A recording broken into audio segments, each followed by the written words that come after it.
Chapter 1. Personnel Management. Successful managers and supervisors are honest, dependable, confident, supportive, and compassionate with their staff and the researchers they support. They must develop skills that allow them to assess how well the work performed in the facility meets the goals of the institution. Both education and experience contribute to the development of effective management skills. What's the difference between a supervisor and a manager? A manager focuses on both operations of the facility as a whole, plus the larger institutional environment beyond the facility. A supervisor implements the manager's decisions and focuses internally within the facility on tasks, resources, and personnel. The management skills discussed in this chapter relate to both managers and supervisors, although only one or the other may be mentioned at a time. Management skills. A manager or supervisor must have a clear understanding of the institutional goals or standards to be met and must maintain a careful balance between animal welfare and the needs of the research. It's necessary to identify the steps to attain the goal and develop strategies to ensure all details are attended to in a timely manner. They must evaluate the process every step of the way and establish clear criteria to determine that the goals or standards are attained. This requires managers and supervisors to have the following skills. Technical skills. People in management positions must have the technical knowledge that allows them to understand what work has to be done, how it should be done, why the work is necessary, how much time should be allocated for the task, and who on their team is capable of performing the work. They should be able to assess the quality of the completed work. Conceptual skills. Managers need to think analytically and creatively in order to solve problems. Analytical thinking allows managers to make decisions based on the information on hand, even if the information is incomplete. This leads to the development of long-range goals and a step-by-step plan to achieve them. Creative thinking allows managers to develop new and unique solutions that better serve the needs of the animals and researchers. Both of these are necessary skills for problem solving, which involves analyzing the problem, identifying the root cause, and developing solutions. A manager's or supervisor's success depends on developing good communication skills. Communication skills include the ability to express oneself adequately and the ability to listen to others and value the input they provide. Ultimately, the success of the communication depends on whether it is a shared experience or whether you pursue a single-minded goal of being heard. The LATG must communicate well with the facility's administrators to ensure that they understand the goals and standards to be met and report on their progress in attaining goals while maintaining the necessary standards. In turn, the manager must be able to clearly communicate to the staff these goals and standards and the role they play in meeting them. People skills. Managers and supervisors need to motivate, mentor, coach, and encourage their staff and to maintain a good rapport with the researchers they support, the institution's administration, and outside agencies. The ability to get along well with people and be supportive are two qualities that are often mentioned by employees in surveys that aim to identify the qualities of good supervisors, along with honesty and fairness. It's important to develop these leadership skills and have a high degree of emotional intelligence in order to instill communication and spirit skills are essential at all levels of management. As you climb up the management ladder, conceptual skills become more valuable for seeing the big picture. It may not be necessary for your technical skills to be as current as when you were performing the procedures daily. You often interact with a diverse group of people, requiring the ability to use a variety of communication tools and good interpersonal skills. Frequently, supervisors have come up through the ranks, having demonstrated knowledge of the animals and the procedures, a good understanding of the research process, and the ability to adapt to new situations. Becoming a manager or supervisor requires adopting new roles and responsibilities, which is a transition that can be difficult. A new title and new responsibilities may not necessarily change existing behaviors and habits that are often hard to eliminate. A clear understanding of what is expected will help new managers transition more smoothly into their new position change the way they view their new role, as well as develop a roadmap detailing how to adapt to manager and supervisor. Managers and supervisors are a key component in the organizational structure of the institution. The structure provides delineation of responsibilities to support the overall goals of the institution. The organizational structure is often described using an organizational chart that outlines the chain of command from the hourly worker to the head of the organization. Managers fill the role of supporting a group of staff that is responsible for a set of tasks that are necessary to support the mission of the institution. Some institutions have a flat organizational structure with minimal levels of management, where others have a corporate structure with many different levels of managers. Regardless of the type of organizational structure your institution has, all managers and supervisors are critical to the success of that organization. Management involves many activities, which together ensure that the goals of the organization are met as efficiently and effectively as possible. These activities include planning, organizing, staffing, managing, and monitoring. This chapter focuses on human resources and facility resources. Managing facility resources is addressed in another chapter. During the planning phase, supervisors and managers work with upper-level management to set goals for the facility. Although it's usually upper-level management who establishes most of the facility's goals and provides overall direction on how to achieve those objectives, LATGs in supervisory positions can provide valuable input due to their knowledge of the physical plant and the strengths of the staff. Their knowledge and technical skills can be helpful in developing an efficient strategy to meet the facility's goals. The LATG's contribution may include assessment of caging and equipment needs, personnel requirements, and facility capacities, for example. Goal setting is a three-step process. Step 1, identify the goal. Step 2, decide on a strategy to achieve the goal. Step 3, determine the allocation of resources to attain the goal. Once these steps are completed, you have a strategy to pursue the goal. It's important that you understand the goals that have been set for the unit, why they've been set, and how they relate to the overall goals of the organization. Armed with that information, you, as an LATG supervisor or manager, can articulate to individuals at all levels of the organization what is needed to help accomplish establishing a structure. Once the goal is identified, the supervisor must organize and coordinate resources in the best way possible in order to reach the goal. Some of the issues that must be considered include identifying 1. What work has to be done, 2. How that work can be divided into job-specific tasks, and 3. How to distribute the tasks to the staff in a fair and efficient way. The resulting organizational structure establishes a set of tasks and a reporting structure that encourages the staff to work together to achieve the goal. Some tasks are routine, such as checking food and water supplies or housekeeping duties to maintain a clean environment. Other job duties are specifically related to the type of research being conducted in the facility. It's important to review the organizational structure and division of work on a regular basis to ensure that it is still appropriate to the provide the workload among the staff. It's necessary to understand how much of the workload a single individual should be able to handle. This includes understanding the time it takes to complete a task and the number of times the task is performed. It's not necessary to do this for every single task in the facility, but it should be done for those that represent 80 to 90% of the workload. A manager can obtain this information through time and motion studies or by estimating the amount of time to perform the task. With this information, a manager can divide the workload appropriately. Making the duties diverse can help prevent boredom and repetitive motion injuries while on the job. Determining how to assign the tasks among the staff is an important aspect of the supervisor's responsibilities. To properly prioritize tasks and assign work, consider the physical limitations of the staff and facility, the requirements of research being conducted, and the species being used. Supervisors should assist staff with ensuring they are completing tasks efficiently.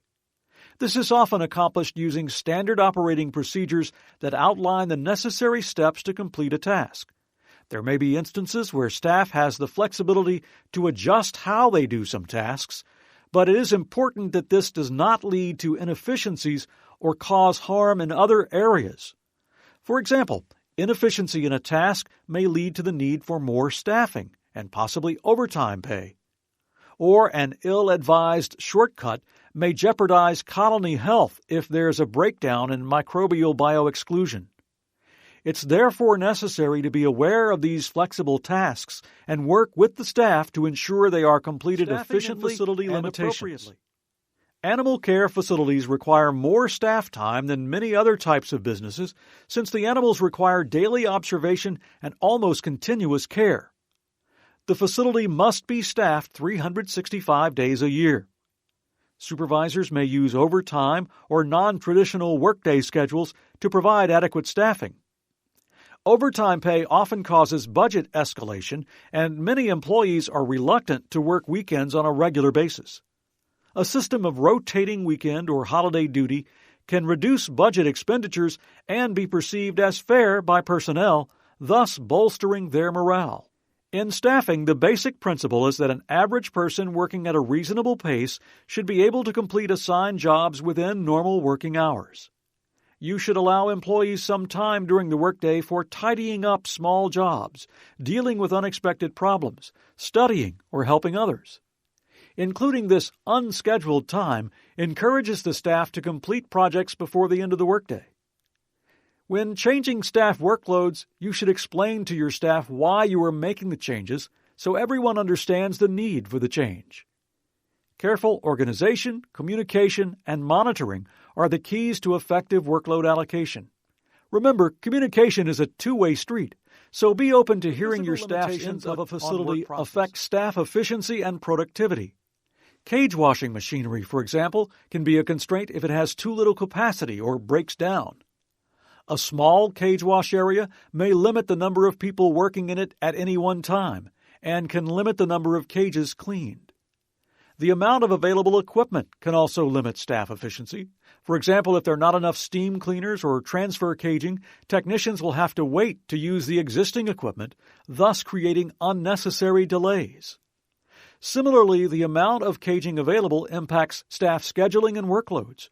For example, if a lack of clean cages prevents whole cage rack units from being changed at the same time, more time is required to produce clean cages to change out all the animals in the room.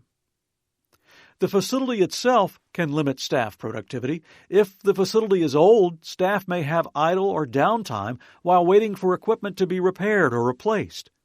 This is rarely a problem in a new, efficiently designed facility. If a facility is filled to capacity, animal maintenance operations may slow down because of a lack of space in which to move animals or equipment.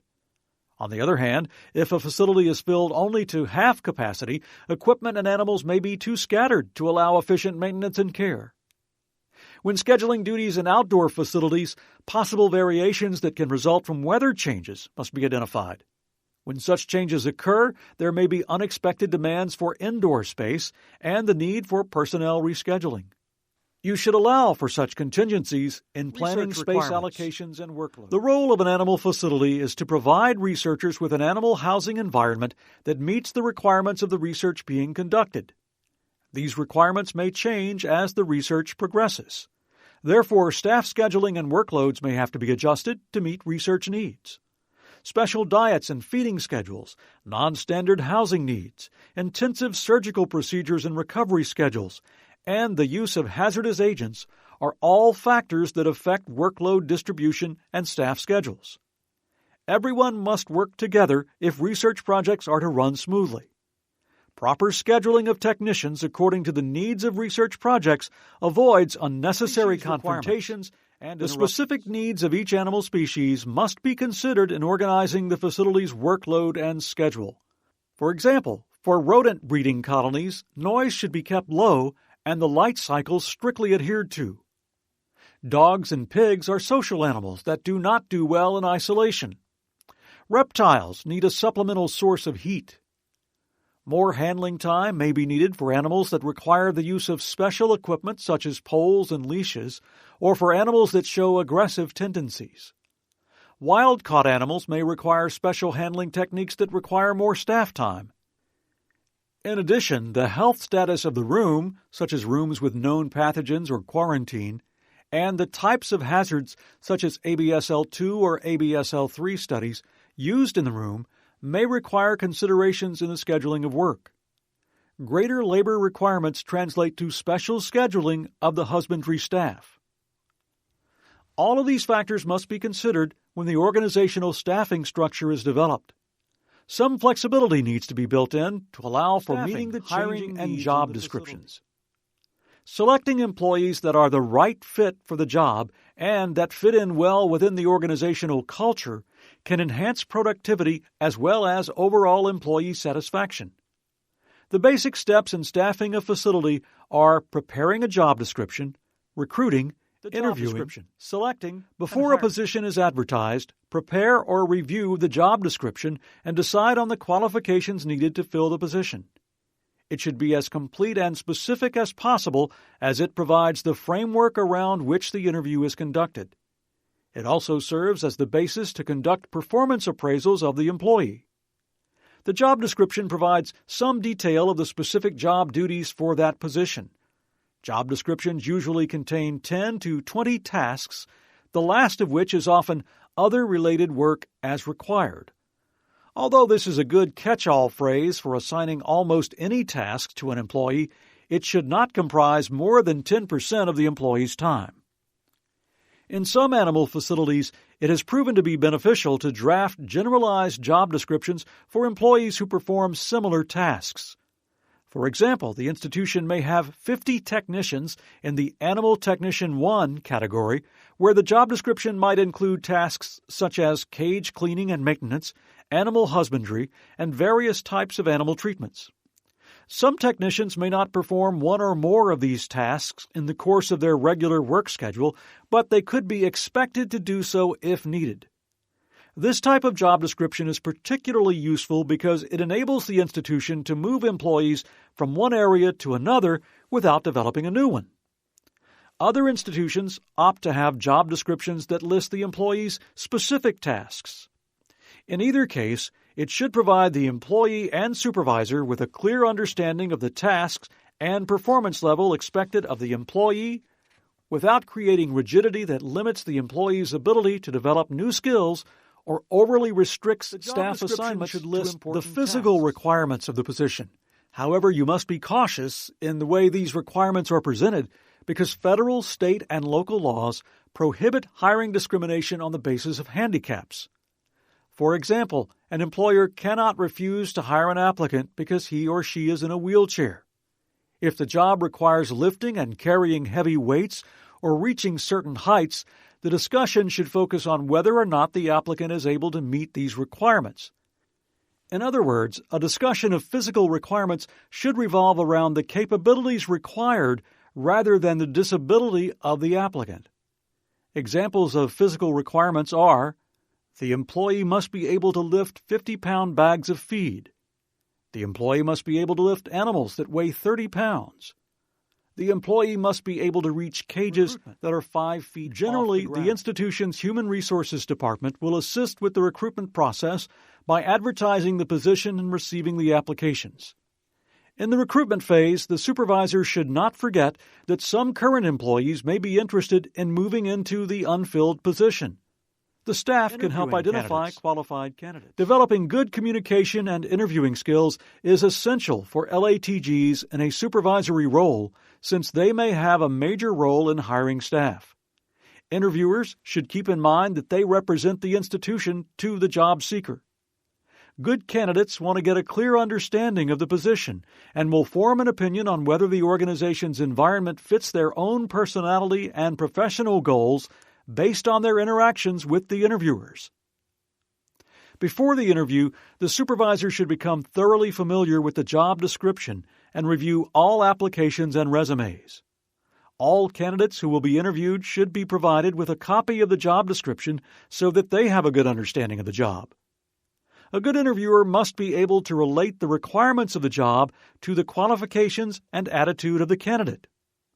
The focus of the interview should be the job description and the applicant's background as it relates to the qualifications needed for the job. It's helpful to prepare a set of questions that will help you determine if the candidates have the knowledge, skills, and abilities for the position, as well as whether they are a good fit for the culture of the facility and institution. These questions should be asked of all candidates who interview for the position.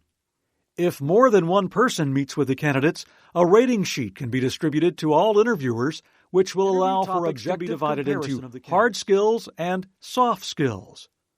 Hard skills are those that relate to specific experience learning or performing a task, such as the knowledge, skills, and abilities of the candidate to perform the job.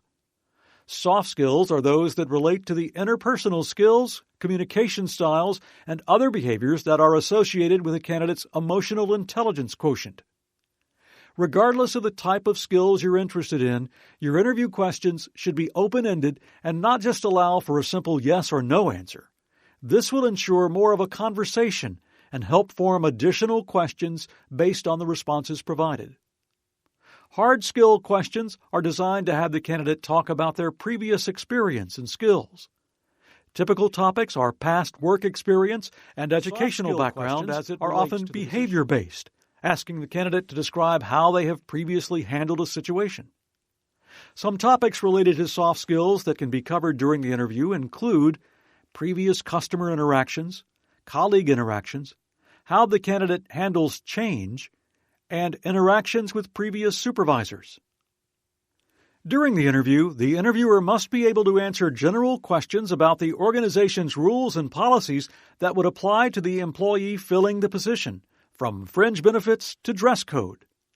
Following the interview, candidates should have the opportunity to tour the facility and meet with someone from the Human Resources. Is the process of asking candidates to describe a problem or situation they have encountered that relates to a skill or competency needed in the position. Ask them to describe what action they took and the results they obtained. Their response helps identify the candidate with the best fit for the position. In conducting a successful interview, there should be no discussion of personal information that does not relate to the work environment.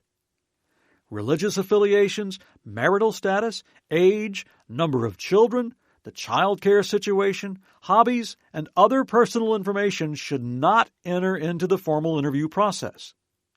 If the candidate voluntarily provides any of this information, inform them that the information is not needed and will not be used in selecting the best candidate for the job. You can then redirect the conversation to questions that are pertinent to the job. Remember that the goal of the interview is not primarily to get to know the candidate, but to find the best person to fill a specific position. As such, the focus of the interview should be the job description, and the technical competence must be ascertained, but it's also important to determine the candidate's attitude toward issues involved with animal research.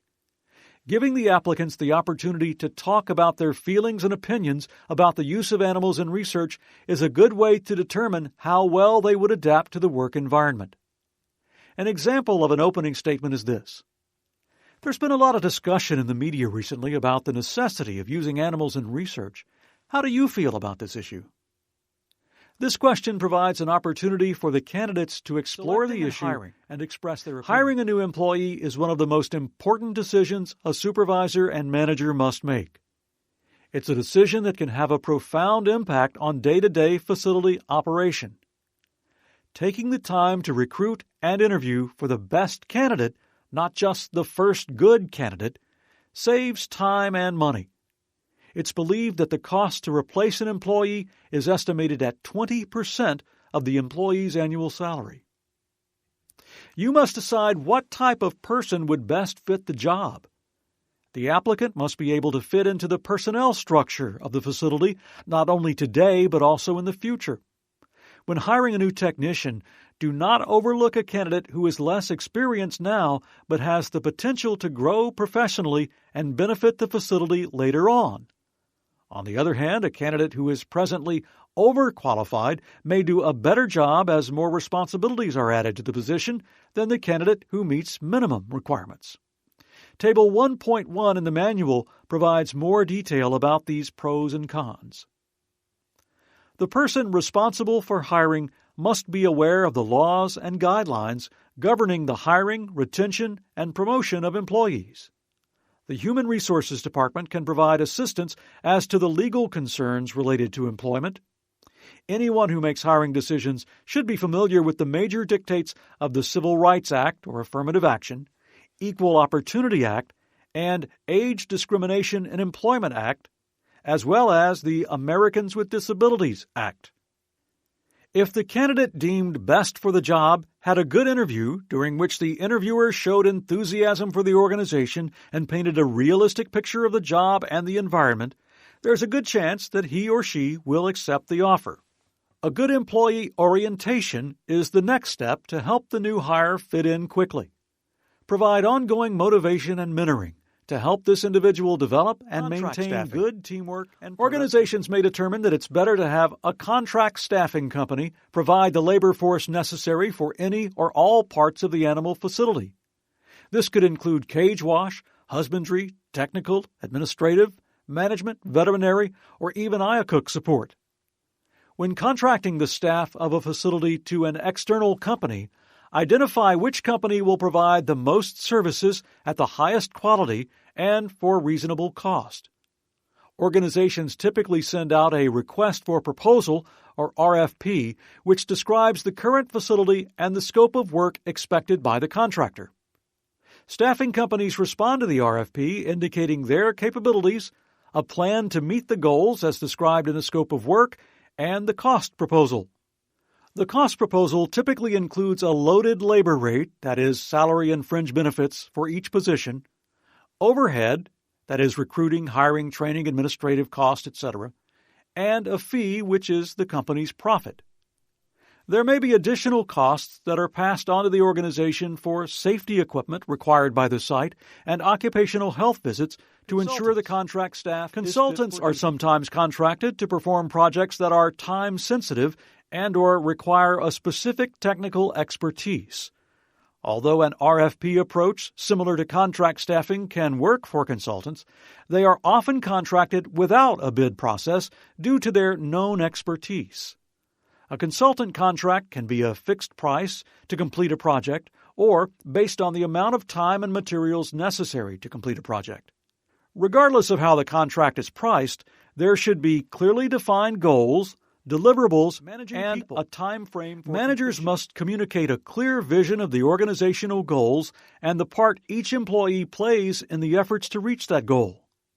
Influence, communication, and persuasion skills are all factors that help a manager form a cohesive team that ensures productivity. Weighing the facility's needs, both animals and researchers, against the needs of its employees is a delicate balance that must be a reasonable one. Ideally, good managers attempt to develop work schedules that result in high levels of productivity but, at the same time, recognize and address the needs of the people working in the facility, things such as vacation time, training, team building, and so forth. At one extreme, creating a country club atmosphere may make employees happy, but it lowers the productivity and can lead to neglect of the animals and researchers' needs. On the other hand, disregarding the needs of the employees often leads to low morale, absenteeism, and high turnover rate, again leading to low productivity, less than ideal animal care, and poor customer service to the researchers. Facilities may use temporary or contingent staff to support short-term peak workloads or extended absences of a regular employee. In most cases, managers should not treat these temporary workers differently than regular employees, as there may be an opportunity in the future to hire the individual as an employee.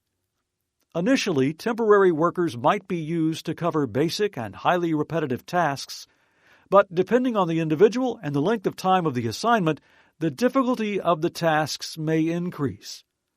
When dealing with a temporary workforce, it's easier to make staffing adjustments when the workload decreases or research needs change.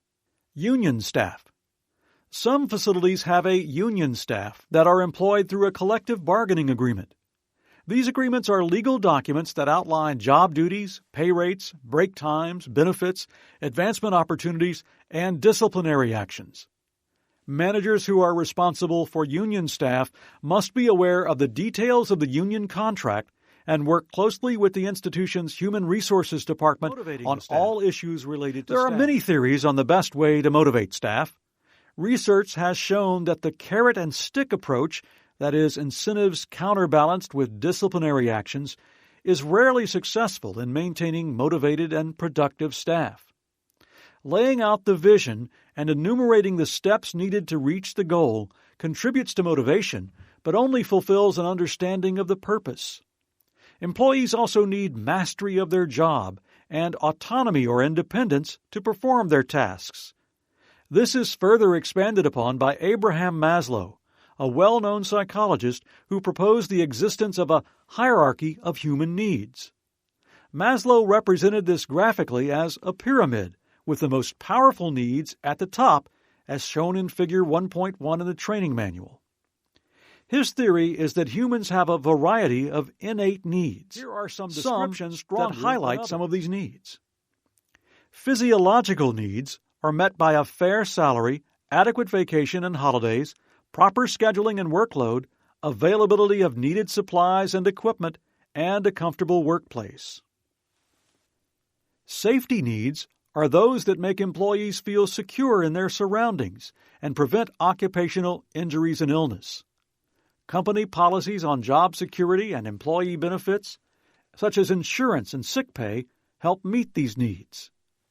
Good maintenance of equipment and of the facility as a whole, current and effective standard operating procedures, and adequate security and safety measures satisfy employees' needs for physical safety and well-being.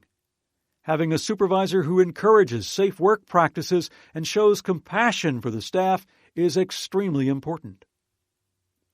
Belonging and social needs are the desires to feel accepted and valued by supervisors, peers, and subordinates. These needs are met by engaging in interpersonal interactions. An example is participation in ALAS meetings, which promotes peer and supervisory camaraderie. Another example is involvement in training programs or employee athletic programs, which relate to being recognized and having a sense of self-worth. Promotions, increased opportunity for job enrichment, employee recognition, and status symbols such as a private office satisfy these needs. Self-actualization needs are characterized by personal growth and fulfillment. As employees reach the top tier of the pyramid, they continue to seek new knowledge and set personal goals.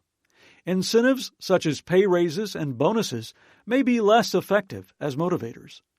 The feeling that one's work makes a valuable contribution to the field of science or to society contributes to self-actualization. Another example is the opportunity to move up the organizational ladder into positions that have more responsibilities. Transcendence, the top layer of the pyramid, is achieved when an employee gains satisfaction from assisting in the development of others' competencies and character. At this level, as a supervisor or manager, you can reach this level and be motivated to enhance your performance while helping others. The motivational factors that are often ranked highest include professional growth, thinking independently, being part of a team, and being treated with respect.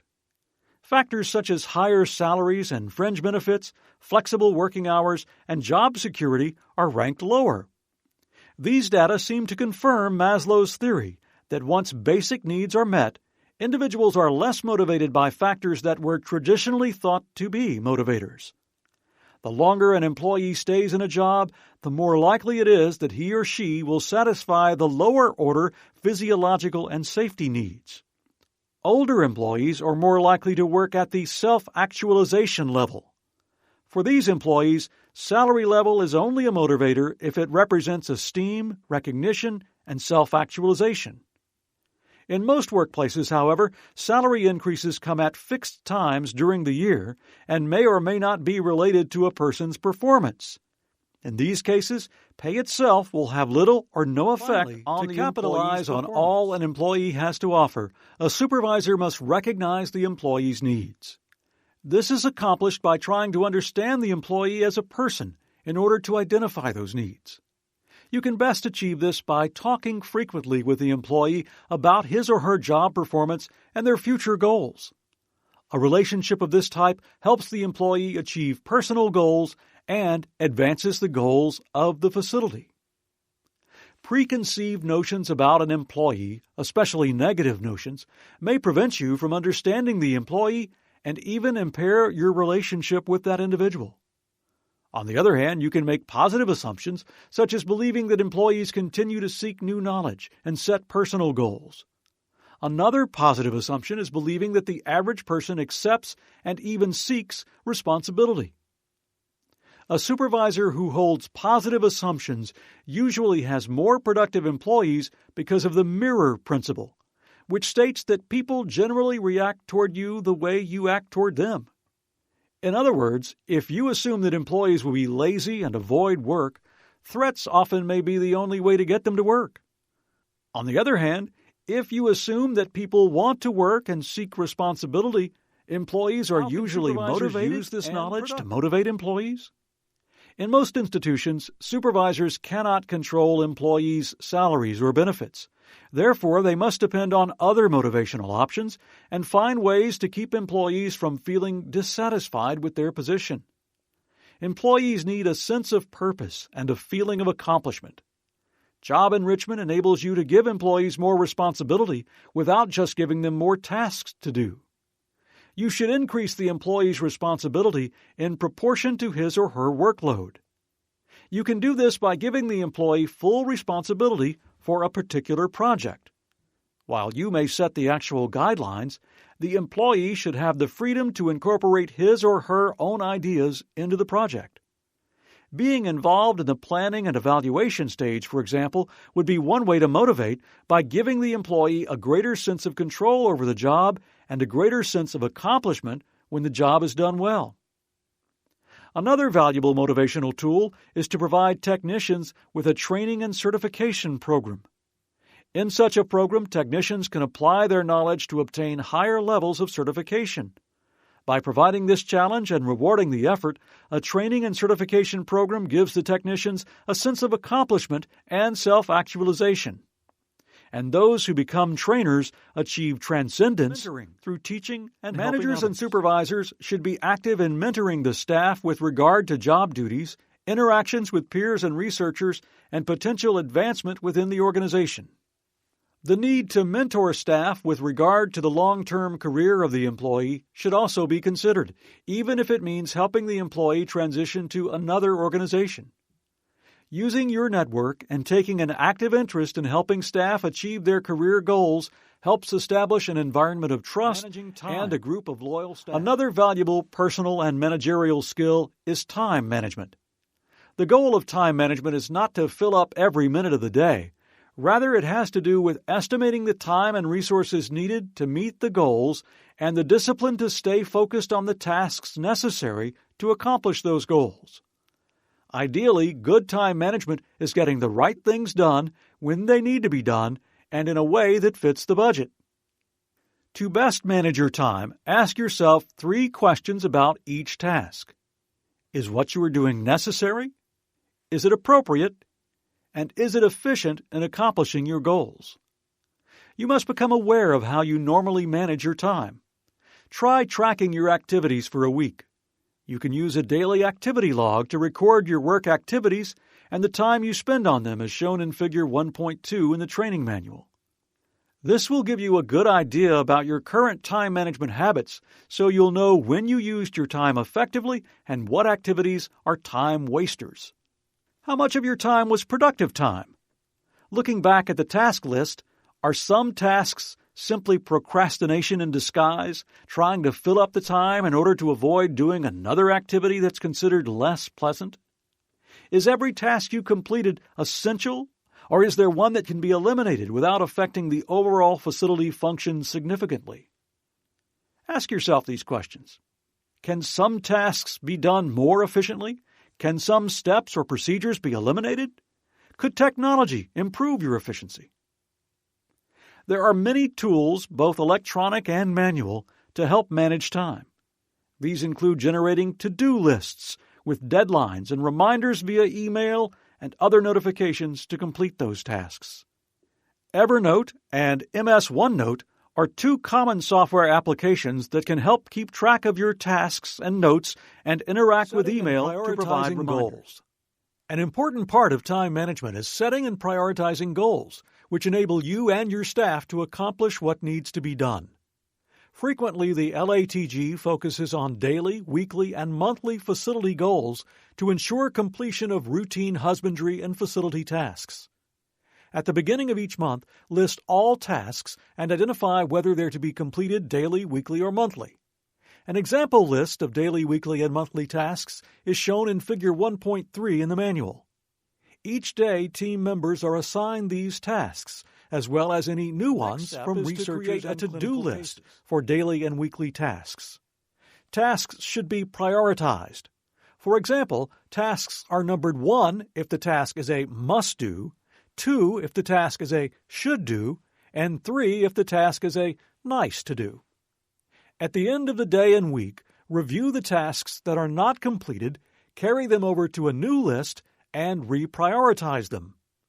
Frequently, tasks that are carried over are ranked with a higher priority, but this is not always the case. The LATG and staff should make notes as they prioritize, schedule, or complete tasks in order to identify modifications to make the delegation more efficient. The ability to delegate is a skill a new supervisor or manager must develop. New supervisors are sometimes reluctant to delegate jobs because they're not yet comfortable with authority. They would rather just do the job themselves. Some supervisors may fear losing control over certain responsibilities within the facility, and others simply enjoy doing certain tasks and don't want to give them up. To be an effective supervisor, however, you must begin using the skills of others. This not only provides time for the supervisor to perform tasks that cannot be delegated, but it also gives the staff the opportunity to learn new skills and grow in their career. Should help you know when and how to delegate new jobs or projects to staff. Number 1. Be thoroughly familiar with the job. For effective delegation, you must delegate not only the responsibility for the work or the task, but you must also delegate the appropriate authority to accomplish the task. A task should carry accountability, which is the positive or negative consequences for finishing the task well or not completing the task. Once you identify the responsibilities, determine what authority is necessary to complete the job, and define the accountability, the job is ready for delegation. Every job should have a definite completion date. In order to establish a deadline, you must know how long it takes to finish the job. If you have not performed this job or a similar one before, discuss it with people who have. Seeking the advice of knowledgeable co-workers can help establish a reasonable deadline. 2. Decide which jobs to delegate. Delegate every job that can be done effectively by someone else on the staff. 3. Decide to whom the jobs will be delegated. Distribute the tasks among all employees qualified to handle them. This decision requires some careful thought to best match jobs with people. This gives the entire staff practice at a variety of jobs. In time, you'll learn who is best suited for each type of job and who is most interested in performing certain tasks. Explain the task to the employee. Before meeting with the employee, jot down a few notes and organize the way you're going to explain the task. Identify any problems the employee might encounter in carrying out the task. When you explain the task, listen for responses and make sure you're understood. Supervisors frequently finish a description of a task with the question, "Is that clear? Do you have any questions?" The employee invariably replies, "Yes, that's clear. Nope, I don't have any questions." But if the task is new, the employee often may not have enough information about the task to ask questions. So rather than expecting the employee to ask questions, pose the questions yourself. Refer to the problems you identified as those the employee might encounter, and ask how he or she thinks they should be handled. Show how to do it, and let the employee try it. Information retention is usually better if the task is demonstrated and then practiced. In most cases, you should provide written as well as spoken descriptions of the task or standard operating procedures if available. This gives employees something tangible to refer to and helps avoid surprises. But even a written description will not ensure that the task is understood. Always review the task with the employee and raise questions to ensure that the task is understood. Check employees' progress regularly, but do not hover over them. Check to see if they need additional support either from you or from someone else. Provide them with positive feedback on their progress and assure them that you have confidence. Talk to employees about the quality of their work. After the task is complete, the employee should know how you feel about his or her handling of the job. Do not offer generalizations about the work. Be specific. Don't use phrases such as, "nice job," or "it could have been done better." Instead, give them specific examples of what was good or bad about the work. For example, a supervisor delegates the task of preparing a work schedule for an animal room. A week after the new schedule goes into effect, you note that the cage cleaning schedule was staggered so that all cages were cleaned regularly and that there was no backup at the washers. Let the person who developed the schedule know that you noticed how smoothly the cage cleaning operation went. If the job was done improperly and the cages were routinely backed up in the hallways waiting to be washed, talk to the person and make suggestions as to how altering the schedule might eliminate this problem. When an employee has done work well, delegate additional tasks in the future as a reward if the employee is interested in such new assignments. It may initially take longer to do a task the first time that it's delegated than if you had completed it yourself. Thus, you should focus not on the short-term consequences, but on the long-term gains as the employee masters the task. Delegation frees the supervisor to do other projects and provides the employee productivity. For a facility to operate efficiently, it must have a well-trained staff and a low rate of employee turnover. Turnover can be reduced by preventing job boredom and confinement. Flexibility is the key word here. In nearly all laboratory animal facilities, most jobs can be scheduled for any hour of the day. Providing a variety of tasks and minimizing the need for the same tasks to be performed on the same day and time every week will aid in maintaining a high attention to detail and reducing injuries. For example, changing mouse cages at different times each week for the same room, provided the cages are clean and the changing does not interfere with research schedules. Flex time is a work scheduling concept that allows employees to choose their own work hours from several options. Flex time has the potential to increase productivity because an individual's productivity varies with the time of day.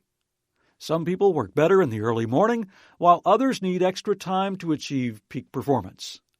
Flex time provides employees with a better balance between their personal needs and their work responsibilities.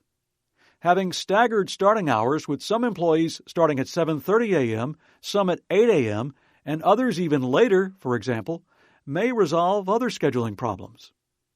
Flex time may result in the facility being more adequately staffed for longer periods during the workday. Effective communication with the staff is necessary to keep the flex time system under control, especially in larger, decentralized facilities. Holidays and vacations can cause conflicts in scheduling. To avoid these problems, you should plan ahead by making a list of all holidays and vacations for the year. Then schedule in advance which individuals will work on those days. This allows everyone ample time to plan accordingly and prevents miscommunication. If any schedule gaps remain or surface, fill the spaces by rotating the employees. Allow the staff to settle any last-minute switches among themselves, but only with your knowledge and approval. If overtime cannot be given, make sure employees are scheduled for the appropriate compensatory time at their convenience and within a reasonable period. When conflicting requests do arise, use a standard operating procedure for choosing which employee gets the requested time. This standard procedure can be based on seniority, performance, or on a random selection among technicians. Encourage them to ask questions about projects occurring in the facility. Give them basic, readable summaries of the research projects in which they're involved. The more they understand about the research project, the more invested and careful they may be. Help them recognize the importance of their contribution to the success of the research projects. Training sessions are a great way to broaden your staff's knowledge. Frequent sessions allow for more employee engagement and can include ALAS certification classes, technical procedure training, or even researcher presentations on the work they're supporting. Interactive training sessions give participants a sense of being engaged in the learning rather than being taught. The more they know, the more they can do, which adds variety to the workday and reduces concerns of monotonous work. Employees should be encouraged to enroll in courses offered through the institution that can benefit the facility, the research, and even the career growth of the staff. Supervisors should make room in their work schedules for class time and recognize the need for education as part of job enhancement. Interpersonal conflicts have the potential to occupy much of a supervisor's time. Conflict is a fact of life when groups of people are artificially put together, such as in a workplace. Supervisors must deal with conflict productively and be selective in deciding which conflict you will pursue. Sometimes the best approach is to keep your distance and let the people involved find their own solutions. Some conflicts are viewed as positive if they clarify key issues, improve relationships, and increase involvement. Personality clashes, unresolved anger, and not meeting one's responsibilities are examples of conflicts between coworkers that may need your involvement because these can result in operational failures. In these cases, first have the involved individuals write down examples of specific actions that they find objectionable about each other in order to minimize the amount of time spent hearing the various sides of a conflict. Complaints such as "he's too bossy" or "she's rude" are not specific actions.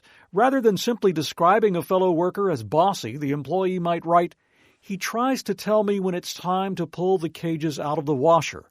This is my job and I know when to do it. I don't want him to do that because he isn't my supervisor." Now the fellow worker has a specific instance of a behavior that the other worker finds objectionable. Once these lists are compiled and you've reviewed them, set up a meeting with the employees. You might encourage the employees to meet first without you. Let them discuss possible solutions and write out the solutions. If this fails to resolve the problems, you'll have to intervene as a mediator. Using the gripe lists, compile some solutions with the employees. Write the solutions down and give each employee a copy. Be sure all parties do their part. Follow up with each of them to make sure that the problem is resolved or that at least they have worked out some agreement. Note that switching their assignments so they're not forced to work together may seem like a solution, but often it only results in carrying the problem into a different work unit. Monitoring involves regularly evaluating the unit's progress toward its goals, as well as evaluating the individuals within the unit. To conduct an effective performance review, you need to provide 3 different types of evaluation feedback to the employee: informal or ongoing, periodic, and annual. A thorough understanding of the mechanics of a good appraisal system is essential to a successful performance review. A good performance appraisal system requires a position description that clearly states the tasks expected of an employee and the level of performance expected for each of the tasks. An appraisal interview should include not only the review of the employee's work, but also should provide an opportunity for the employee to express his or her own goals. Because the work is fraught with interruptions, schedule changes, and emergencies, it may seem difficult to write performance standards for the job of any employee. With careful planning, however, it is possible to develop specific guidelines that are measurable and achievable. A non-specific standard, such as "the employee will take good care of the animals," allows individuals to be guided by their personal ideas of what good care consists of. Precise standards, however, state the specific elements of good care and ensure the cooperation of employees in maintaining these standards. A well-worded, specific set of standards might take the following form. Assigned dog rooms will be cleaned daily before 10 a.m. Cages and runs will be washed down with detergent, drains hosed, and water pans washed and refilled daily. Floors will be dried with a squeegee. Dogs will be put in transfer cages during cage cleaning to avoid getting evaluations.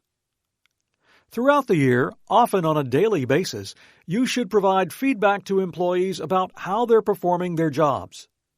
This type of evaluation should take place at the employee's work area, in private and not in front of other workers, and it should be brief but specific. You might say, for example, "You're very confident in the way you handle those animals.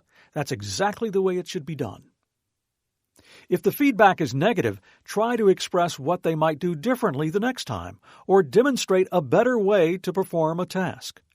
For example, you might say, "When you pick up the animal next time, try to do it this way."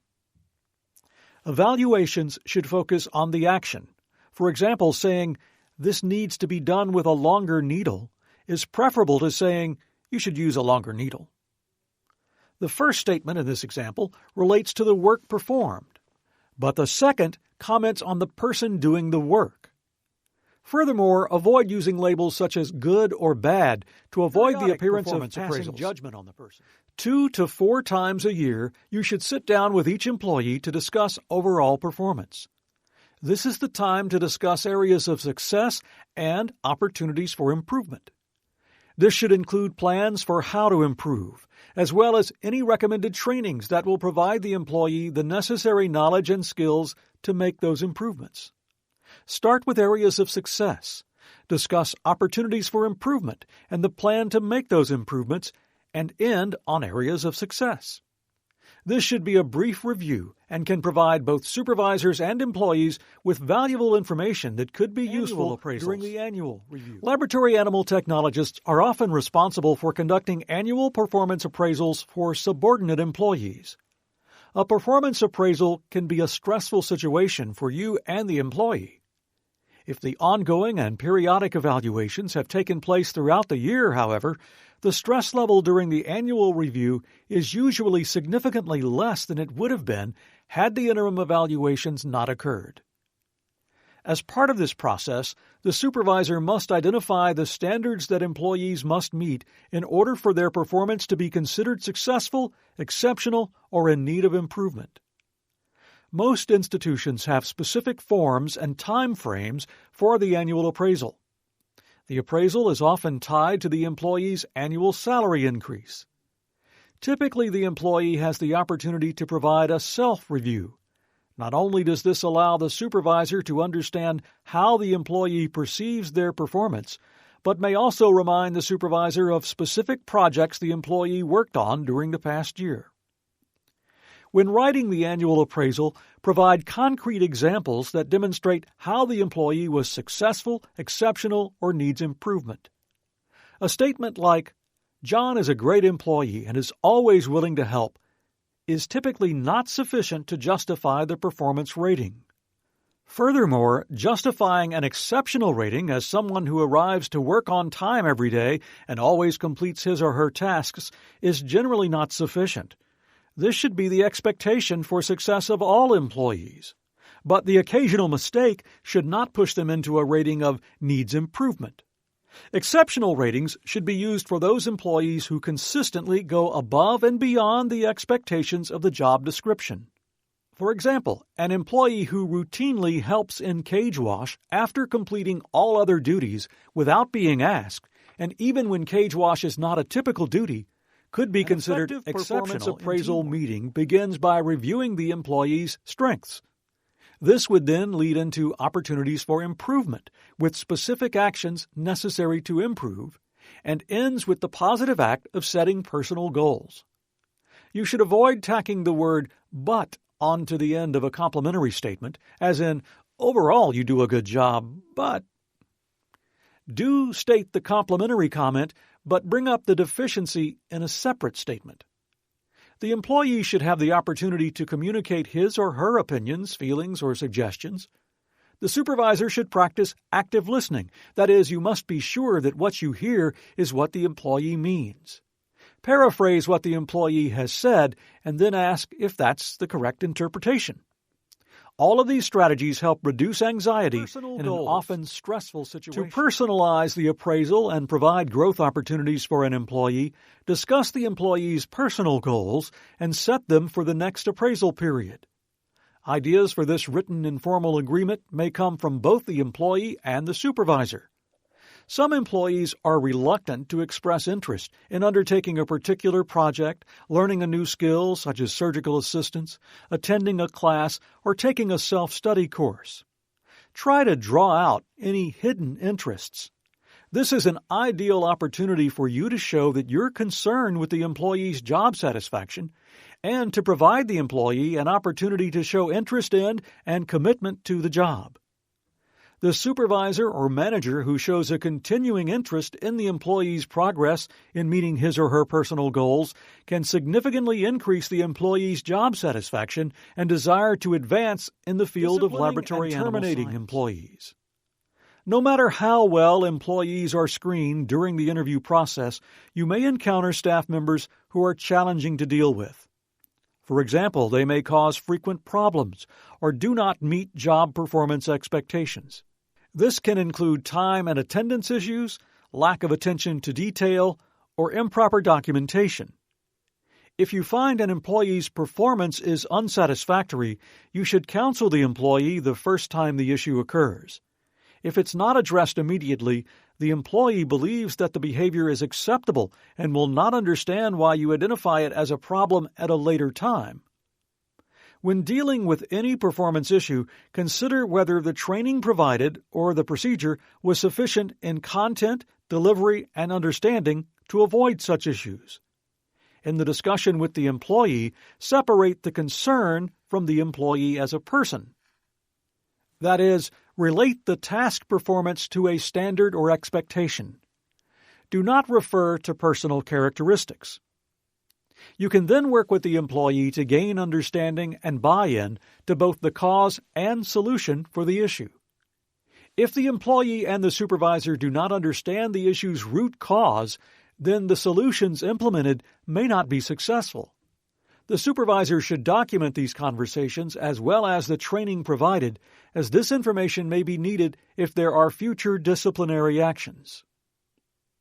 Unfortunately, even with the approach to get employee buy-in on the root cause and solution to any performance issue, some employees continue not to meet the expectations for the position. This often requires escalating the issue into a formal disciplinary process. Many institutions have a progressive discipline policy that requires a verbal counseling session, a written warning, and a final written warning prior to termination. Which step taken depends on the nature and severity. Human Resources Department should be engaged when there's a need for formal disciplinary steps. You should have documentation of previous conversations with the employee regarding the issue, as well as documentation of retraining. This information is necessary to show that the employee was informed of the expectations and received proper training to meet those expectations. The first step in a progressive disciplinary process is often a verbal warning. This involves a face-to-face conversation with the employee to discuss the issue and the expectations the facility has of the employee. There should be a clear indication that a failure to meet those expectations could lead to further disciplinary action up to and including termination. This is followed up with a written description of the issue, the previous conversations that have taken place with the employee, including the dates of those conversations, a description of the verbal warning conversation with the expectations of future performance, and ends with what could occur if those expectations are not met. This document is then provided to the employee with a copy placed in the not successful file, and the behavior continues, then disciplinary action proceeds to a written warning. This document describes the current issue, references the previous verbal warning, restates the expectations, and restates the consequences should the behavior continue. The employee is typically expected to sign this document, and copies are provided to the employee and placed in the personnel file. If the written warning is not successful and the behavior continues, the disciplinary action escalates to a final written warning. This is similar to the written warning, but often has additional consequences like a demotion or a suspension without pay. This document should specifically state that any further incidents would lead to or terminating an employee is one of the most difficult responsibilities of managers and supervisors. Terminations often occur under less than cordial circumstances, so it's imperative that you are on solid legal ground before terminating an employee. Because of the myriad legal issues that can surround an employee termination, it's important to have a thorough understanding of the institution's personnel policies before taking any steps. State and local laws or union contracts can alter this progression, however. Managers and supervisors can find themselves with unsatisfactory employees whom they cannot terminate because of a procedural error. Get all the facts before making a final decision to terminate an employee. As a rule, on-the-spot terminations are generally reversed by either the company or the courts. Once sufficient proof is substantiated, disciplinary action can be pursued, but only in accordance with the institution's human resource or personnel department policies. Human resource personnel can provide valuable assistance, especially in depersonalizing a conflict. Employees who feel that they have been wrongfully terminated can take legal action against the facility or manager. So avoid making hasty decisions that can lead to legal actions against yourself. The management process may be somewhat different in institutions that have a unionized staff. These institutions will have a written contract with the union that specifies wages, work hours, vacation, sick leave, promotions criteria, and other aspects of the job. The contract is for a specified time period, for example 1 year or 5 years, and is renegotiated between the union management personnel and the institution's management personnel at the end of each specified period. Usually the union will have a single person who represents the interests of the employees as spelled out in the contract. Additionally, there will be one or more employees designated as stewards, who keep the other employees and the union representative informed of the activities within the institution. In addition to acting as a bargaining unit for the institution's employees in matters of wages and working conditions, the union functions as an employee representative if there is a dispute between an employee and management. If the union feels as though an employee has been treated unfairly, a formal written complaint, called a grievance, can be filed with management. The institution must then respond to the grievance, and a settlement is worked out between the union, the employee, and management personnel. As with all aspects of personnel management, the institution's Human Resources Department is a valuable resource in areas of labor union negotiation. It's important that you counsel the employee several times throughout the year. This practice ensures that the employee has had ample time to correct any deficiencies before further action, such as termination, takes place. Here's a list of items to review before disciplining or terminating an employee. These guidelines can help you decide if there is just cause for the disciplinary action. Did the employee receive training regarding the expectations and tasks? Was a reasonable effort made to establish that the employee's performance was unsatisfactory, and did the employee have a chance to reply and correct his or her performance?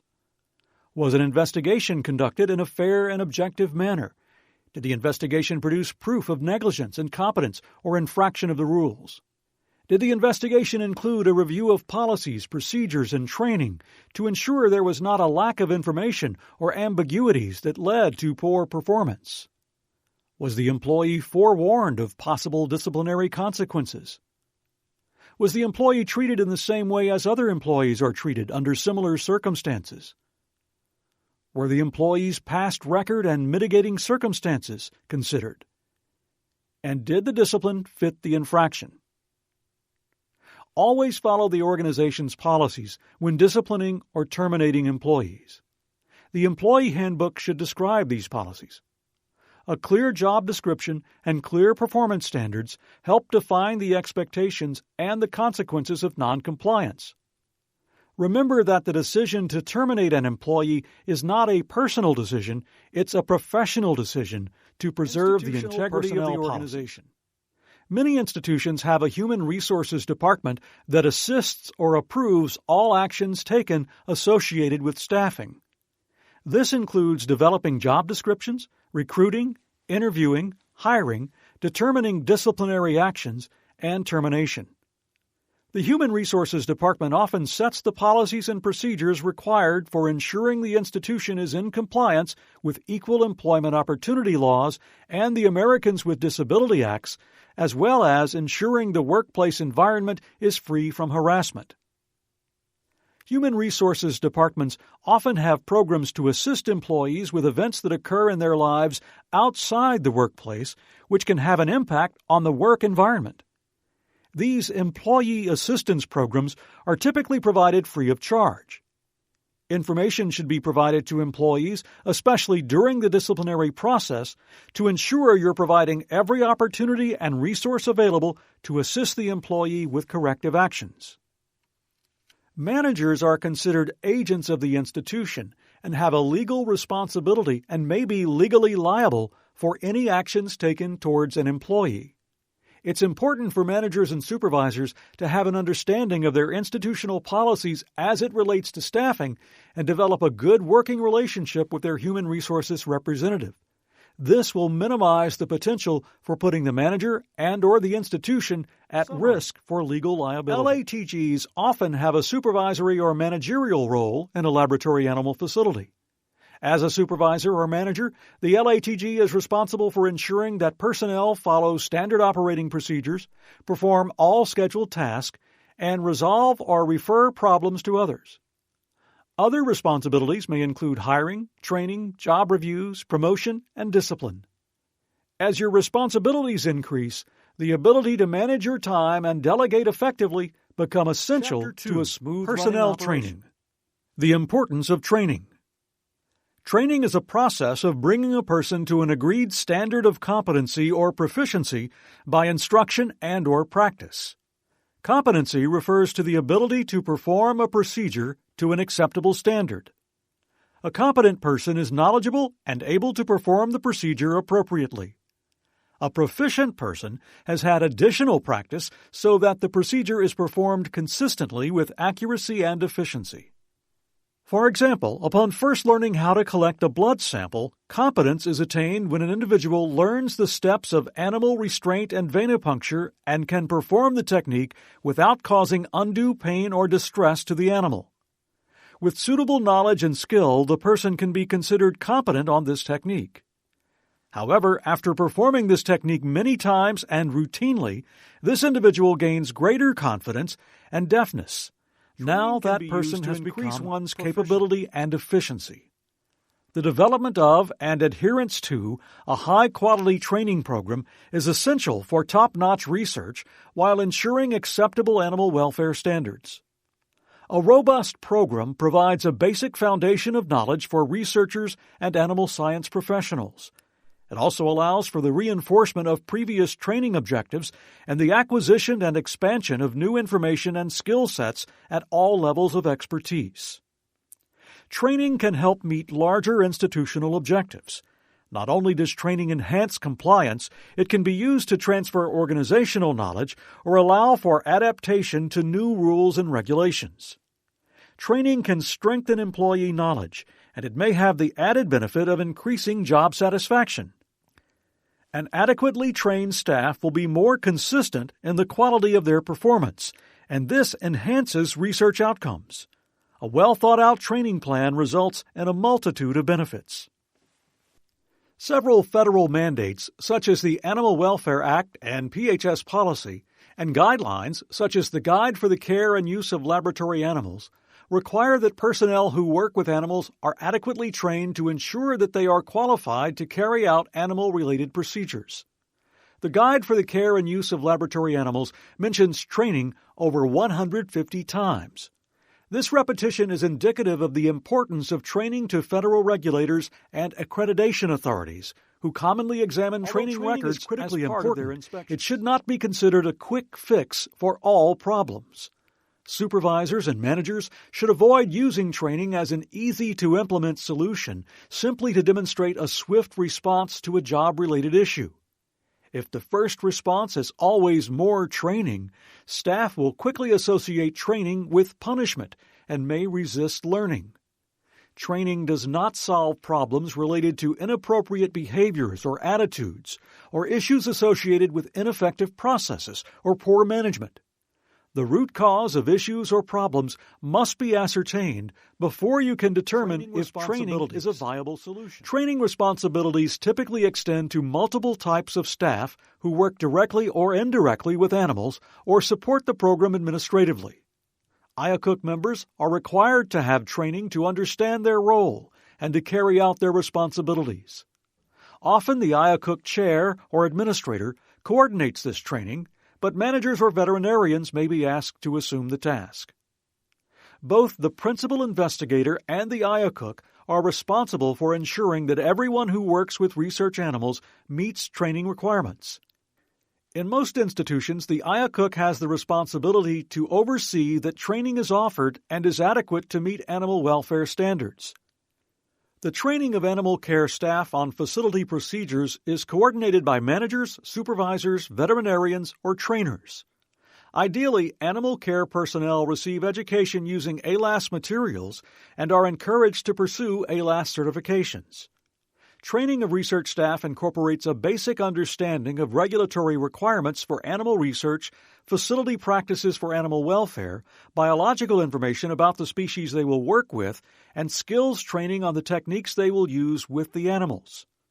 All personnel who work with or around the animals also need training on occupational health and safety, disaster preparedness, and the reporting of animal welfare. Who enter the facilities or work in the vicinity of animals should receive training on how to interact with the facility and communicate with the management, coordinate with staff on their entrance and egress, the wearing of required personal protective equipment, how to work safely, and how to minimize impact of their activities on animal welfare. Administrative staff outside the facilities can benefit from training to understand the importance and value of the animal research program and the institution's commitment to animal welfare. Having knowledge about the program and better communication with program staff can help them support the facilities more effectively within the institution. The ability to train effectively is an important skill for individuals at the laboratory animal technologist level. Trainers may have multiple roles, such as manager, supervisor, or technician. Others may be full-time training staff. A trainer can be any individual who can teach effectively to improve skills in others. A trainer can be a colleague or even a subordinate. Many institutions have created a separate staff position of training coordinator. This individual is tasked with overseeing the training program. The training coordinator is often certified at the LATG level, as this position benefits from knowledge and experience with animal resources management. Training coordinators may be hired into a structured training program or takes on training as a job function. There are new skills to learn, no matter one's job title. Effective communication is an essential skill for all trainers. Communication is a two-person process. One person must convey the information, and the other person must understand it. Trainers should always focus on presenting information in a way that will have the greatest educational impact for their audience, given preferred learning styles. Assessment tools are valuable for verifying what's been learned. Trainers should aim to obtain and hone training skills from any opportunity available to them, which includes mentors, professional associations, and college programs. Trainers must be proficient at procedures they are asked to teach and knowledgeable about how to teach it. Train the Trainer workshops offered at conferences can be valuable for the development of these specialized skills. For example, a technician who is highly skilled at working at ABSL2 and who is now tasked with training on ABSL2 procedures may need specific skills training from experienced ABSL trainers on how to teach the procedures to novices. There are a variety of instructional designs and theories that can be used in the development of a training program. Although there are several different instructional design models, the ADDIE model is a commonly used framework for building an effective program in 5 phases, which are analyze, design, develop, implement. Productive training begins with a training needs analysis. Training to simply check the box does not result in meaningful long-term learning. It's important to know the goals of training, the intended audience, and the resources necessary to effectively convey the information. Trainees with differences in education, experience, and background also learn differently, so all audiences are not the same. There are 3 primary learning styles that correspond to how various individuals retain information. Some people are auditory learners, learning best when they attend lectures and workshops or listen to video or audio recordings. Others are visual learners, retaining information they read or see in pictures. Many people are actually neither of the first 2, but rather more of a kinesthetic learner who will remember a concept that they have learned through activity and hands-on training. Most individuals lean toward a particular style and incorporate some of 2 or 3 learning styles to create one that is uniquely their own. Individuals for whom English is a second language may require a different, well-thought-out approach to training. When speaking with these individuals, it's important to allow time to process what they're learning. As their trainer, rephrase information several different ways and check for their understanding. Avoid the use of jargon or slang terminology. Do not assume that nodding affirmatively means understanding. Have trainees repeat information to confirm comprehension. When developing written material, short sentences are better. Where possible, it may help to keep written material on an 8th grade reading level and allow trainees access to written material ahead of instructional time. Visual aids are also a great way to be meaningful and relevant to the audience. Andragogy is the term for adult learning, and it differs significantly from the instruction of children. In adult learning, trainees want to understand the importance of the information presented, the relevance to their job, and the immediate problem or concern. Adult learners usually prefer training that is experiential and makes them responsible for their learning. They may be motivated intrinsically or extrinsically or by a combination of factors. Intrinsic motivators include the pleasure one receives from the learning experience itself and the improvement to one's self-concept. Extrinsic motivators include outside rewards such as money, grades, or promotions. To meet the needs of adult learners, training goals and motivators must be clearly defined. It's not enough to have a great training plan, you must also have the resources necessary to implement your program. Thus, institutional support is essential for the allocation of these resources and to provide a culture for supporting training compliance. Once the need for training has been determined and the goals defined, you can drill down to the specific learning objectives and curriculum. Learning objectives should be SMART. That's S-M-A-R-T, which stands for specific, measurable, attainable, relevant, training. Consider limiting the number of take-home messages or specific skills covered in a single session. Plan for repeating or rephrasing information and multiple demonstrations to aid in retention of learning. An appropriate training modality must be chosen to meet the objectives. Is the training objective to provide basic information on a topic? E-learning, written publications, and traditional lectures can meet the objective of relaying information. Is the training objective to teach a new skill or procedure? Then hands-on demonstrations and workshops serve best for tactile learning. Is the objective to provide a deeper understanding on a specific topic or problem? Then roundtable discussions and group brainstorming are excellent modalities for learning through discussion. It's often best to combine 2 or more training modalities to cement the understanding of key concepts. This type of instruction is often referred to as blended learning. For example, a combination of live instruction supplemented with e-learning resources can allow for a more personalized approach to training. Regardless of the modality chosen, it's important to plan for how to measure training objectives for effective learning. Standard operating procedures are a valuable resource for training on a technique or procedure. Thus, it's important that standard operating procedures are revised periodically to ensure that they reflect current practices and correspond to the information being taught in training sessions. Trainees can become discouraged and disillusioned with the training process if they see inconsistency between the standard operating procedures that they are trained on and be developed in-house. There are a number of resources for the provision of training. Many vendors provide free or low-cost training related to their products or services. A number of organizations offer online webinars or educational materials. ALAS has an extensive online library of animal-related training and also provides regular informational webinars. Mentoring and on-the-job training opportunities should also be considered as part of a well-rounded training. With adequate design and development, the training implementation is a less strenuous process. During this phase, e-learning and written publications can be launched.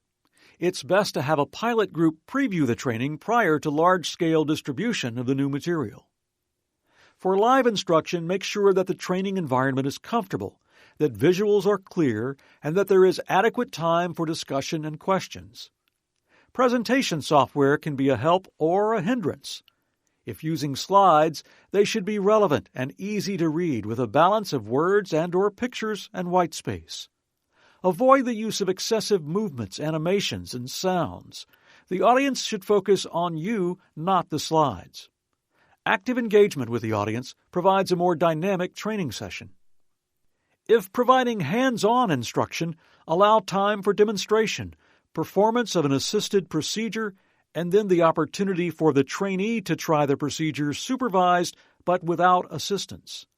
Build in enough time that the trainee does not feel rushed. Provide enough stations to allow all trainees the chance to participate. There are two primary types of evaluation that should be conducted after a training session. The session should be evaluated by the trainees to determine their opinion on the instruction and how the experience might be improved. Secondly, the training should be evaluated for effectiveness in conveying the learning objectives.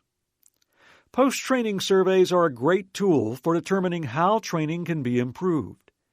If the surveys are anonymous, trainees are more likely to provide honest feedback that can be useful in improving the session. The training session must be evaluated in terms of how well it met the learning objectives. This assessment is often referred to as the Return on Expectations, or ROE. There are various ways to measure ROE. The Kirkpatrick model uses a scale that rates ROE on 4 different levels. Level 1 is related to how well participants reacted to the learning event.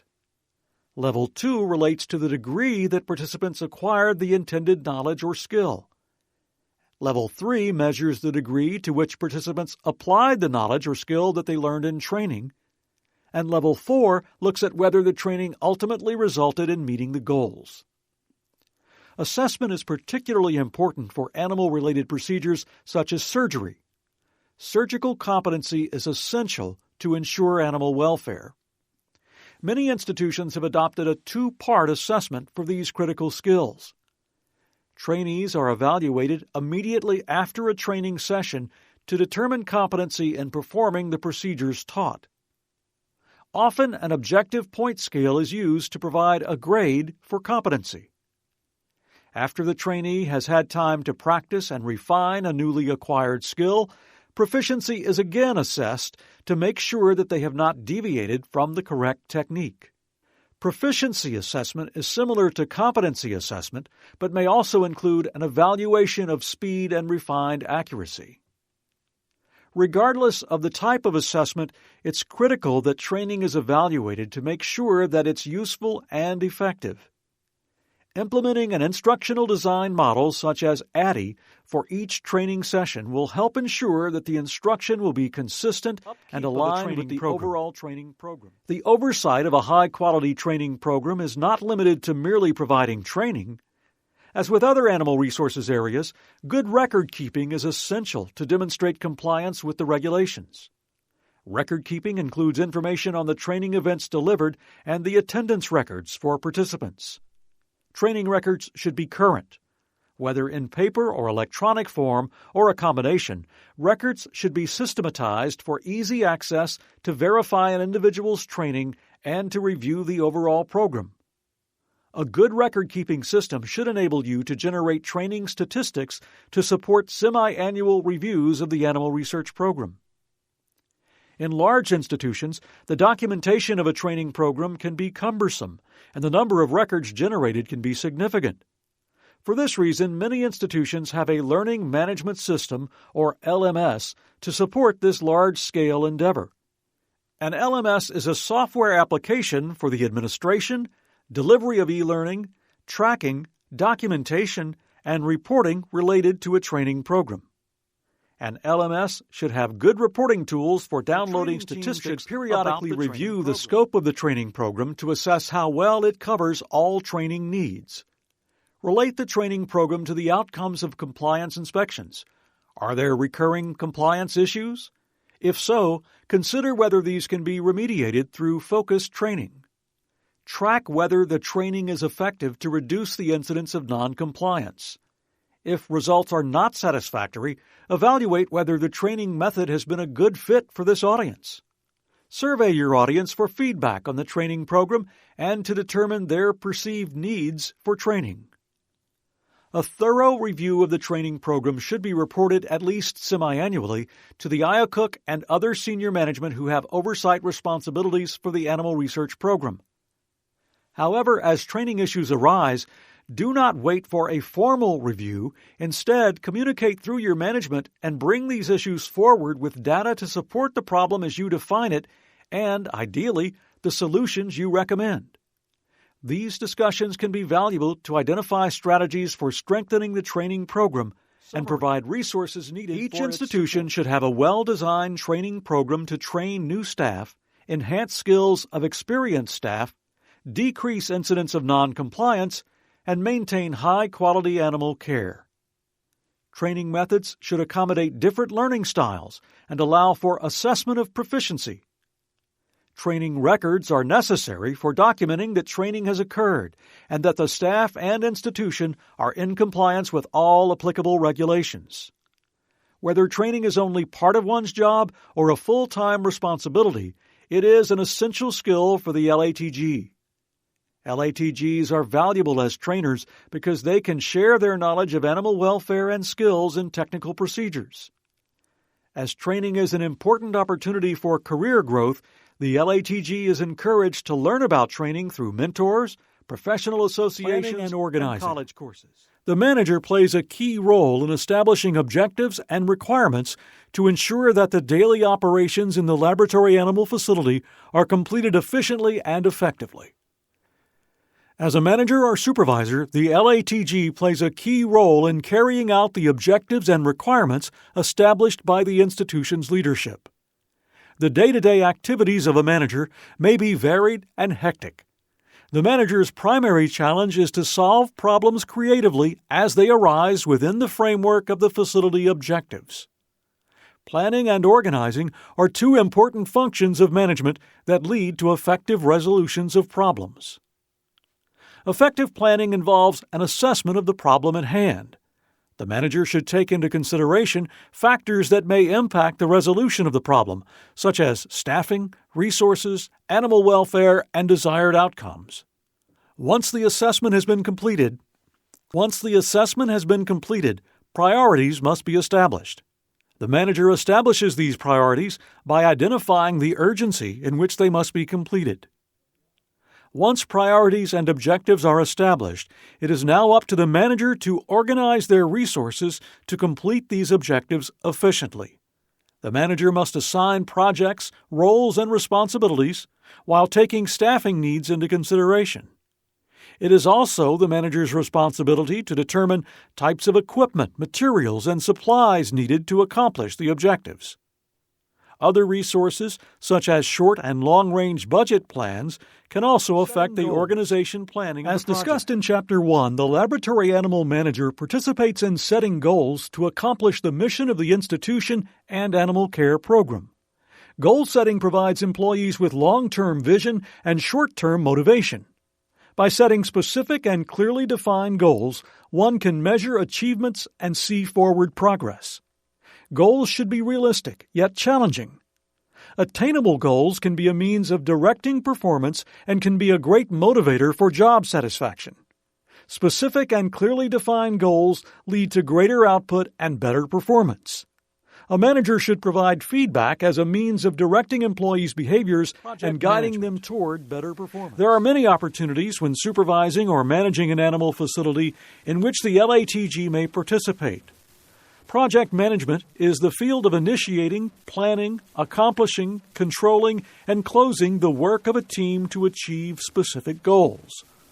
A project is a temporary undertaking designed to produce a unique result with a defined beginning and end. The project management process can be used in many ventures in the animal facility. Projects come in all shapes and sizes. They can include contributing to designing and building a new facility, renovating an existing facility, preparing for an ALAC international site visit, selecting and purchasing large equipment such as a new ventilated caging system, or implementing a new database system, to name just a few. Depending on the specific goal, there are 4 to 5 common elements used in the project management process. Number 1, initiation. During this phase of the process, the nature and scope of the project are determined. The initiation process includes analyzing the needs or requirements in measurable goals, reviewing current operations, cost-benefit analysis, budget development, stakeholder analysis, and developing a project charter to include costs, deliverables, tasks, and schedules. Number 2, planning. After the initiation phase, the project is planned to an appropriate level of detail. It may be useful to develop a flow chart that identifies key tasks and schedules. The main purpose of the plan is to map out time, cost, and resources to adequately estimate the work needed. Failure to adequately plan can greatly reduce the project's chances of accomplishing its goals. Number 3, execution. This phase of the project ensures that the plan's objectives are implemented according to the plan. This phase involves proper allocation and management of resources, including personnel, materials, and funds. Number 4, monitoring and controlling. This includes those processes performed to observe the execution of the project so that potential problems can be identified and corrected in a timely manner. The key benefit is that performance is observed and measured regularly to identify variances in the project management plan. Monitoring and controlling provides feedback as to where things are in the project and when corrections are necessary to meet the objectives of the plan. And number 5, closing. During this phase, the project is accepted after completing all objectives. It may be useful to perform a post-implementation review of the project to see where improvements in the process should be made and for future efforts. The manager is responsible for the space allocation in the facility. It is generally the manager, often in concert with senior scientific staff or veterinarians, who assigns space to the investigators based on their needs and the available capacity of the facility. The manager also supervises the use of procedure rooms within the facility, reviews protocols to ensure that all precautions required by the biosafety officer are taken when hazardous materials or biosafety issues are present, and ensures that appropriate signage is posted. The manager must factor in all the needs of a vivarium, which includes storage, quarantine space, procedure rooms, animal housing rooms, cage wash rooms, behavioral space, biohazard and/or radiation areas, diagnostic and necropsy areas, and surgical areas. Staff and research personnel needs, such as locker rooms and/or restrooms, break rooms, and office space, should be taken into account. Equipment can be a large expenditure for a facility. Equipment failures and downtime can be costly in the form of personnel productivity and equipment repairs. A manager must take into consideration the preventive maintenance required to maintain the equipment within the vivarium. This can be in the form of service contracts or facility maintenance personnel within the organization. A manager must provide training to ensure safety and the prevention of physical injury to staff. When selecting equipment, risk assessments should be conducted to reduce the risk of ergonomic injuries and contact with allergens. It is essential to ensure that all space within the vivarium is in good condition. Physical plant issues must be addressed, such as floors, walls, ceilings, HVAC, electrical, water quality, lighting, temperature, humidity, and noise levels. The manager must maintain sanitation schedules and vermin control within the vivarium. A manager must be aware of managing vivarium waste and meet all standards from the organization, state regulations, and federal regulations technology systems. Information technology systems have revolutionized all aspects of the animal care program, including facility management, inventory control, staff training, data collection, and record keeping. These systems have allowed the manager to gather and disseminate information quickly to staff. It is important to be knowledgeable about technology advancements and its use within the vivarium. Technology advancements in computers, cell phones, and handheld devices can be beneficial to an operation. However, it can also be detrimental to an organization if used inappropriately and may be costly to the institution. Technology systems must be monitored and safeguarded from unlawful access or usage. If information falls into the wrong hands, the reputation of an organization can be damaged. The manager must establish guidelines and policies for how such technology is used by staff. Training staff to be aware of phishing techniques can be important to the organization. Technology systems that monitor lighting, temperature, and humidity assist a manager or supervisor with physical plant concerns. Data collection technology using barcoding for animal census, supply usage, and equipment movements can improve efficiency. Energy conservation technology can be used, such as motion lights in storage rooms and alarms for automated watering equipment to monitor changes in water pressure. Inventory control. It's important to monitor closely the inventory of supplies to allow for the efficient day-to-day performance of animal care and other staff duties. The manager must provide the staff with the equipment they need and keep this equipment in good working condition. This may include required personnel protective equipment such as lab coats, respirators, boots, and hearing protection, and the appropriate equipment to work with the animals and supplies such as transport cages and dollies. Managers should ensure that the quantity and quality of species-specific caging is readily available. It's also important to maintain a good balance between what is purchased and what is used within a given period. Overbuying has an impact on both budget and the need for storage space, as storage of equipment or supplies in corridors can put the staff at risk. Verification of fire codes at the state level must be considered when using corridors for storage. New advancements in information technology can facilitate inventory management, monitoring tasks, and record keeping. Record keeping is essential both for efficient operation and to demonstrate compliance with regulations that apply to the facility. Following checklists and completing forms, for example room logs, is an efficient way to ensure that tasks are fulfilled. These tasks include monitoring environmental conditions, equipment maintenance and certification, and routine room cleaning. Equipment recertification should be performed at the intervals specified, and records must be kept up to date. For example, biosafety cabinets and animal transfer stations must be certified annually. The manager should regularly review the room checklists and make sure that an explanation is provided for any deviation. Operating procedures. Laboratory animal facility managers may also be responsible for developing and implementing standard operating procedures, or SOPs. SOPs provide standardization of working procedures, which helps ensure the uniformity of treatment for the research subjects. The facility's SOPs should be organized so that they are easily accessible to the staff. They should cover all aspects of the activities performed in the facility, from ordering animals to data collection and animal disposition. People who are actually doing the procedures are usually the best people to write the SOPs. The manager or a designee should review all the drafts and edit them so that they all follow a similar organization and are written in a similar style. The drafts should then be reviewed by those who will be using them as well as by management. An appropriate facility official should authorize all final SOPs. Once finalized, the SOP should be dated to help eliminate the use of obsolete versions. SOPs are often stored electronically.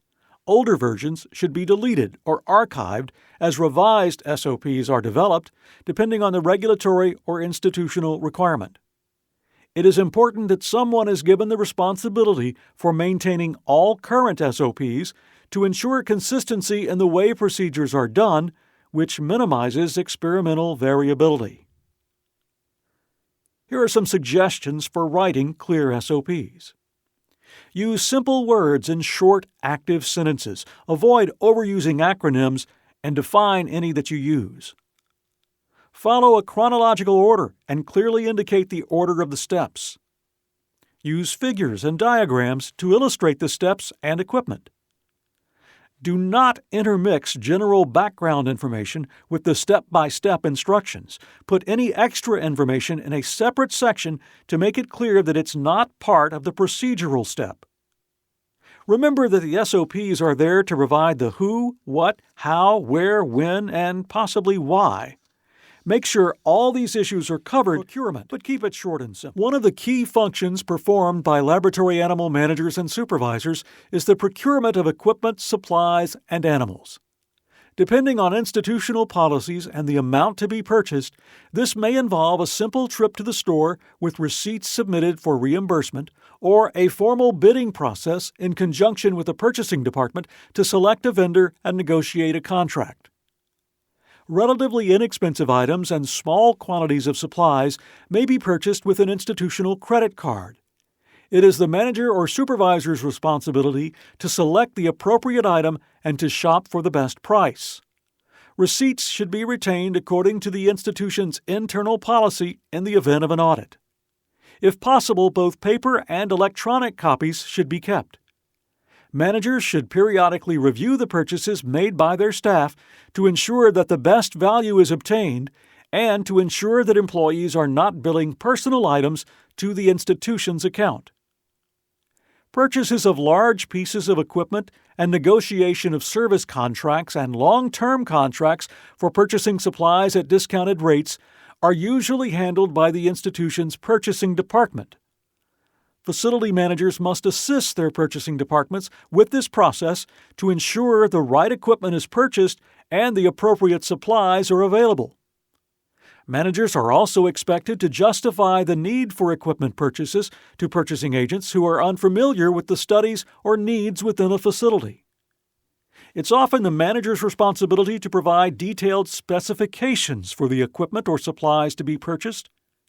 Failure to provide accurate and detailed specifications can lead to awarding contracts based on bids for items that are priced lower but are inferior in quality.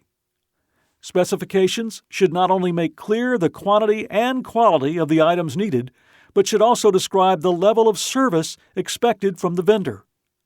Managers may also provide their purchasing departments with a list of vendors who should be contacted. Animal procurement has its own special issues, in addition to just obtaining the best quality animals for the lowest price. When ordering animals for an investigator, individuals must ensure that the investigator has IACUC approval to obtain and use the species, stock, or strain requested. Institutions should have mechanisms for tracking the number of animals ordered against the number of animals approved for use by the IACUC. Orders should not be placed if the request exceeds the number of animals approved for a protocol. Health issues are also critical to animal procurement. The veterinarian will often develop a list of approved vendors for animal purchases based on health reports from the vendors' colonies. Procuring animals from other sources, such as another institution's breeding colonies, may necessitate additional quarantine and testing procedures before the animals can be brought into the animal facility. Because of the special issues involved with animal procurement, most institutions require that all purchases of research animals be coordinated through their centralized veterinary services department. Animals and supplies should be inspected upon arrival into the facility to determine that they meet the criteria defined in the specifications. SOPs should be followed to ensure that all supplies and animals are introduced into the facility in a way that minimizes the risk of introducing pathogens or pests into the facility. Appropriate housing and storage areas must be available to receive facility these deliveries. Maintenance. Another major responsibility of facility managers is vivarium maintenance. This requires knowledge of what repairs are needed and close coordination with staff, maintenance departments, and outside contractors performing the repairs. To ensure that needed maintenance is performed in a timely manner, staff should be trained to report items in need of repair to their supervisors. Area checklists listing maintenance tasks and showing the dates when service is required and when the service was last performed can facilitate this. These lists should be monitored regularly by appropriate staff members within the vivarium. A facility walkthrough can help identify maintenance issues. IACUC facility inspections can also provide facility managers with a list of items needing attention. Environmental monitoring systems should be in place to monitor power, temperature, and humidity. These systems should be designed to alarm and notify responsible personnel of out-of-range environmental parameters 24 hours a day, 7 days a week. Preventive maintenance is critical to maintain a fully operational vivarium. Critical equipment such as autoclaves, cage washers, incinerators, heating, ventilation, and air conditioning or HVAC units, boilers, and chillers should be serviced on a regular basis to prevent breakdowns. Manufacturers will generally recommend a service interval and list the items to be serviced. Additionally, some equipment such as eye wash stations and safety showers must be recertified at specific intervals by trained personnel from occupational health and safety. A manager needs to make sure that this certification schedule is adhered to and that proper records are maintained. To prepare for unexpected breakdowns, facilities should have backup equipment when economically feasible or have a contingency plan in place for all equipment. This includes redundant fans and HVAC systems, portable air conditioners, dehumidifiers, and backup generators. This equipment should be tested routinely to ensure that it is functional and ready for use as needed. It is essential for the manager not only to report the maintenance issue to the appropriate service personnel, but also to follow up until the issue has been renovating an existing facility. The animal facility must be able to meet the needs of its users, both in terms of the physical plant and of the services it offers. Periodic assessment of the degree to which the needs are met is a good way to maintain a good level of service to the users. Each of the functional areas, from the quarantine areas to the treatment rooms, and all support areas should be considered. Users, staff members, and researchers are excellent sources to identify what needs improvement, both in terms of facility renovation and equipment upgrade. The manager is part of the team that supervises the planning of a new facility or the renovation of an existing one. This presents many challenges and requires a number of critical decisions versus decentralized facilities. Centralized facilities have become more common and are generally considered more efficient to operate because of economy of scale, managing security, and staffing. Similarly, centralized facilities make it easier to ensure regulatory compliance and oversight. Decentralized facilities may be more convenient to investigators because they may be closer to their research laboratories, and the physical separation of the different groups of animals may help limit the propagation of infectious diseases. Modular prefabricated facilities. Manufactured modules have gained in popularity for rapidly growing programs. They can be operational in a short time and are generally more economical than traditional construction. The specific conditions and local needs will determine whether these are a good alternative for the facility. Because needs can change unpredictably, room flexibility should be considered in planning new facilities or renovating existing ones. These considerations include the ability to accommodate the variable housing needs of different species and the additional equipment that could be needed for specific studies.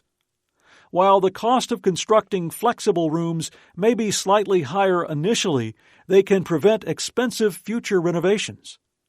The specifics of planning a facility are beyond the scope of this manual, but the manager facing this task should become familiar with the literature available of laboratory animal facilities. Animal facilities must provide an environment that maintains animal health and welfare and allows high-quality and reliable research. Considerable amounts of energy are necessary to maintain optimum animal health and minimize research variability. Maintaining and running an animal facility also consumes a significant amount of water and other resources. By using conservation activities and methods such as those we're about to describe, the laboratory animal science field can decrease this consumption and be a better steward of our environment. To minimize the negative impact on the environment, those managing and working in laboratory animal facilities need to assess and revise use of resources and to reduce the facility's carbon footprint. HVAC systems use a considerable amount of electricity. The HVAC systems must adjust the temperature and humidity of the outside air to attain the quality required for the animal facility. Usually, outside air must be cooled to remove humidity and then heated again to reach the appropriate temperature before distribution into the animal facility. In addition, lighting, computers, and other equipment use large amounts of electricity. The sanitization necessary to enhance biosecurity and maintain pathogen-free animals requires the use of some chemicals that can be hazardous to the environment. Additionally, a vast volume of water is required for sanitation activities, such as hosing animal runs, running cage and rack washers, and general cleaning. Sterilization equipment uses energy and water. The magnitude of supplies required for husbandry not only consumes natural resources, it creates an enormous accumulation of waste that frequently goes to landfills. Disposable items such as bedding material and PPE, as well as the packaging material used to ship these supplies to the animal facility, may be discarded. Items that are not disposable, such as plastic caging and metal cage racks, are used for longer periods, but eventually wear out and also are discarded. A recent innovation that decreases the energy and water required for cage sanitation is the disposable cage. At cage change, disposable cages are discarded and replaced with new cages. Ideally, these plastic cages should be recycled to avoid an increase in waste sent to the landfill. The use of modern energy-efficient HVAC systems can save a substantial amount of energy. While there is minimal flexibility with the animal housing room temperatures required or recommended by the regulations, ensuring that the HVAC system is running as efficiently as possible can help. In non-housing rooms, lights should be turned off when the room is not in use. Computers and other equipment that do not need to remain operational should be turned off. Chemical hazards are to replace more toxic chemicals with less toxic ones and follow disposal instructions appropriately to prevent environmental contamination. Consult with the sanitation chemical suppliers to determine in what situations less toxic chemicals can be used and what are the proper disposal methods. Sometimes hazardous chemicals can be replaced with non-chemical alternatives. The way mechanical equipment is used can save resources. For example, set cage washers to the lowest water temperatures required. Use the final rinse of the last wash load as the first pre-wash rinse of the next load. Set sterilizers to use the lowest energy possible and consider using dry heat instead of steam to save water when appropriate. Use auto shutoffs on equipment such as clothes dryers with moisture sensors. Use newer equipment which is generally more energy efficient. Some institutions have programs that provide some funds to replace older equipment with Energy Star certified equipment. There are also steps that can reduce the amount of waste that animal facilities send to landfills. First, recycle as much as possible, including plastics, cardboard, and paper. Many institutions provide recycle containers, and facility-dedicated containers may be available. When it's time to obtain replacement equipment, consider selling or donating the old equipment, purchasing used or refurbished equipment, or trading equipment instead of buying new. Keep in mind that purchasing new, energy-efficient mechanical equipment is likely better than using older, energy-wasting equipment. Check with your institution to see if older equipment can be given for surplus or scrap metal instead of throwing it away. Many institutions are developing methods for composting used bedding and even animal carcasses, thus reducing waste sent to the landfill and creating useful fertilizer. While many of the methods we just discussed are used to minimize environmental impact of animal facilities, the best time to address these issues is when new animal facilities are constructed or renovated. For example, the U.S. Green Building Council established the Leadership in Energy and Environmental Design, or LEED, certification program for energy-efficient and low environmental impact buildings. Buildings are LEED certified at 3 levels, depending on the level of efficiency. Another area of building design related to energy efficiency and low environmental impact is the green roof or living roof, in which the roof is partially or completely covered with a waterproof membrane and a growing medium with growing plants. A green roof can reduce energy costs because it provides insulation for the building and it decreases the sun's radiation absorbed by the roof surface and released back into the atmosphere as heat. A green roof absorbs rainwater to reduce storm runoff and filters any water that is not absorbed. Additionally, the plants can serve many purposes such as CO2 absorption, wildlife habitat, and a pleasant area for personnel. Effective budget planning and sound financial management are important components of well-run animal research programs. Facility managers and supervisors play a critical role in the budget-setting process for animal facilities. Accounting systems vary among organizations, and understanding your system's structure will greatly help in budget development. Depending on how the animal program is arranged, costs may be aggregated into one overall budget or spread over multiple budgets if several facilities or functions exist. For example, a manager who wants to track costs for the animal husbandry, veterinary, and diagnostic laboratory components of a facility could develop individual budgets for each of those areas. The organization's accounting system categories may not mirror those needed by the animal research facility, in which case the facility must adapt to the organization's expense classifications. The categories chosen should make it as easy as possible to understand and track costs, as well as allow for the detailed cost analysis needed to develop per diem and other rates used to bill for services provided. Budgets are typically developed to cover a 12-month period, which is known as the fiscal year.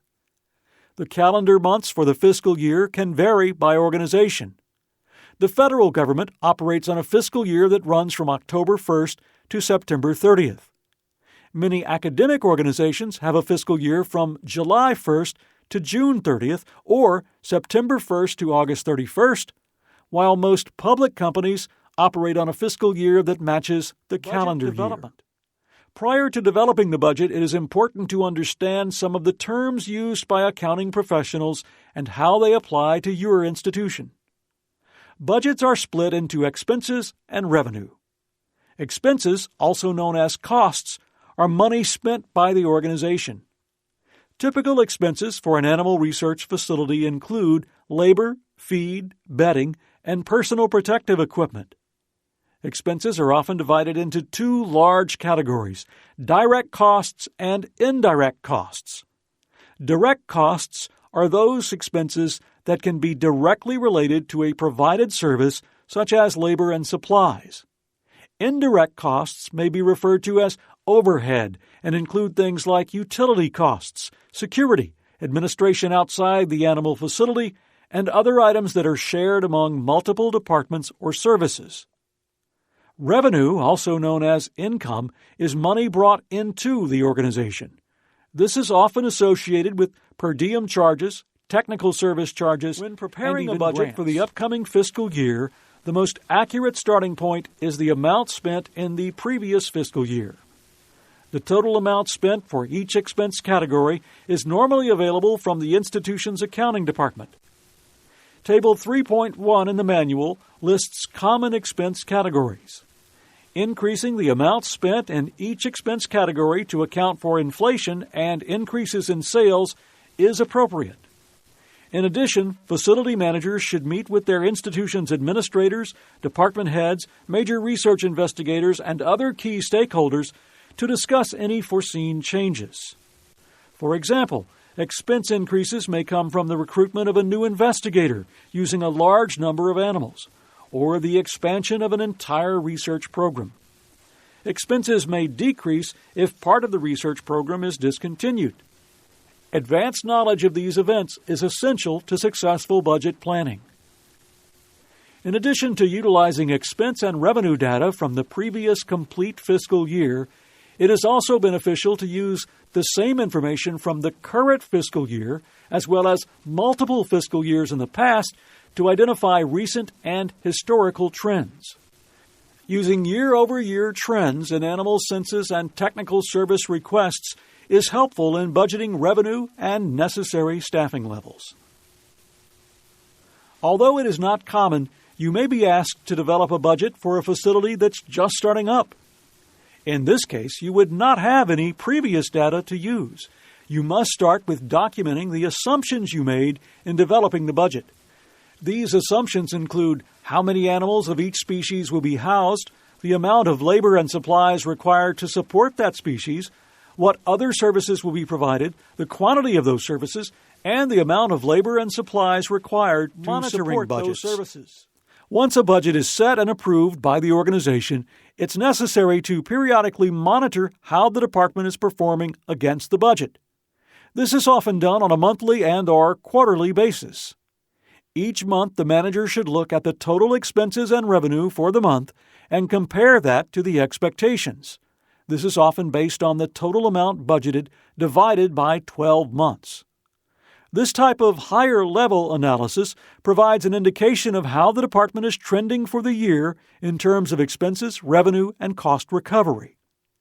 At each quarter, the manager may need to reforecast the budget based on these trends, especially if it indicates a large discrepancy from the original budget.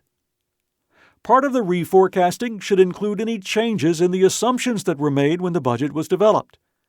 Table 3.2 in the manual gives an example of this process. If expenses exceed the budget, a thorough evaluation to determine the underlying cause of the variance should be undertaken. If the variances represent significant overages, the facility might have to reduce its operational costs. When cost containment becomes a necessity, the laboratory animal technologist with supervisory responsibilities can be a major contributor to the cost-saving process. The technologist's input in each of these areas is extremely helpful in establishing a logical plan to reduce costs. Costs for personnel traditionally represent more than 60% of all costs related to animal care. Staff reduction may be needed to curtail costs, but in general, facilities should consider other measures before initiating personnel layoffs. Elimination of overtime and temporary help can often reduce expenses, thus forestalling or eliminating the need to lay off permanent staff. Reducing the staff necessitates restructuring the workload distribution to increase efficiency and to ensure that animal care will not suffer. For example, reducing the frequency of some tasks that do not directly impact the animal's immediate welfare, such as regular hull scrubbing, or reducing benefits such as allowing for continuing education during working hours, may help provide a larger labor pool for critical animal care functions. It is important to consider the impact that decisions related to personnel will have on the morale of the staff, which can have a greater impact on work efficiencies due to staff stress or higher turnover rates. Physical space. Consolidating the areas in use at an animal facility can help reduce costs. For example, closing satellite facilities and unused rooms generally reduces both labor costs and the amount of supplies needed for appropriate animal care. Caging. Though caging needs are determined by the animal species and numbers, frequent evaluation of caging requirements can reveal ways to reduce costs. The use of an automatic watering system, though initially expensive, can reduce the labor costs involved with changing individual water bottles. Ventilated rodent cages also have a significant upfront cost, but reduce labor costs by increasing the interval between cage changing. The need for replacement caging and associated cost must also be taken into account. Cage washing. Cost savings may be gained by evaluating the use of existing equipment, detergents, disinfectants, acidifiers, and neutralizers. For example, are the amounts of cage wash additives and the equipment being used in each wash cycle appropriate for the specific type of cages being cleaned, or are they the same for all wash cycles, no matter what type of caging? Are cage washing and cleaning schedules optimal to reduce labor costs, or were they established without a major concern for cost savings? Animal days. To reduce costs, the facility can reevaluate the number of days animals must be maintained for use in specific research projects and reduce the minimum colony sizes accordingly. Supervisors and managers can often identify groups of animals that are no longer needed and thereby help reduce the number of animals maintained in the facility. Conversely, highly efficient facilities that are underused can benefit by increasing their population, perhaps by consolidation with some satellite facilities. Feed is frequently the most wasted item in animal facilities, so studies requiring specialized diets should be monitored daily and precisely. The technical staff should note whether feed given ad libitum is frequently wasted when animals are used only for short-term studies. Feeders for these animals may not need to be filled each day or each time a shipment is received. Reevaluation of suppliers' prices could open the door for some cost savings.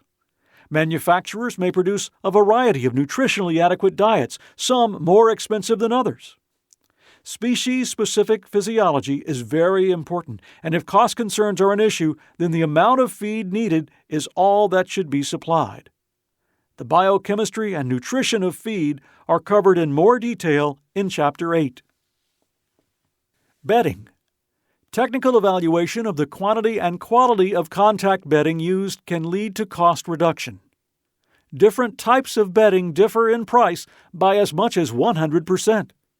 Minimizing both initial costs and quantity are effective cost-saving measures. Using ventilated housing systems can also reduce this cost if properly managed.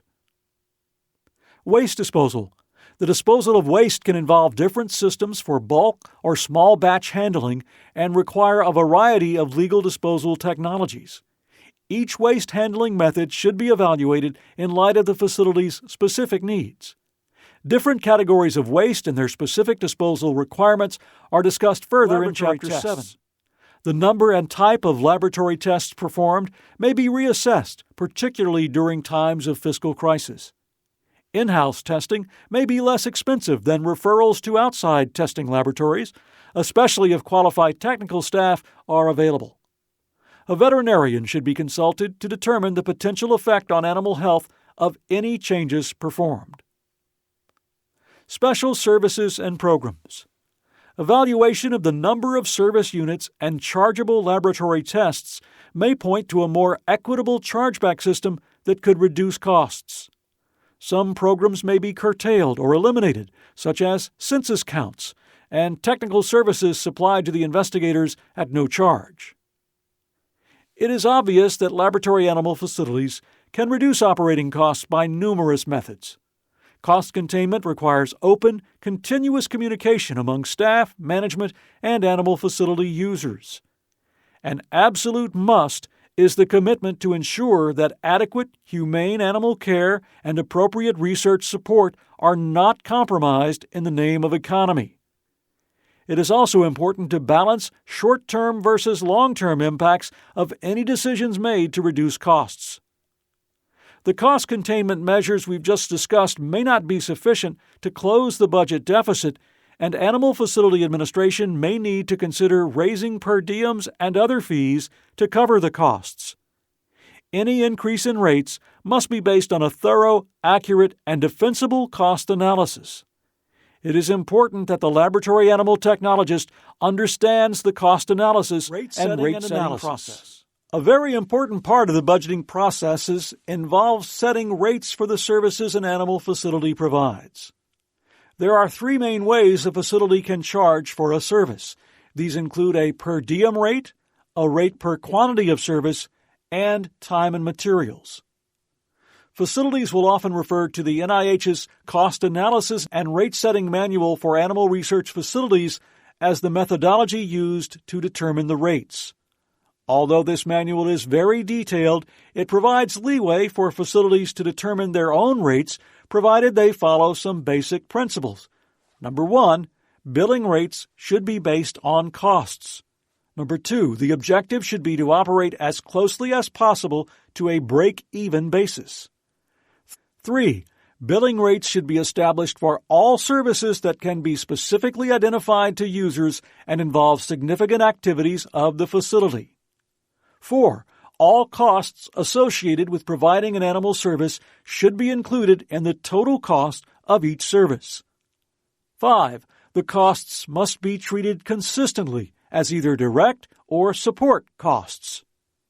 6. The assignment of costs to cost centers and the allocation of support costs to direct cost centers should be based on beneficial relationships. Number 7, billing units should logically represent the service provided. 8, all users should be charged consistently at full rates. 9, revenue and costs should be compared annually to identify surpluses and deficits for each service. And number 10, adjustments should be made to compensate for surpluses or deficits. These principles are designed to ensure a facility charges each researcher fairly and that the rates for one species are not used to subsidize the costs for another species. Per diem rates are typically used to recover costs associated with housing animals. They are set at a specific cost per animal per day or per cage per day. Rates are set by determining all expenses associated with the labor, such as husbandry, cage wash, and clinical support, and supplies, such as feed, bedding, enrichment, etc., to support that species for an entire year. This number is divided by the average number of animals or cages housed each day and divided again by 365 days in the year. Another way to express this is by using this equation. The labor cost plus the supplies cost is divided by the average daily census, which includes the number of cages or animals. That number is divided by 365 days to determine the cost per animal or cage per day. When housing a new species for the first time, it may be necessary to use different methods to determine the initial rate until you have data to determine more accurately the per diem rate. One way to do this for similar species, such as mice and rats, which have similar husbandry requirements, is based on a comparison of the cage floor area. For example, if a facility is housing mice in 75 square-inch cages at a rate of $1 per cage per day, and they need to house rats in 144 square-inch cages, you can divide $1 by the 75 to get a cost per day per square inch. You then multiply that number times 144 to get the cost per cage per day for rats. In this example, the rat per diem rate would be $1.92 per cage per day. Another method, often used when housing very different species such as mice and rabbits, would involve determining the maximum revenue a room would provide for the known species. Using the same numbers we just discussed for mice, if the room could house 350 mouse cages, the maximum annual revenue for the room is equal to $127,750. This number is determined by multiplying $1 per cage per day times 350 cages. That figure is then multiplied by 365 days. If the same space can house 36 rabbit cages, the per diem rate for rabbits would be calculated by multiplying $9.72 per cage per day. This number is determined by dividing 127,750 by 365 days and then dividing that number by 36 If a facility is just starting up and has no data on which to base their rates on, then the use of assumptions and averages becomes necessary. A facility manager can use previous experience as well as the experience of other facilities to determine the average number of cages or animals a single employee can care for, to determine how many employees are needed to care for the average number of animals to be housed. Using average salary data for these positions, such as the salaries in the ALAS Laboratory Animal Facility Compensation Survey, you can then calculate the annual labor costs for that species. It's important to include the labor costs for cage wash support as well. For example, if the facility is expected to house an average of 2,000 mouse cages, and it is assumed one caretaker can support 1,000 cages, then 2 full-time employees are needed for husbandry duties. In addition, 2 full-time employees are needed for cage wash, one on clean side and one on dirty side. If it is assumed that the annual salary and benefits for the caretakers and cage washers is $45,000 and $35,000 respectively, then the annual labor costs are $160,000. Most rates in an animal facility are made up of 60 to 70% labor and 30 to 40% supplies. Using this as a guideline, the total cost to house 2,000 cages a year would be $246,154. You get this number by dividing $160,000 by 0.65, assuming labor makes up 65% of the costs. This translates to a mouse per diem rate of 33 cents per cage per day. Now, the examples we just provided are oversimplified, but provide a general guidance of different methods for setting per diem rates. Your facility may have multiple species and will need to account for labor and supplies that support multiple species, such as veterinary care, animal health testing, cage wash labor, cleaning chemicals, etc. Using the NIH Cost Accounting and Rate Setting Manual for Animal Research Facilities and working with your department and organizational financial experts will allow you to develop the most accurate rates for your facility. Rates per quantity of service. Some services that a facility provides are not provided on a daily basis. In this case, a per diem rate would not be appropriate, but rather a rate per quantity of service is needed. Examples could include injections, blood collection, weaning, perfusions, necropsy, etc. These services require a known amount of labor and supplies where the two costs can be combined to develop a single rate. For example, weaning a litter of mice may take 15 minutes, but does not require any supplies. If the total salary and benefit costs for 5 staff members that can perform this service is equal to $280,000, then an hourly rate would be $26.92 per hour. This figure is calculated by dividing $280,000 by 5 staff and then divide by 2,080 hours per staff per year. Since the service only takes 15 minutes, then the cost per weaning would be $6.73. Another example that would include supplies would be postoperative analgesic injections, which take 10 minutes to prepare the injections for 15 animals, 15 minutes to administer the injections, and 10 minutes for cleanup and documentation. The supplies for this service include syringes, needles, and the drug. Using the same labor costs we just described, 35 minutes of work is equal to $15.70. To arrive at this figure, divide $26.92 per hour by 35 minutes and then divide that number by 60 minutes per hour. If the supplies for 15 animals cost $25, then the total cost for 15 animals equals $30.70, or $2.05 per animal.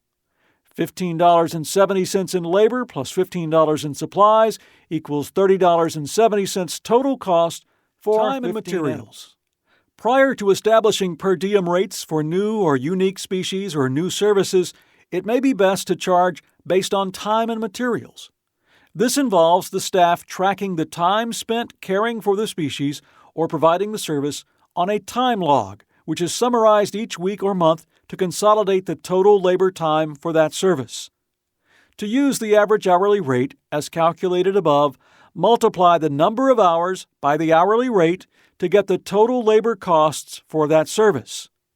As supplies are purchased for use in the service, these should be tracked and billed when the labor is billed.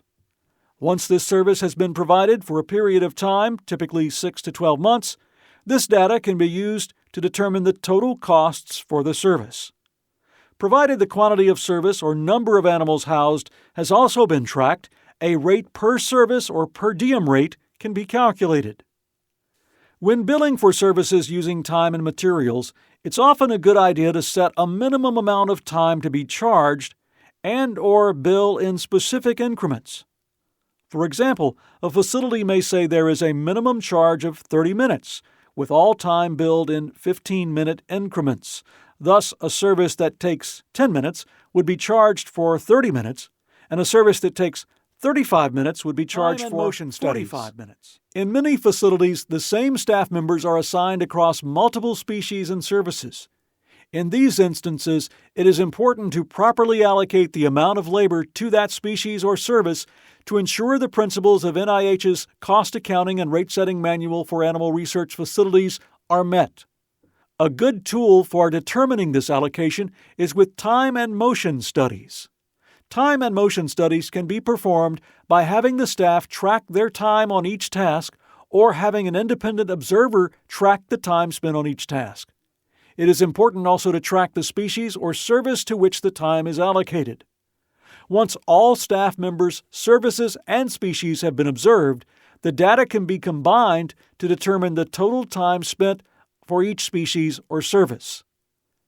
These data will allow you to establish the allocation of labor costs to that species or service, as well as determine the future needs for labor resources as the census or request for the service goes up or down. Many facilities have some type of subsidy provided by the institution to offset the high costs of running an animal facility. These subsidies may be in the form of a percentage of the overall budget or for a specific activity such as management or regulatory compliance. Regardless of the subsidy, the rates a facility charges are typically based on the costs after the subsidy has been taken into consideration. It is important for the facility to know the true cost to operate the entire facility and what the rates should be if a subsidy is not provided, as the subsidy is not guaranteed. If the subsidy is provided as a percentage of the budget, then the rates calculated to fully recover the costs can be adjusted by that same percentage. If the subsidy is for a specific activity, then the rates would be adjusted based on the removal of that activity from the rate calculation. As a facility sets or evaluates rates they charge, there is often a desire to benchmark the current or proposed rates against other facilities. Due to the differences in subsidies as we just mentioned, as well as the labor and supply costs differences based on your geographic region, the comparison of rates from one facility to another is difficult unless the comparison involves the full cost accounting rates at two geographically similar institutions. Internal versus external customer rates. The rates provided to internal customers are often significantly lower than to external customers because of the subsidy we just talked about and due to the indirect costs supported by government funding. Institutions that receive government funding negotiate with the federal government an indirect cost rate to cover these costs so that when a researcher receives a grant, the government adds this rate percentage to the grant for the indirect costs. The subsidy and the indirect cost support from the grants helps keep rates low for internal customers. External customers, pharmaceutical companies, or other institutions lacking the infrastructure to support a specific species or study and that wish to use another institution's animal facility will be charged the full rates that do not include the subsidy and will have the added indirect costs into the rate. For example, if the rate to house a mouse cage for an internal customer is $1 per cage per day, and the institution provides a 20% subsidy and has a 38% indirect cost rate with the federal government, The rate for the external customer would be $2.02 per cage per day. To arrive at this figure, divide $1 by 0.8 and then divide that figure by 0.6. Animal facility management is a broad topic. This chapter reviewed some of the important management considerations for overseeing the operation of a vivarium. Facility managers and supervisors have vast responsibilities in facility design and operation, personnel management, budgeting, procurement, and more. An LATG should strive to work with other institutional bodies such as occupational health and safety, environmental services, security, and information technology services to ensure that the vivarium is both compliant and runs smoothly. Research is a collaborative enterprise, and understanding the requirements of the research program is essential to ensure a well-functioning facility. Managing compliance. Regulations and guidelines surrounding the care and use of animals for research, teaching, and testing are an essential component of biomedical research.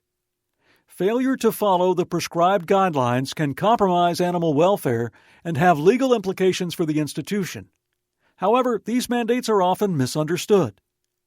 The laboratory animal technologist plays an important role in compliance management.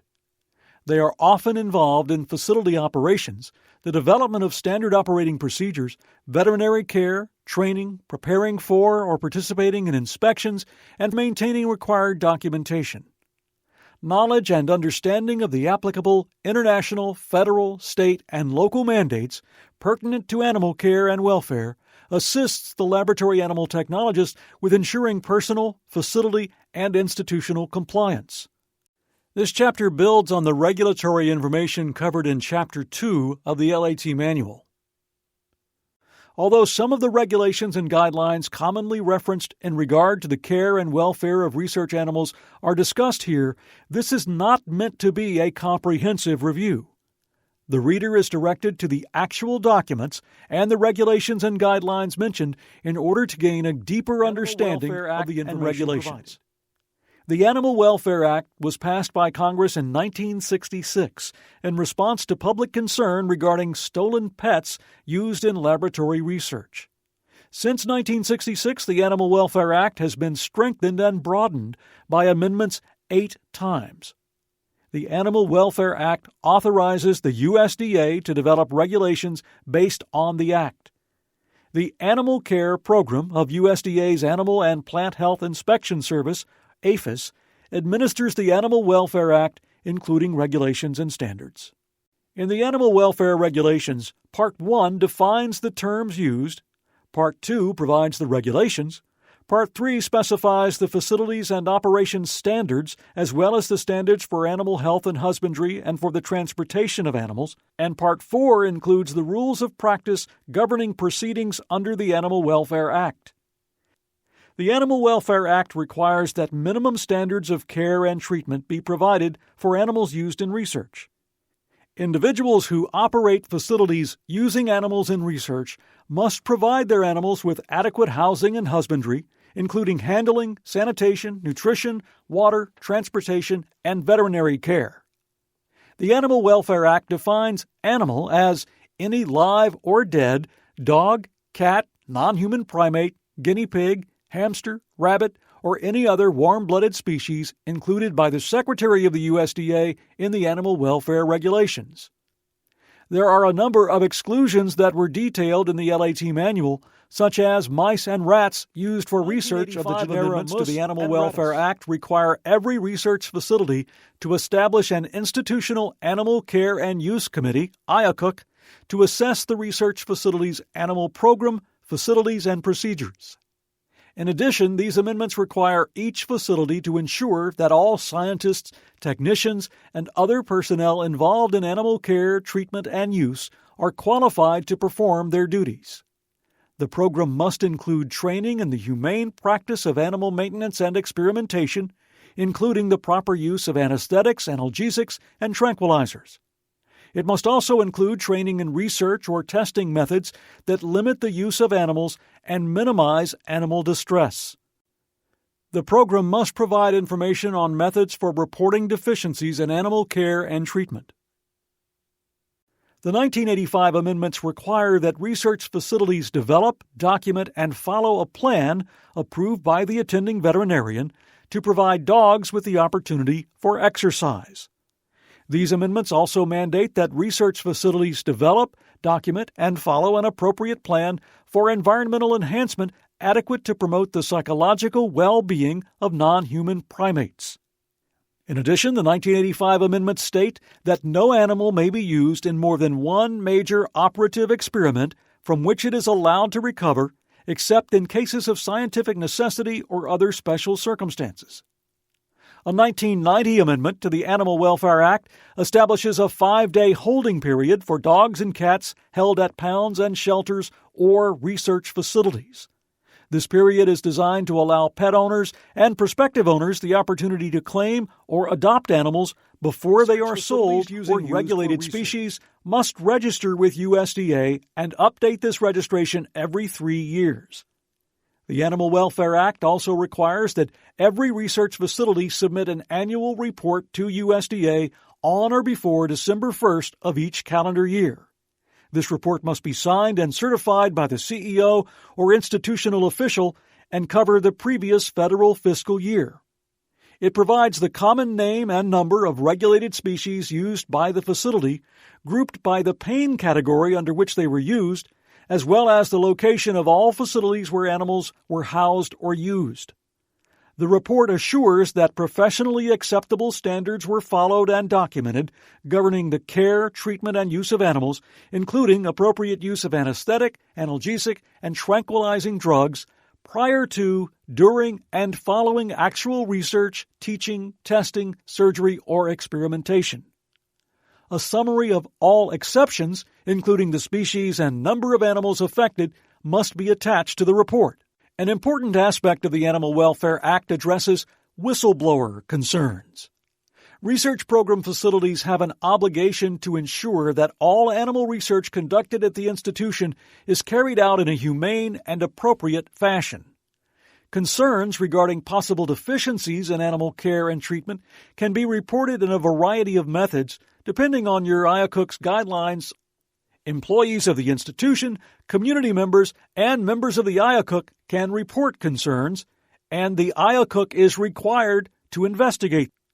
No member of the facility can be discriminated against or subject to any reprisal for reporting possible violations of animal care standards. The USDA APHIS has published an Animal Care Policy Manual, which can be found on its website. This manual contains 18 policies, although not all of them relate to laboratory animals. These policies should be regarded as mandates that provide additional clarification and guidance in support of the Animal Welfare Act. The policies listed in Table 5.1 in the manual are ones that may be pertinent to activities in research, and they are presented in the sequence in which they appear in the animal documentation required by the USDA. The USDA has specific record-keeping requirements for the IACUC and for dogs, cats, and non-human primates. Any or all of these records may be examined by USDA inspectors. IACUC records. The USDA requires records for the following. IACUC minutes. A brief synopsis is required for all discussions that take place within the IACUC meeting. This includes general information such as assurance of quorum, brief descriptions of all discussions, and status of animal use protocols discussed. Animal use protocols. Records such as submission dates, IACUC review process, annual review, de novo reviews, all amendments, and correspondences must be kept. Semi-annual IACUC reports and recommendations, which includes facility inspection records for all buildings, animal housing rooms, procedure rooms, transport vehicles, and any other areas where animal work is done. Program review records. The institutional official report. The IACUC makes recommendations to the institutional official regarding any aspect of the research facility's animal program, facilities, or personnel training. Given that the Animal Welfare Act arose from a need to protect dogs and cats from unregulated sale and experimentation, the Animal Welfare Act and regulations states that research facilities must make and maintain records for each individual live dog or cat. A cage card marked with individual numbers of the animals housed in the cage can be used for other species. Very detailed information is required on the source of all animals, their description and identification, transportation, euthanasia, sale, or other means of disposal by the research facility. These records include any offspring born of these species while in the research facility's possession or under its control. Research facilities may use the following forms provided by the USDA to track the necessary information: Interstate and International Certificate of Health Examination for Small Animals, which is APHIS Form 7001. Record of Acquisition and Dogs and Cats on Hand, which is APHIS Form 7005. And Record of Disposition of Dogs and Cats, which is APHIS Form 7006. A copy of the record must accompany each shipment of any live dog or cat sold or disposed of, and one copy must be retained by the research facility. Institutions must develop, document, and follow an appropriate plan to provide dogs with the opportunity for exercise. The plan must include written standard procedures and must be approved by the attending veterinarian. Institutions must develop, document, and follow an appropriate plan for environment enhancement adequate to promote the psychological well-being of non-human primates. The plan must address each of the following: social grouping, environmental enrichment, special considerations, restraint devices including limits on time, and exemptions. Special considerations should be documented for infants and young juveniles, animals showing signs of psychological distress, animals on restricted activity protocols, individually housed NHPs unable to see or hear their conspecifics, and great apes weighing over 110 pounds. Exemptions from participation in the Environment Enhancement Plan may be made for individual animals by the attending veterinarian because of the animal's health or condition or in consideration of its well-being. The basis of the exemption must be recorded by the attending veterinarian for each exempted non-human primate. Accepting permanent conditions, the exemption must be reviewed at least every 30 days by the Human Services Public Health Service Policy on Humane Care and Use of Laboratory Animals. The Public Health Service Policy on Humane Care and Use of Laboratory Animals, or PHS policy, applies to all research, testing, and educational activities supported or conducted by any PHS agency, including the National Institutes of Health and the Centers for Disease Control and Prevention. PHS policy is enforced by the Office of Laboratory Animal Welfare at the National Institutes of Health. PHS policy regarding the care and treatment of animals used for research arose from the Health Research Extension Act. This act mandates the formation of an institutional care and use committee and a certain standard of veterinary care for all animals used in a facility that receives money from the National Institutes of Health. These requirements are reflected in the PHS policy. Many institutions are covered by both the Animal Welfare Act and PHS policy. Although there is much overlap in requirements, there are some notable differences, such as which animal species are covered and the composition of the Institutional Animal Care and Use Committee policy requires conformity with the following mandates and guidelines. 1. The Guide for the Care and Use of Laboratory Animals. 2. United States Government Principles for the Utilization and Care of Vertebrate Animals. 3. Animal Welfare Regulations. And 4. AVMA Guidelines for the Euthanasia of Animals. For an institution covered under the authority of both USDA and OLAW, OLAW expects the institution to develop a uniform set of policies, standards, and procedures which reconcile the two sets of regulatory mandates and to apply these consistently to all species. Since the animal welfare regulations provide for minimum standards, the reconciliation with PHS policy generally raises the bar on standards for the species mice, rats, and birds that are excluded by the Animal Welfare Act. One program requirement that is unique to the PHS policy is an occupational health and safety program for personnel having contact documents and reports required by OLAW are 1. Animal Welfare Assurance. Often known as the Assurance, this document describes the essential components of an institution's animal care and use program and assures that the institution complies with all PHS policy requirements, including referenced laws and guides. It must be approved by OLAW before any activity involving animals may be conducted or supported, similar to registration required by USDA for research institutions. The PHS assurance is valid for a period of up to 5 years, at which time a new assurance must be submitted to OLAW. Number 2, Semi-Annual Program and Facility Review Report. The IACUC has a mandate to review at least once every 6 months the institution's program for the care and use of animals using the guide as a basis for evaluation. This report contains sections based on the chapters of the guide: institutional policies and responsibilities, animal environment, housing and management, veterinary medical care, and physical plant. The animal and physical plant chapters are addressed through a required semi-annual facility inspection of animal housing and support areas, cage wash, aseptic surgery suites, procedure areas including rodent and non-survival surgeries, and laboratories.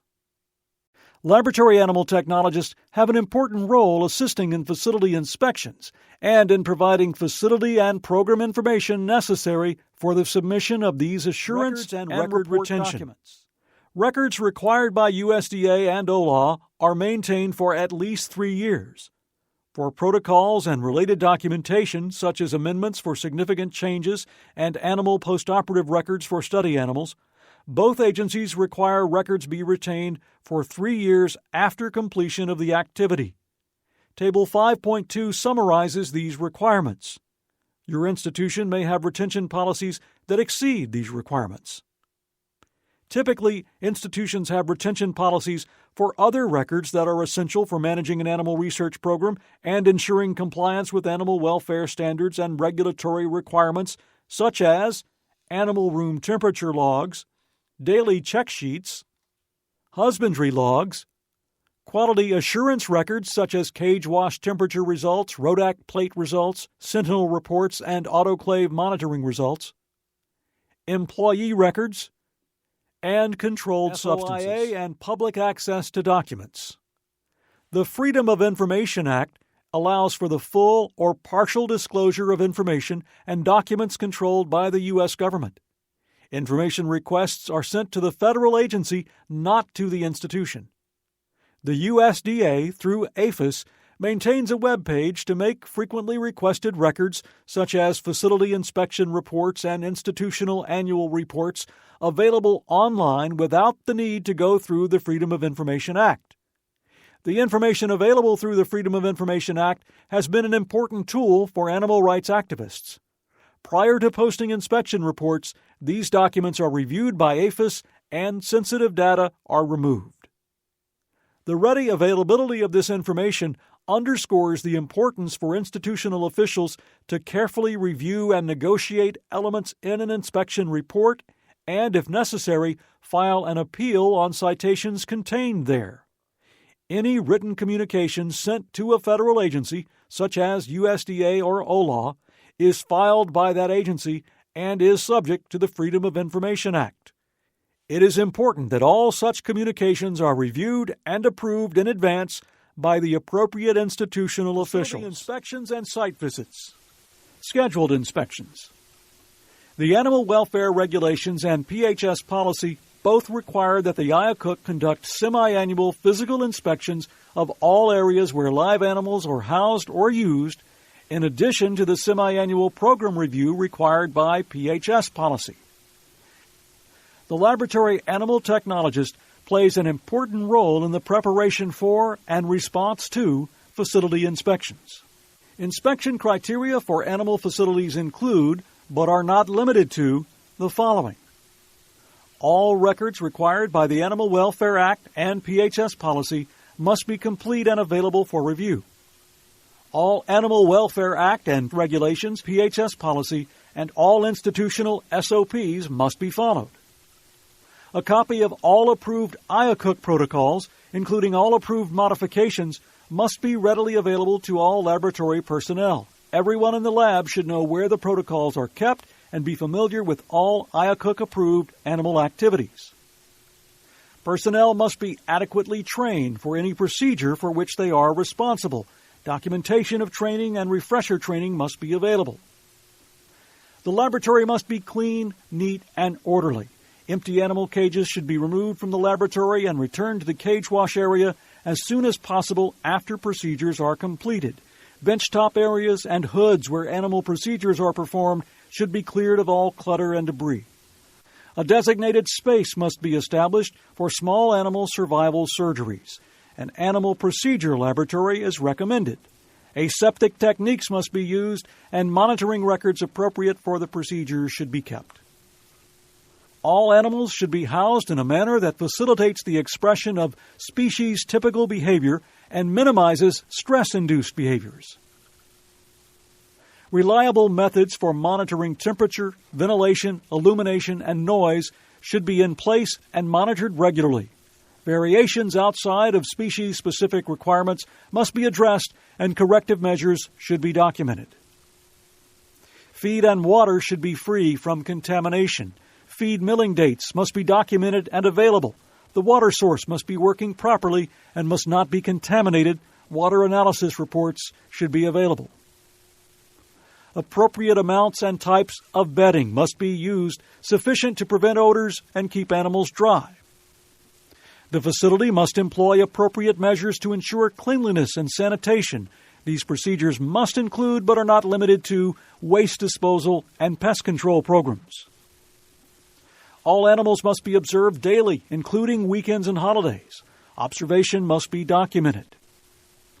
Social animals should be housed in compatible pairs or groups unless they must be singly housed for experimental or compatibility reason. Single housing should be justified in writing. Appropriate safety measures must be taken. No food or drink is permitted within the lab. All anesthetic gases must be scavenged. All gas cylinders must be properly secured. Only procedures approved in the IACUC-approved protocol can be performed. All controlled substances must be securely stored. Federal law requires that controlled substances be kept in a secure cabinet and accessible only to personnel authorized. An updated, complete log of all use of controlled drugs must be kept within the laboratory as well. All experimental and therapeutic agents for use in live animals must be within their printed expiration date.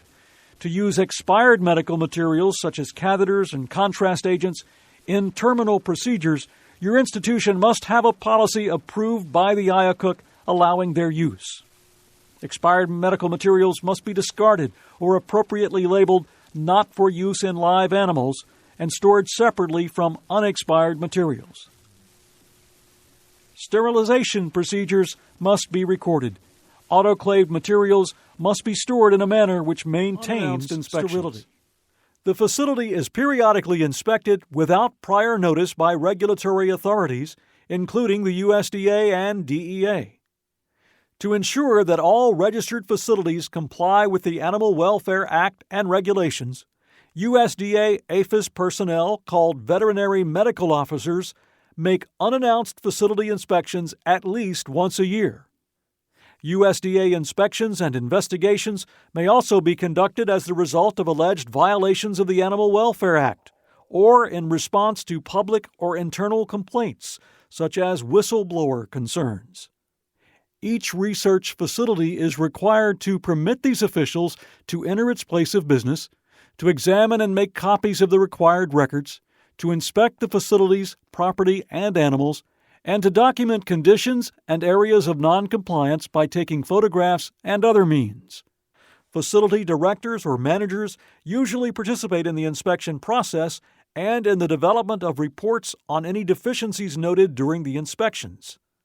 Laboratory animal technologists are often involved in providing documentation and in providing supporting information as requested. An animal may be confiscated or euthanized by the authority of the VMO if the animal is suffering as a result of the research facility's failure to comply with any provision of the regulations or standards. However, the veterinary medical officer must give the facility the opportunity to correct the condition and provide adequate care to the animal. If an inspection reveals deficiencies in meeting the Animal Welfare Act standards and these are not corrected promptly, the USDA may initiate legal actions which can include fines and/or revocation of registration.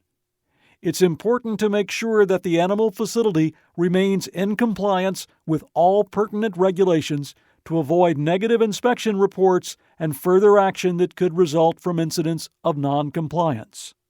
All USDA-required records must be available for inspection by USDA or federal funding agency representatives at reasonable times. Agencies do not copy or remove the materials from the research facility's premises unless there is an alleged violation under investigation or site visits. Enforcement. ALAC International is an organization that accredits institutions with a high-quality program meeting all federal laws and guidelines.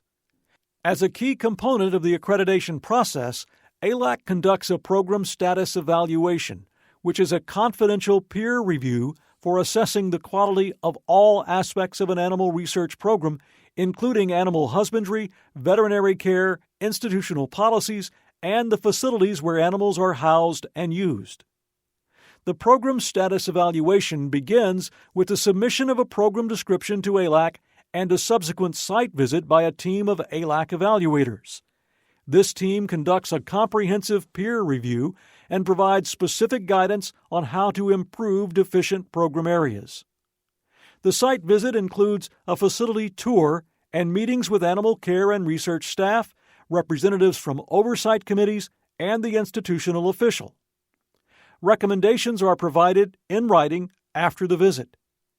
Accreditation is granted for a period of 3 years, so evaluations are done on a triennial basis.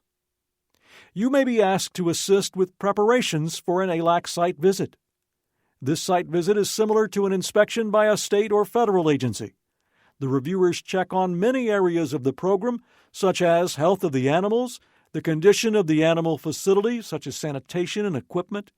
They may ask to see documentation and records, such as USDA inspection reports and SOPs.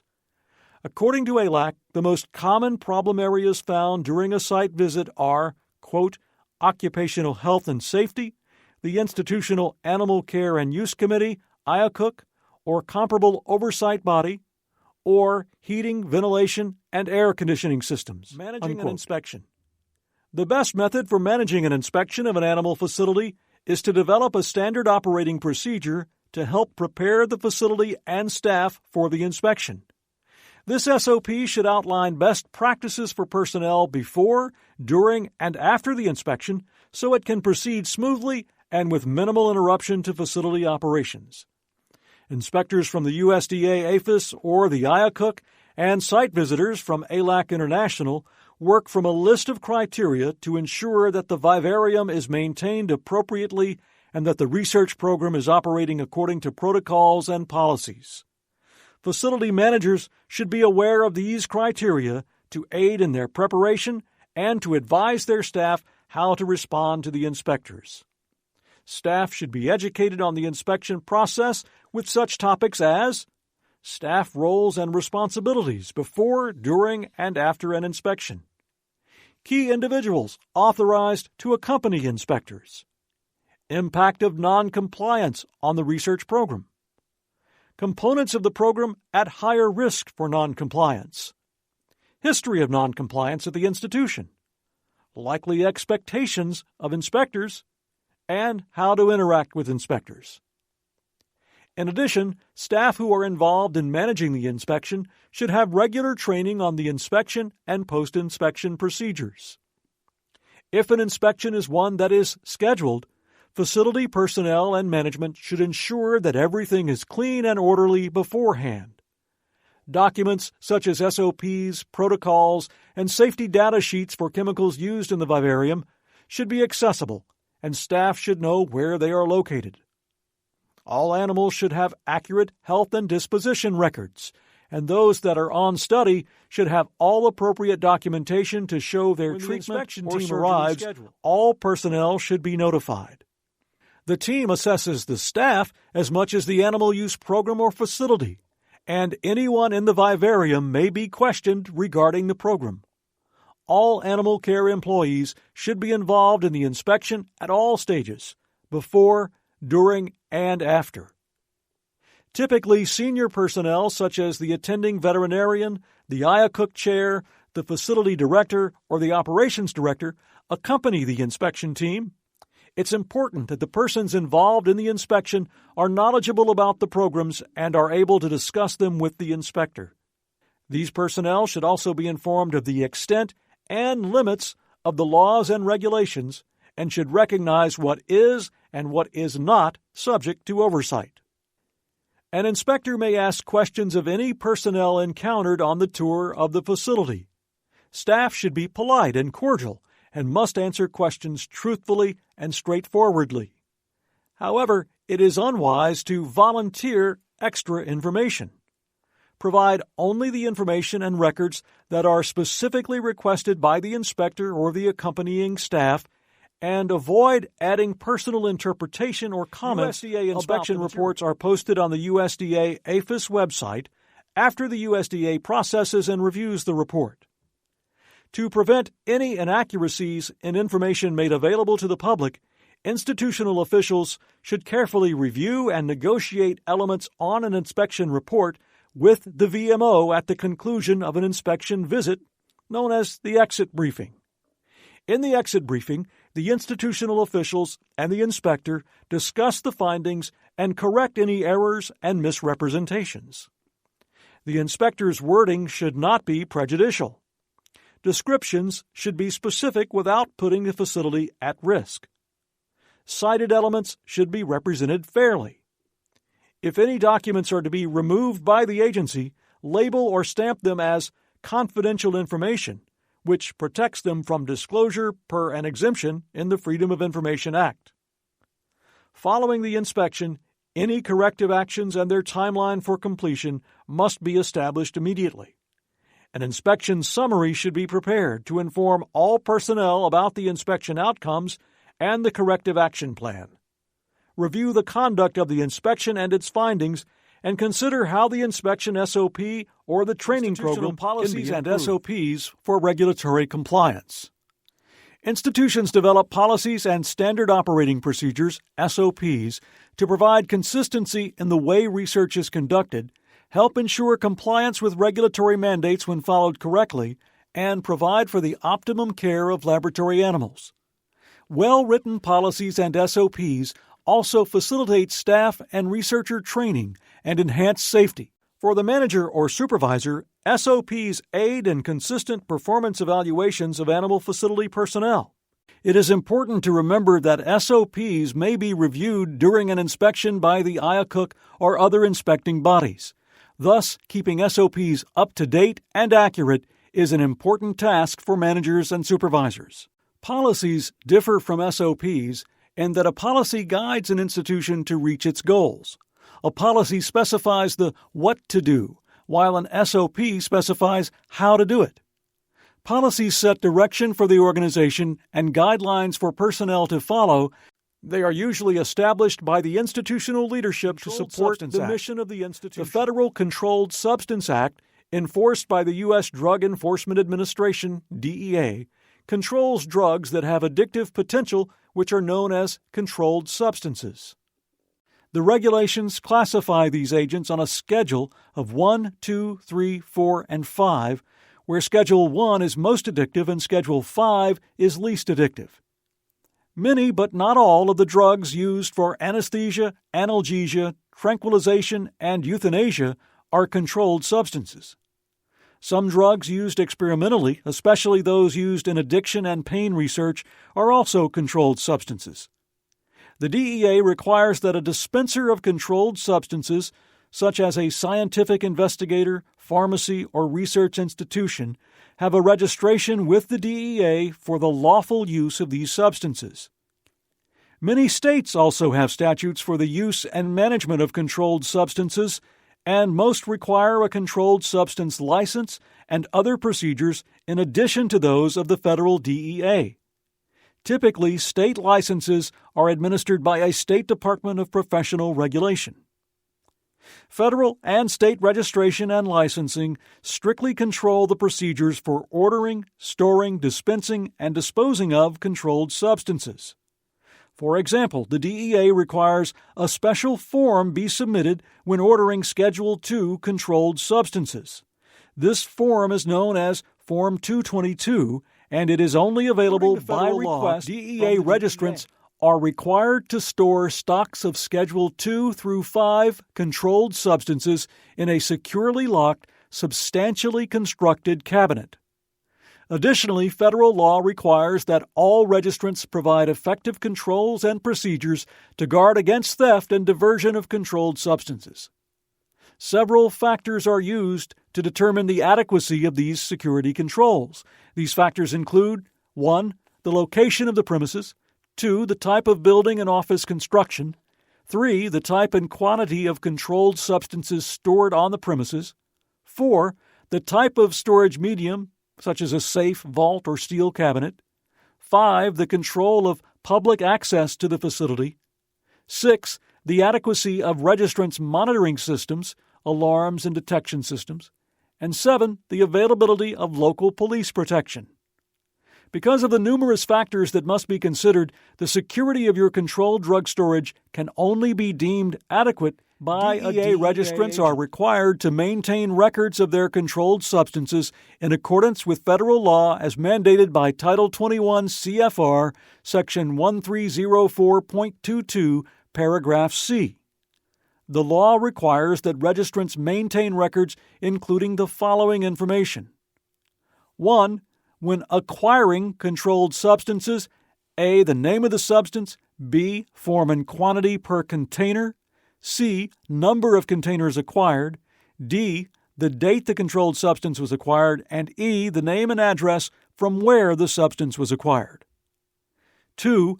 When dispensing controlled substances, A. The name of the individual to whom it was dispensed, B. The date of dispensing, C. Volume or quantity dispensed, and D. Name or initials of the dispenser. 3. Biennial inventory.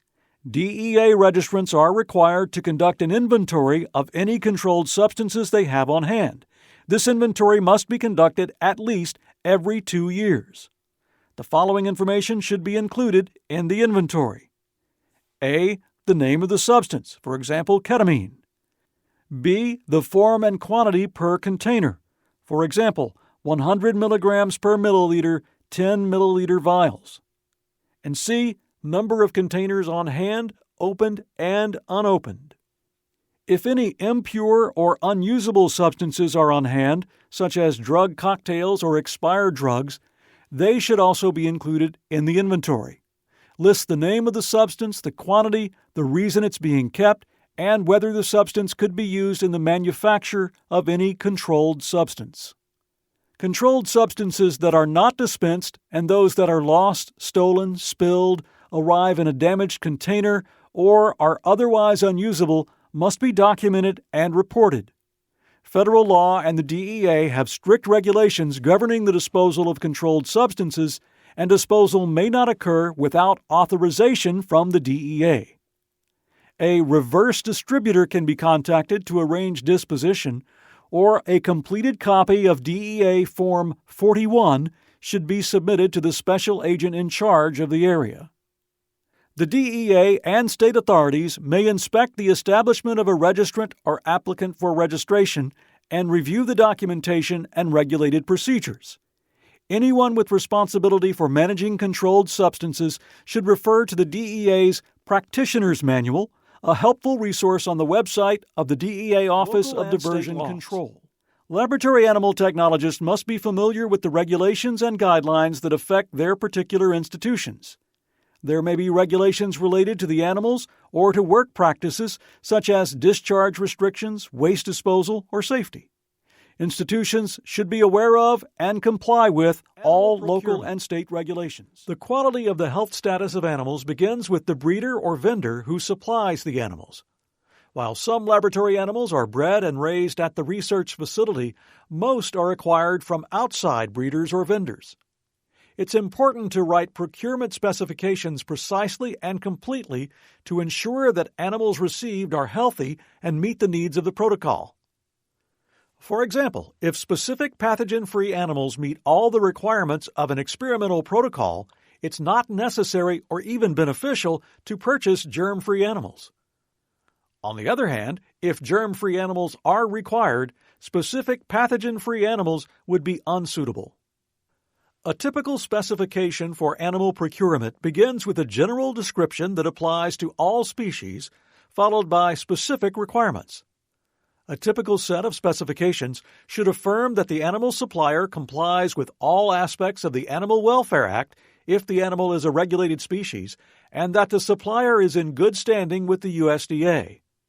This can be verified by examining the vendor's most recent USDA inspection reports on the USDA's webpage.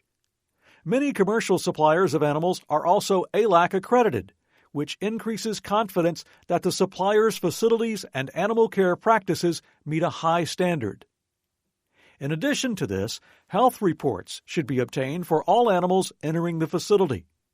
Commonly, vendors email these health reports with the order confirmation. Suppliers must comply with all applicable federal, state, and local laws, standards, and regulations that relate to the care, housing, shipping, and transport caging of laboratory animals. Regulations and standards for USDA-regulated species are specified in the from commercial vendors. These vendors have barrier facilities and health surveillance programs to ensure that their colonies are free of specific pathogens. Vendors regularly provide summaries of the health status of their colonies. However, vendor production rooms can occasionally become contaminated, and animals may be shipped before surveillance programs detect the problem. This is why it's necessary for all facilities to have a quality assurance and health surveillance program in place. It's important to understand that surveillance data lag behind the present state of the colony by 4 to 8 weeks, sometimes up to 3 months. This is due to many factors, including the interval of testing and the time for sample collection, processing, analysis, and reporting. In addition, testing for some pathogens may not be included in the health surveillance program. Thus, outbreaks of these pathogens are not reported. Such infections can spread widely through the colony. Past examples of reported outbreaks include Pasteurella pneumotropica, rat and mouse parvovirus, and Helicobacter species. The highest risk for introducing pathogens into an animal facility is through the introduction of live animals. One infected animal can cause a disease outbreak that would be detrimental to the ongoing studies in the facility. A disease outbreak also has the potential for severe financial consequences. Contamination prevention is the key. Thus, it's necessary to minimize the risk associated with introducing new animals through screening the health status of all incoming animals. Health reports from the originating colony should be obtained to determine which pathogens were tested for and which, if any, were present. Most facilities use serology to test for viruses and some bacteria, although molecular techniques, such as PCR, are becoming more common.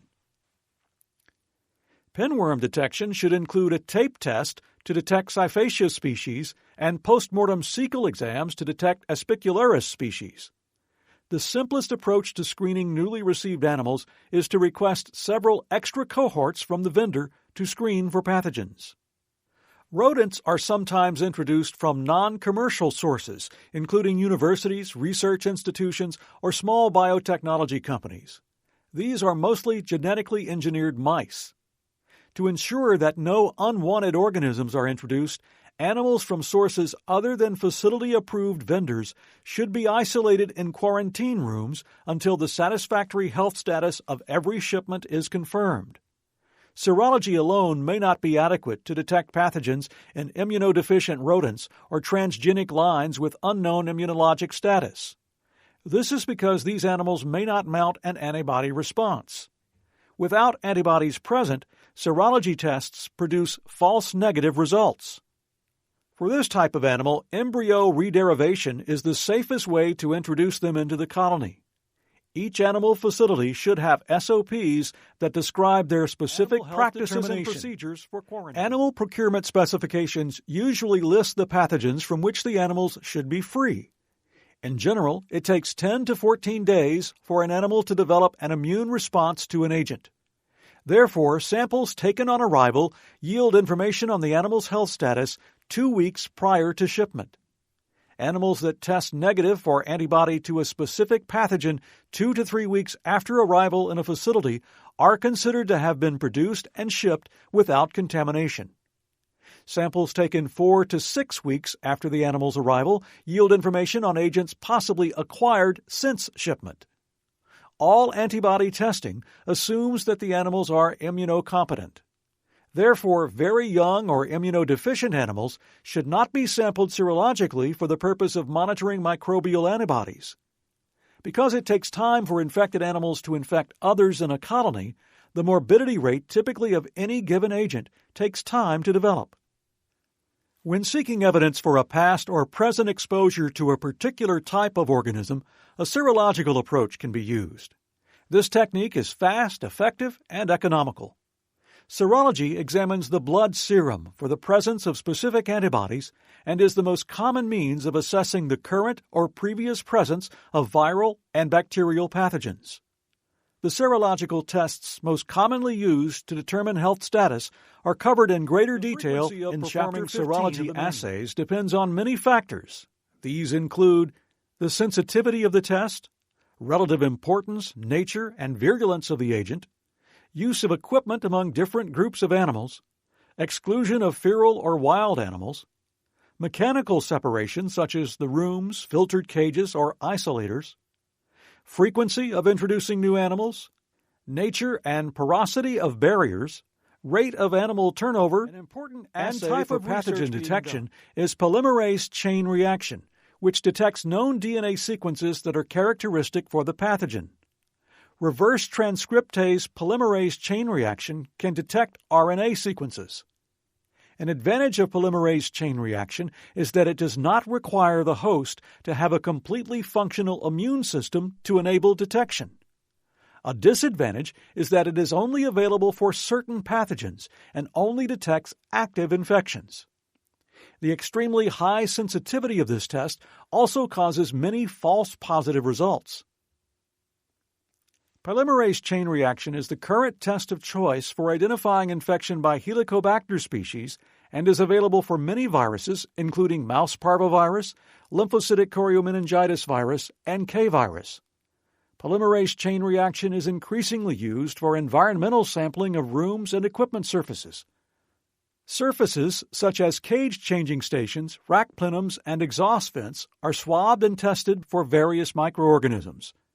Environmental sampling may supplement or in some cases replace the use of sentinel animals for colony on artificial media such as agar is the confirmatory test for the presence or absence of most bacteria. Helicobacter species are an exception. For example, bacterial cultures are prepared from samples taken by nasopharyngeal swabs to look for Pasteurella pneumotropica and from intestinal samples to test for the presence of Citrobacter rodentium and Pseudomonas aeruginosa. The anal tape test and direct cecal examination are commonly used to detect the presence of pinworms. Although it's not a sensitive test, anal tape tests do not require euthanasia of the host mouse. However, it is only possible to detect Cyphacia species pinworms by this method because these pinworms deposit their ova on the perineum of the host mouse or rat, whereas Aspicularis tetraptera pinworms deposit ova within the large intestines of the host. To detect Aspicularis tetraptera, the animal is euthanized and cecal contents are examined directly for adult pinworm. PCR rodent infectious agent, or PRIA panels, are a newer technology that allows detection of an infectious agent even if present in low numbers. Nucleic acid from viruses, bacteria, and other pathogens that are present are amplified by polymerase chain reaction so they can be detected even if they're only present at very low levels. This method eliminates the test's dependency on seroconversion, that is, the animal's generation of antibodies to the infectious agent. Seroconversion can take 2 weeks or more, so quarantines are scheduled to allow for testing after seroconversion.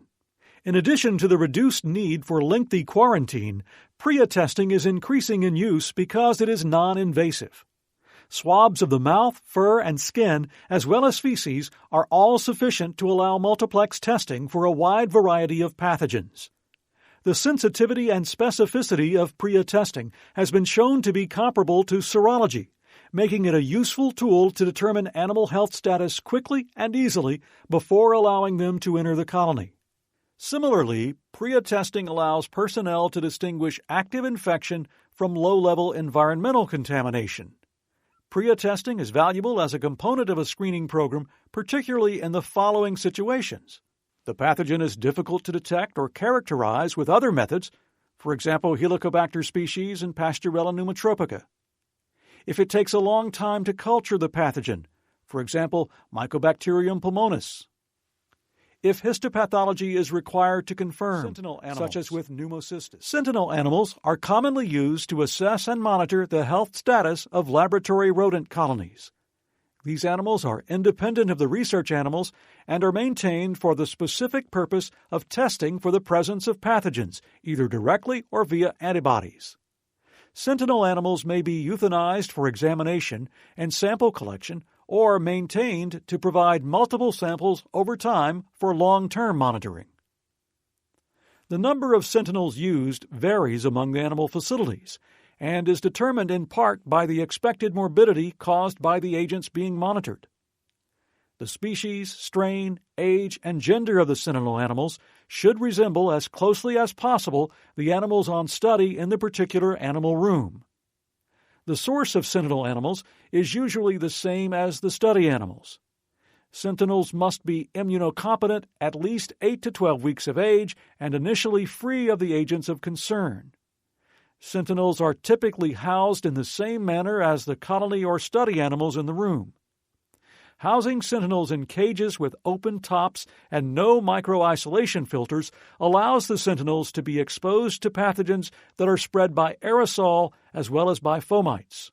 In animal rooms where micro-isolation cages are being used, the sentinels are housed in cages that contain bedding mixed with some soiled bedding from the cages of the animals in the research study.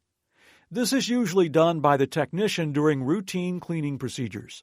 This system works reasonably well for pathogens spread by fecal-oral contamination, but less so for pathogens typically transmitted by aerosol, such as Sendai virus.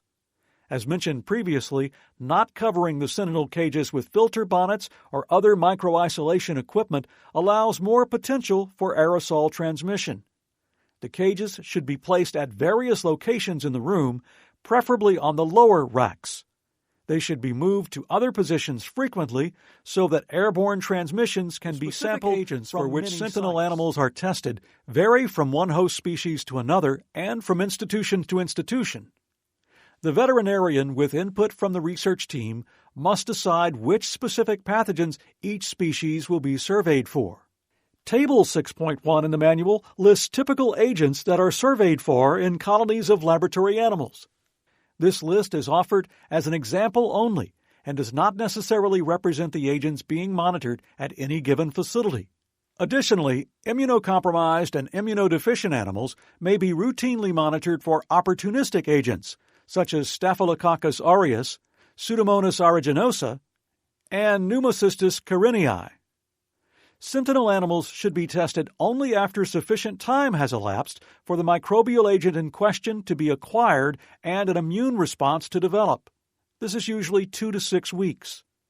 Young animals should be used as sentinels because older animals, such as mice older than 9 months, for example, often develop non-specific antibodies that interfere with ELISA or MFI assays. A quality assurance program is an ongoing verification system for the various aspects of laboratory operation, including basic animal care.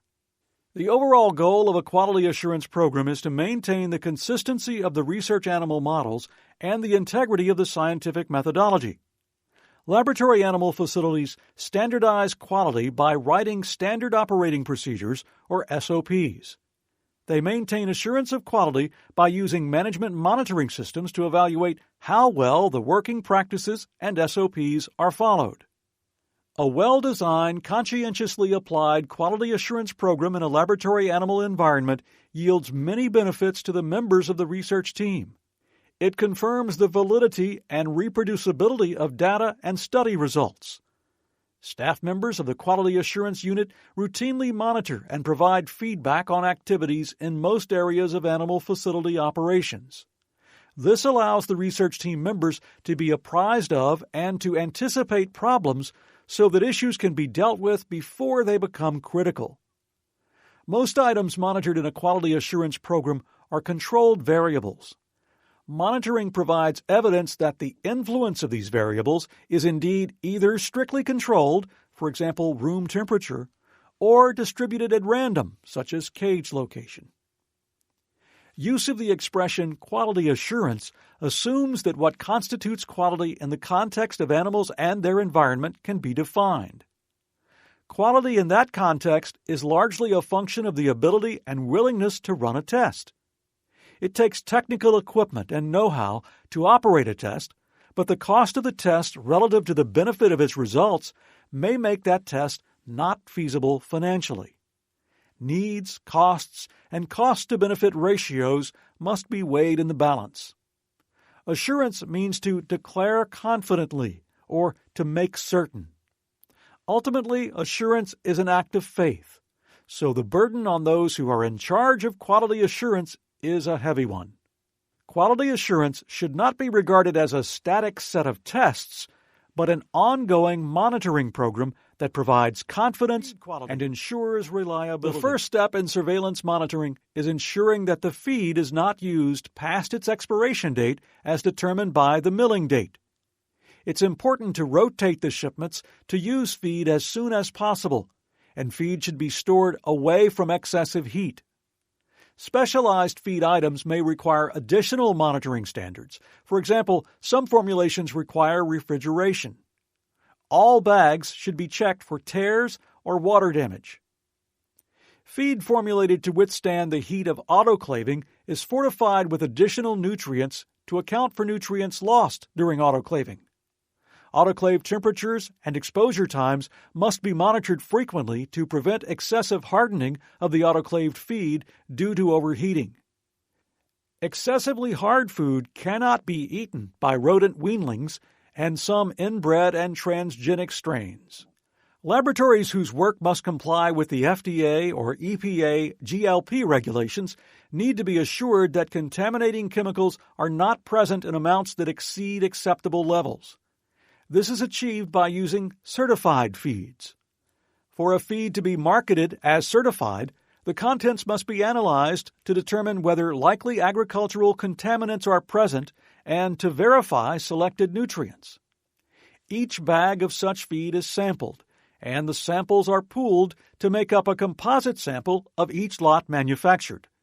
The composite samples are then analyzed for heavy metals such as zinc and lead, aflatoxins, chlorinated hydrocarbons, organophosphates, and nutrients as specified by the manufacturer.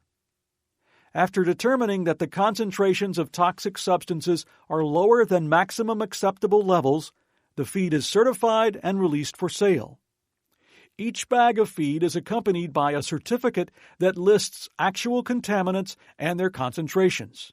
Figure 6.1 in the manual is an example of the information listed on a certificate provided with the bag of certified feed. These certificates must be kept on file in the animal facility in accordance with federal regulations for GLP. The water supply should be monitored for contaminants. This is usually done by collecting samples and submitting them to a commercial laboratory for analysis. Contaminants most often surveyed are bacteria, especially coliform bacteria found in feces, heavy metals, and chemicals such as chlorinated hydrocarbons. Bacterial testing is discussed later in the chapter. The frequency of laboratory testing depends on the facility and the type of research conducted. An inspection program should be in place and tests performed consistently to ensure that automatic watering devices are functioning properly. Typically, this testing is performed by the technicians assigned to each room, and the room check sheet serves as the written record of this monitoring. SOPs should dictate the frequency of testing activities such as flushing cage rack water lines, sanitizing water lines and connectors, and changing inline water filters. Supervisors must monitor the timely performance and written verification of these duties by their personnel. Water purification equipment, from simple devices such as inline filters to sophisticated devices such as those producing reverse osmosis water, must be monitored to ensure that it is functioning properly, serviced regularly, and producing the desired purity of water. A written log of the servicing schedule is the best way of determining if the staff is adhering to these important quality assurance measures. The multitude of bedding types available makes quality monitoring an important part of the overall surveillance monitoring program. Processed bedding, such as sanitized wood chips and paper products, tends to be uniform in quality when purchased from the many reliable suppliers of such products. It's still wise, however, to train husbandry staff to look for problems such as excessive dust or foreign materials in bedding materials. External packaging should be inspected upon arrival, and any packages that have tears or show sign of water damage should not be accepted. If purchased from an unproven source, such as purchasing straw from a local farm store as bedding for farm animals, increased surveillance of the material is necessary to be certain it's not contaminated with such things as toxic plants or animal feces. GLP studies require certified bedding. Using irradiated bedding or autoclaved bedding should be considered to reduce the risk of pathogens entering the facilities, particularly facilities that house immunocompromised animals. Insects and rodents can introduce diseases in a facility and can contaminate the animal's environment, leading to compromised experimental data. They can also cause damage by chewing electrical cords and removing insulation. It's essential to monitor for the presence of these pests in the facility by visual inspection, trapping, or other means. An integrated pest management program should be implemented for both the interior and exterior of the animal facility. A proactive approach to pest management involves strategies that correct conditions that foster pest infestation and control existing problems. Pests find ways to enter a facility and seek food, moisture, and shelter. Means of their entry should be blocked, and possible food sources for pests should be removed or contained. An integrated pest management program includes housekeeping and maintenance in addition to pest control. This helps prevent problems by making the facility less conducive to the entry and harboring of pests. Containers of feed should be kept closed.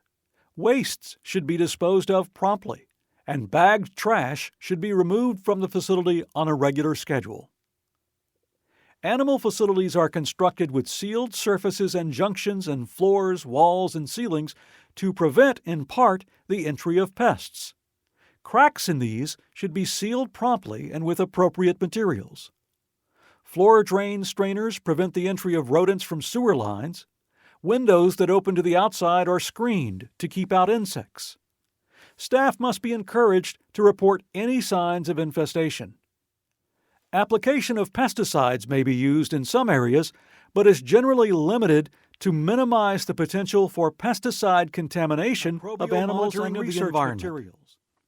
Data gained from a program of microbial monitoring of the animal's environment can be helpful in developing guidelines for achievable levels of cleanliness and in finding ways to improve the efficiency of housekeeping activities. These data can be used to instruct personnel on the importance of using effective cleaning procedures and to help motivate them to follow these procedures.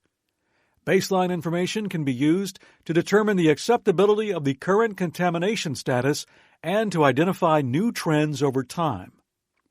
The extent of microbial sampling from the environment and the techniques used to obtain these samples depend on numerous factors.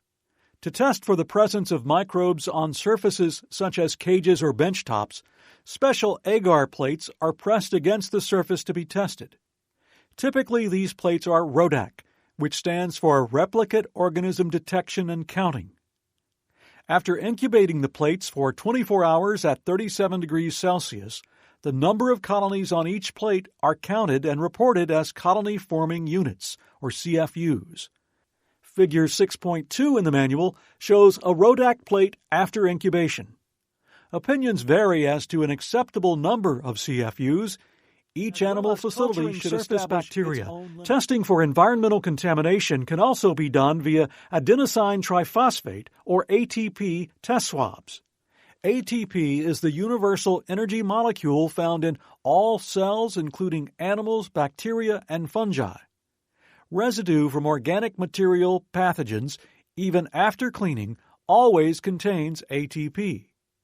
This technology uses a light-generating response to measure the amount of ATP present. The light produced by the ATP is then quantified using a luminometer. This technique is far more rapid than culture, with the degree of cleanliness being measurable almost instantly, but it does not determine what the contaminant is. When microorganisms are cultured, the species can be identified through microbial testing. The frequency of monitoring is tailored to the facility's microbial monitoring program. For monitoring bacterial counts on mouse cages that have been passed through a cage washer, samples taken quarterly may provide sufficient assurance that cage sanitation is adequate. For monitoring dog runs that are sanitized using a scrub brush and bucket of disinfectant, more frequent bacterial monitoring, surveillance monitoring of equipment in the animal facility is designed to ensure the reliable performance of such things as autoclaves, cage washers, ventilated racks, and HEPA-filtered workstations. Autoclaves. Bacillus styrothermophilus is a non-pathogenic, thermophilic, gram-positive bacteria species. To check the effectiveness of an autoclave cycle, paper strips or plastic vials containing spores of Bacillus styrothermophilus are placed inside steam-permeable envelopes. The envelopes are placed in the middle of the densest and largest loads. After the autoclaving is complete, the spores are aseptically transferred to a liquid bacteriological medium and incubated at 56 degrees centigrade. Any bacterial growth may be interpreted as evidence that the autoclaving procedure failed. Common causes of autoclave failure include the cycle did not achieve 100% air removal, proper steam pressure was not reached, the runtime was too short, or any combination of these deficiencies. Physical methods of testing an autoclave, such as autoclave tapes and chemically treated papers, are useful for determining whether an item has been adequately autoclaved. These indicators show, for example, that the item has been autoclaved and subjected to moist heat at a temperature above 125 degrees centigrade for a period of time greater than 10 minutes. Any testing method only reveals conditions at the specific site of the test. For example, sensor tape on the outside of a surgical pack reveals little about conditions inside of the package. Chemically treated papers placed in the middle of a package are more helpful because they indicate the temperature that was reached in the center of the package. As with autoclaves, there are physical methods for monitoring the effectiveness of cage washers in achieving proper sanitation. One monitoring device is an adhesive plastic tape that changes from silver to black at 82 plus or minus 1 degree centigrade after an exposure of 13 seconds.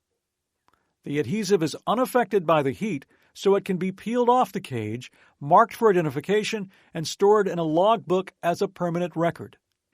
Employees responsible for doing these tests must be trained to notify their supervisor immediately if they discover that the monitoring device indicates the cage washer is not reaching proper temperature.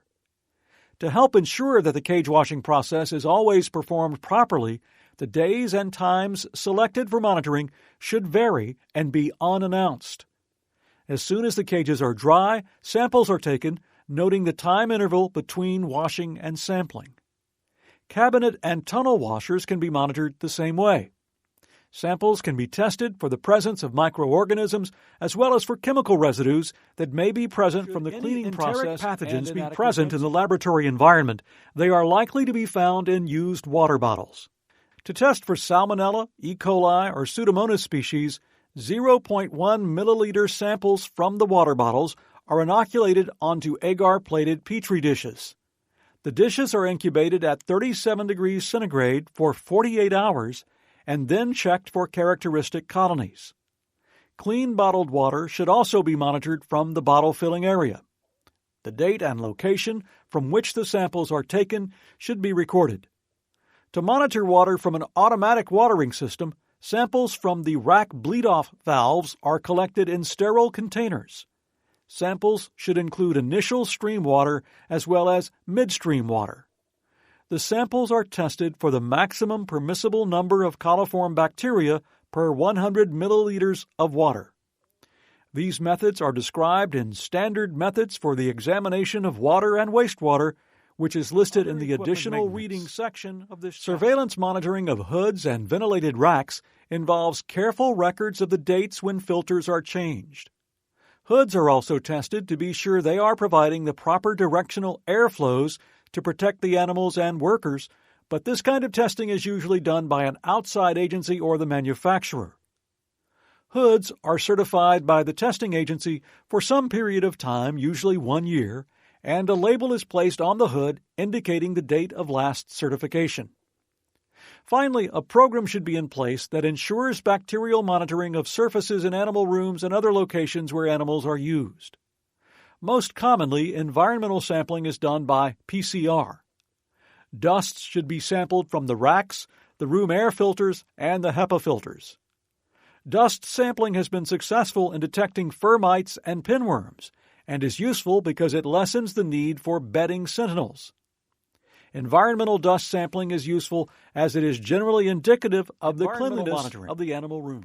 Monitoring temperature, relative humidity, and ventilation rate in the laboratory animal environment has been reviewed in previous volumes of this training manual series. However, there are some additional aspects to the laboratory climate that are important for technologists to know. Ventilation. The quality of the microenvironment should be within the established recommendations outlined in the guide. The environmental parameters within micro-isolation cages may be significantly different from that within the macroenvironment, so periodic monitoring within the cages may be necessary. Elevated temperature, humidity, and ammonia concentration can increase rodents' susceptibility to infectious, toxic, or other harmful agents. The reduction in ventilation brought about by the use of filter lids in static micro-isolation cages reinforces the need to monitor at least the temperature and relative humidity within the cage.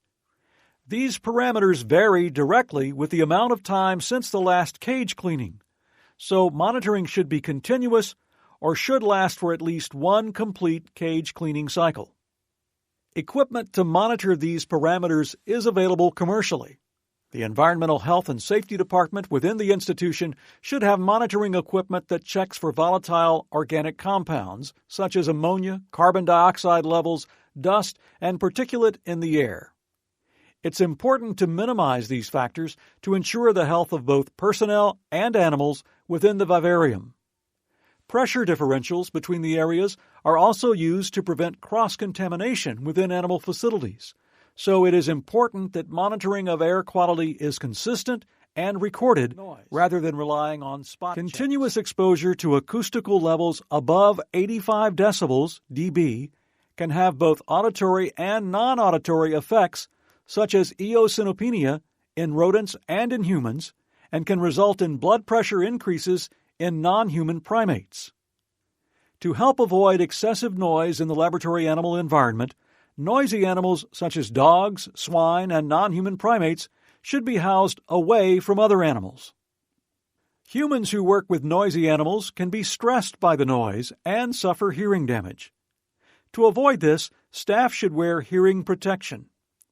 Ear protection is required in dog rooms by most institutions. Radios, when played quietly, provide a sound cushion that masks some of the sharp, sudden sounds associated with routine husbandry. However, technicians and others should be discouraged from using earbud headphones, since using these devices inactivates an excellent means of monitoring the laboratory environment, the technician's ears. Sudden noises and vibrations can reduce fertility in rodents or bring about audiogenic seizures in some strains of mice and rats. Fire alarm testing presents a problem in these cases. Some proposed solutions include the use of low-frequency sounds below 450 Hz, which are thought to be below the auditory threshold of most rodents but audible to most humans. Concurrently, some facilities use long-wavelength red flashing lights, which are not visible to most rodents, but quite visible to humans. In general, an effective way to monitor sound in the laboratory is to check sound levels at a range of frequencies and at irregular, unannounced levels of light photo intensity above 75-foot candles cause retinal damage in some albino animals. Light levels of 30-foot candles at 1 meter above the floor are adequate for most routine care procedures. The intensity of light should be maintained at a stable level, and burned-out light bulbs should be replaced quickly to avoid changes in the light intensity. The intensity differences should be noted between opaque top and clear top cages, between the fronts and backs of the cages, and between cages on the top and bottom shelves of cage racks. Efforts should be made to ensure that the light intensity in these cages is as uniform as possible. A time-controlled lighting system provides the animals with the proper day and night cycle. 2 common cycles are 12 hours of light and 12 hours of darkness for many species of animals, and 14 hours of light and 10 hours of darkness for breeding rodents. Changes in light cycle can be very detrimental to rodent breeding projects. Most timers gain or lose some time and therefore should be frequently checked for accuracy. A 1% loss or gain amounts to over 1.6 hours. Health surveillance and quality assurance are essential components of maintaining a healthy, productive animal colony. By adhering to rigorous standards of cleanliness and frequently testing for infection or contamination in the vivarium, facility managers can avoid many costly and time-consuming problems. Therefore, it is advisable that written standard operating procedures be prepared for health surveillance and quality assurance, and that all staff follows them strictly. With regard to quality assurance and environmental standards, the guide contains all the requirements for a facility. Occupational health and safety. An occupational health and safety program is essential for ensuring personnel safety in the exposure to and handling of animals and hazardous materials. The Occupational Health and Safety Program helps ensure compliance with appropriate federal and local guidelines and regulations, and with accrediting organizations such as ALAC International. Most animal facilities must comply with OSHA and NIOSH requirements for safety and health, OLAW requirements for occupational health related to studies involving hazardous agents, Nuclear Regulatory Commission requirements for the safe handling of radioactive isotopes, and EPA regulations. Additionally, compliance with the Public Health Security and Bioterrorism Preparedness and Response Act of 2002 is required for research with select agents, which are agents or toxins deemed a threat to human, animal, or plant health. In 1997, the National Research Council published a book called Occupational Health and Safety in the Care and Use of Research Animals, which is considered to be the standard by which all occupational health programs involving research animals are assessed. The laboratory animal technologist should become familiar with the health and safety program. Minimizing the risks of occupational injury and illness by controlling or eliminating hazards in the workplace must be a top priority of every research institution. The commitment and responsibility for the Occupational Health and Safety Program should start with the senior official of the institution and involve the researchers, the IACUC, environmental health and safety personnel, and healthcare professionals. Participation in the program should include animal care staff and full-time personnel, students, researchers and their staff, visiting scientists, volunteers, custodial and facilities personnel, and anyone judged by careful risk assessment to be prone to exposure. Risk assessment is the first step in establishing an occupational health and safety program. Risk assessment includes knowing what types of hazards are present and then determining the level of protection necessary to minimize the danger they pose. Examples of areas that may be included in a risk assessment are physical hazards, such as heavy equipment, animal bites, and handling of sharps; chemical and biological hazards, such as carcinogens, corrosive agents, infectious agents, and radioactive materials; allergens, usually from animals but also from materials such as latex; and zoonoses, which are infections transmitted from animal to people. The level of protection needed is determined by careful evaluation of the risks involved with different hazards.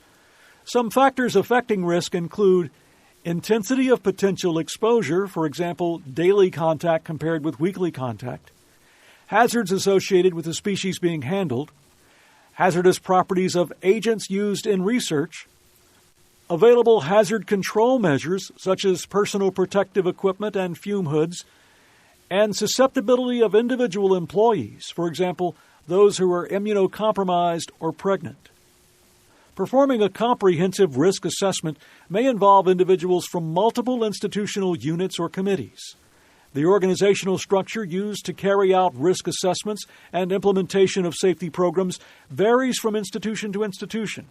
For example, physical hazards are often evaluated by personnel in the Environmental Health and Safety Office.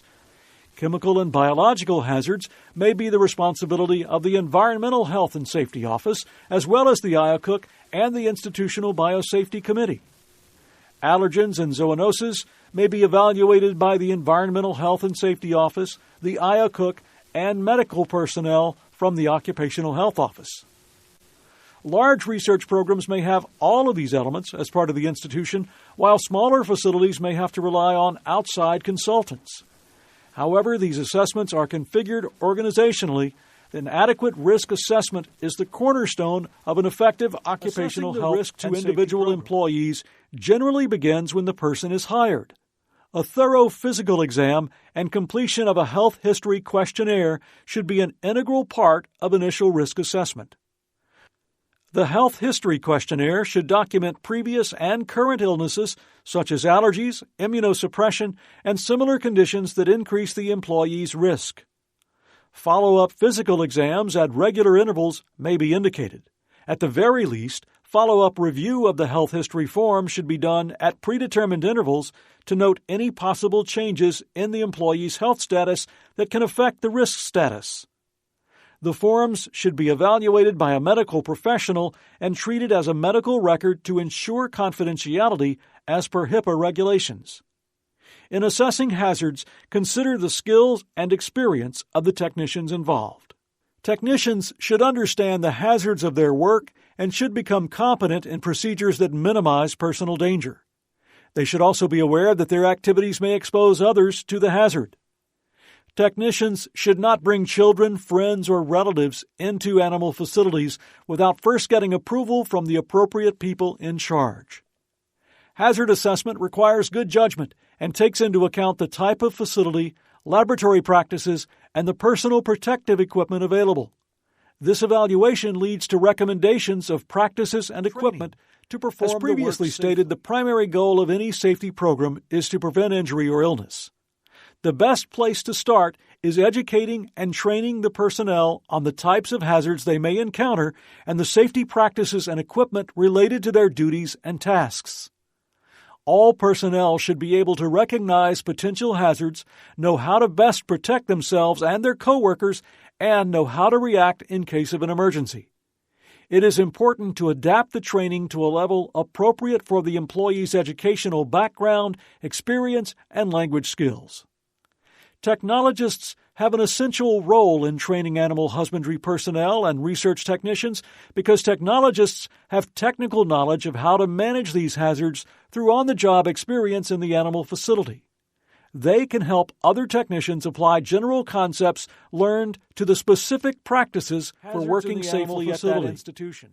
The physical and chemical hazards listed in the Occupational Health and Safety in the Care and Use of Research Animals book were selected because they have the greatest potential for causing serious harm and are likely to be found in most animal facilities.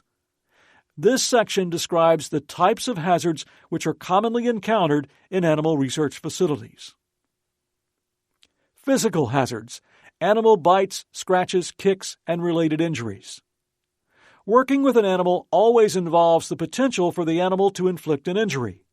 Knowledge of species behavior and training in proper restraint procedures are essential to prevent injuries when handling an animal. Skin scrapes, punctures, and tears may also occur from sharp edges and projections of caging equipment. If an injury does occur, prompt medical attention is necessary to prevent possible infection. Due to larger size and weight, agricultural animals, such as ungulates, should be treated with extra care. A plan to respond to traumatic injury involving these species should be in place, and personnel should be trained or housekeeping hazards. As simple as it sounds, proper equipment storage, floor cleaning, changing filters, and disinfecting work surfaces are all critical factors in maintaining a safe work environment. Proper clothing and footwear are important safety considerations when performing housekeeping procedures. Eye protection is especially important when mixing caustic detergents. Non-slip footwear will help prevent slips and falls on wet floors. Closed-toed shoes and shoe covers should always be worn, both to prevent transfer of contamination into the vivarium and foot injuries from heavy equipment hazards. Or caustic chemicals. Bending, lifting, pushing, pulling, and carrying heavy loads such as water are leading causes of workplace injuries. It's important to train all employees in safe lifting techniques and the proper use of equipment to prevent on-the-job injuries. Movements that place the body in an awkward position and activities that result in excessive force exerted on a part of the body are some of the causes of ergonomic injuries. For example, back injuries associated with materials handling tasks are a common workplace injury. Repetitive movements, such as dumping and scraping cages, can also cause injury. Repetitive motion injury can develop slowly as a result of overusing human joints, resulting in tissue trauma. Alternating tasks that use different motions can help alleviate this problem. Redesigning tasks and equipment to minimize operator fatigue and maximizing the efficient use of effort can help prevent injuries. It's important to take the time to review tasks and routine procedures to identify patterns of movement that may be repetitive or that cause unnecessary musculoskeletal stress.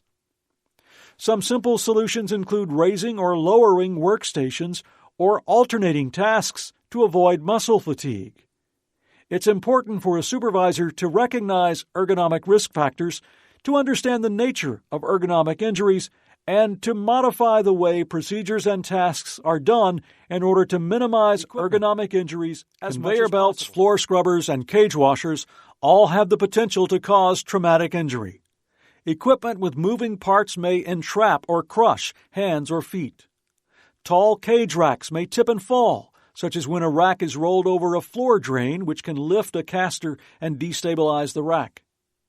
Cage washers and autoclaves have additional risks for serious thermal burns from heated water or steam. Proper training and good maintenance are the best ways to prevent injury from mechanical equipment. Noise. Machinery is the most likely cause of excessive noise, but noise levels above the OSHA standard can be generated by vocal animals such as pigs, dogs, and non-human primates. Hearing protection must be provided for personnel working in areas where noise levels are high. Institutions should monitor for noise and specific decibel levels. Some facilities may have a noise monitoring program for staff.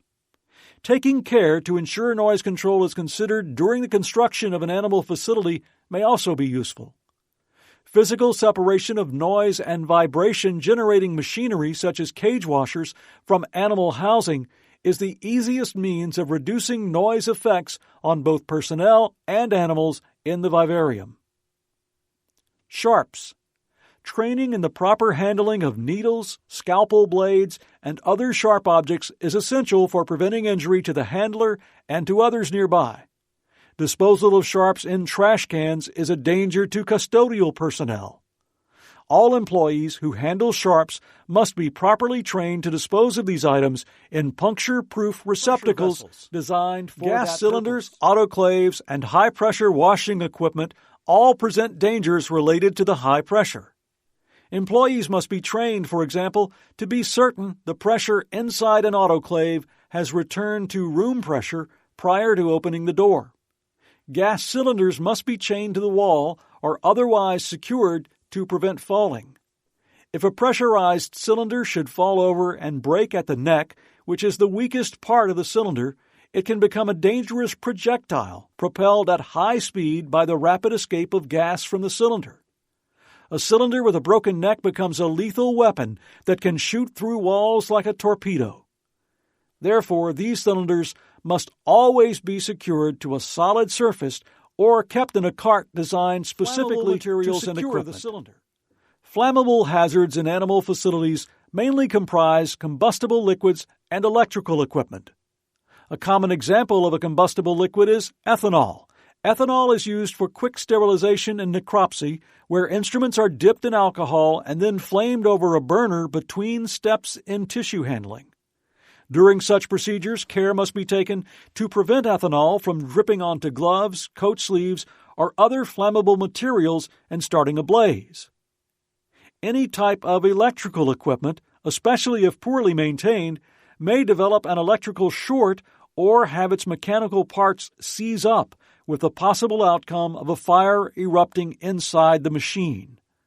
Machine fires can cause smoke, another hazard, and spread the fire to other items within the room. Fire extinguishers should be located in frequented areas of the facility and in areas where procedures may involve flammable hazards. OSHA requires that fire extinguishers must be checked periodically for being fully charged and operable. Explosive materials.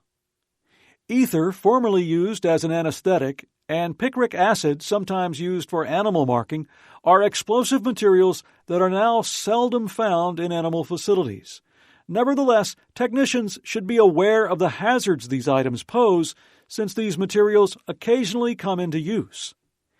Ether fumes are highly explosive wherever they may accumulate, including in freezers storing dead animals that have been administered ether. In an animal facility, steam and very hot water under high pressure are common hazards that cause thermal burns. As mentioned earlier, cage washers and autoclaves must be recognized as potentially dangerous equipment requiring diligence in safety and maintenance procedures. Additionally, care must be taken when autoclaves are opened because residual steam may be present and the autoclaved material may still be hot. Regular autoclave maintenance is essential because a malfunction could allow the pressure inside to rise due to built-up steam and ultimately cause the autoclave to explode. Liquid nitrogen and dry ice are also potential hazards. Both can cause serious frostbite even if the skin exposure is brief. Surfaces exposed to liquid nitrogen or dry ice become very cold, and skin exposed to these cooled surfaces can stick and tear when removed. Eye protection and appropriate gloves should be worn, and only thermally insulated containers should be used. Liquid nitrogen and dry ice should only be used and stored in well-ventilated areas to allow dissipation of the gases produced as they evaporate. These substances should never be stored in a sealed vessel that does not allow gases to escape, because evaporation will lead to a rise in pressure and cause the container to explode. Liquid nitrogen should be stored in specially designed pressurized vessels with a gas release valve. Some materials, such as plastics and rubber, may become brittle and shatter when exposed to these low-temperature materials.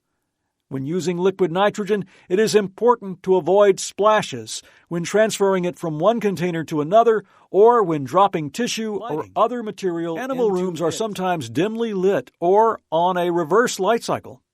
Limited visibility can create a hazard for staff.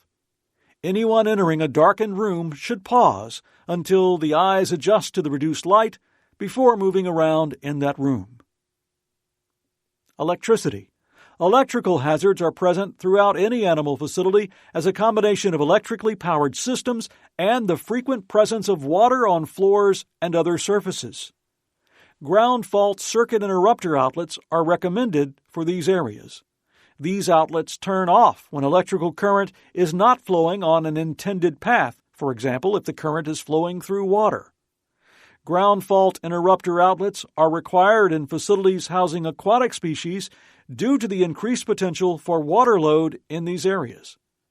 Employees must be instructed to report any defects in electrical outlets or wiring to their supervisor immediately. Ultraviolet radiation. Ultraviolet lights are used in some areas as a method of sterilizing tissue culture rooms or surfaces.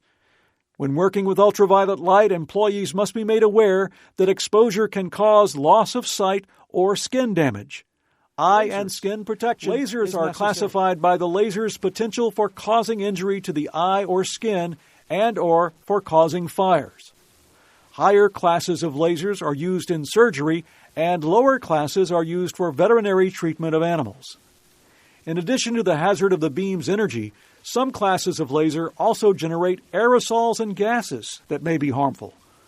For each laser class, an institution should have policies and SOPs on operation, safety, and emergency procedures. Personnel who work around lasers must be trained on the safe operation of the laser system and be provided with appropriate equipment, for example, eye protection. Strong magnetic fields. Magnetic resonance imaging, or MRI, is a diagnostic tool that creates a powerful magnetic field. It's important when working around such a strong magnetic force to be aware of the safety measures needed, the type of equipment that should be used around the magnetic field, and how to position equipment properly. The major risk associated with an MRI is the entry of magnetic items within the range of the magnetic field. Ferromagnetic materials are subject to the attractive force of the magnet and can become lethal projectiles. In approaching the magnet, do not underestimate the rapid increase in field strength. A gradual pull may not be felt before an object takes flight as a projectile. Equipment can be made with different grades of steel, some of which are ferromagnetic and some not. Potential hazards to be aware of are IV poles, metallic implants such as pacemakers, and any type of vascular clip. Animals should be identified with non-magnetic methods, such as tattoos or ear punches, rather than metallic ear tags. The magnetic field increases as you get closer to the magnet. To determine how to place equipment, a 5-Gauss line is normally established and clearly marked around the MRI scanner. The Gauss line defines a perimeter that is considered a safe level and serves as a reminder that you or an object is near or within a magnetic field. The 5-Gauss line is the outermost line used to define the limit within which ferromagnetic objects are strictly prohibited. If a facility performs many MRI procedures, it may be useful to have a cart set up with all the materials required. This cart should be metal-free and safe for use near the strong magnet. Safety practices and equipment should minimize human exposure to hazardous chemicals used in an animal facility. Hazardous chemicals may be flammable, reactive, corrosive, toxic, mutagenic, and/or carcinogenic. Chemical hazards in the animal facility mainly include chemicals used in disinfection and chemical sterilization, as well as test substances administered to animals. Inhalant anesthetics also have a potential for toxic exposure of personnel if scavenger devices malfunction. The nature and quantity of hazardous chemicals, as well as the mode and duration of exposure, determine the risk related to contact with the chemicals. A good source of information on the properties and inherent risk of a chemical substance is the safety data sheet.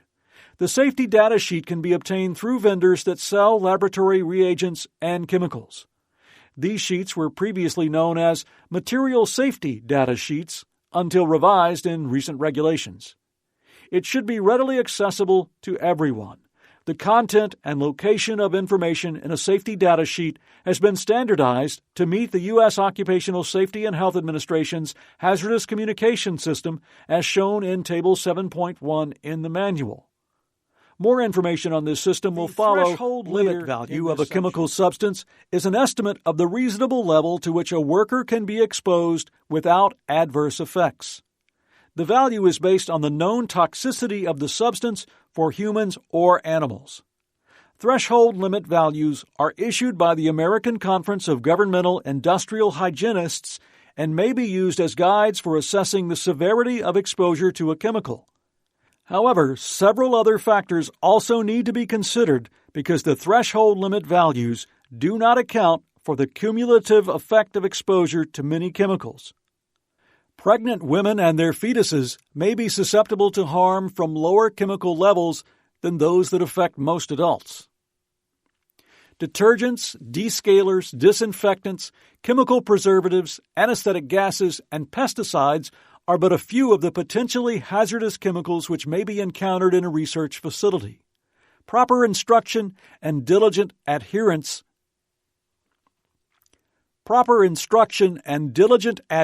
to the use of personal protective equipment will prevent chemical injury from these common items. Table 7.2 in the manual lists common disinfectants and sterilants, and Table 7.3 summarizes the hazards associated with these materials, such as halogenated inhalant anesthetics, are routinely monitored for concentration in room air to minimize the exposure of staff to waste gas. Anesthesia machines and tubing, ventilators, and waste gas scavenging systems may contribute to environmental pollution with waste anesthetic gases.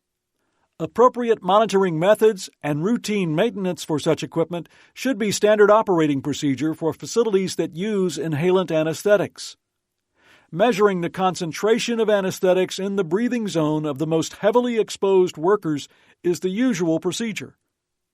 One type of monitoring system is a portable analyzer, which gives a readout on anesthetic concentration in the air.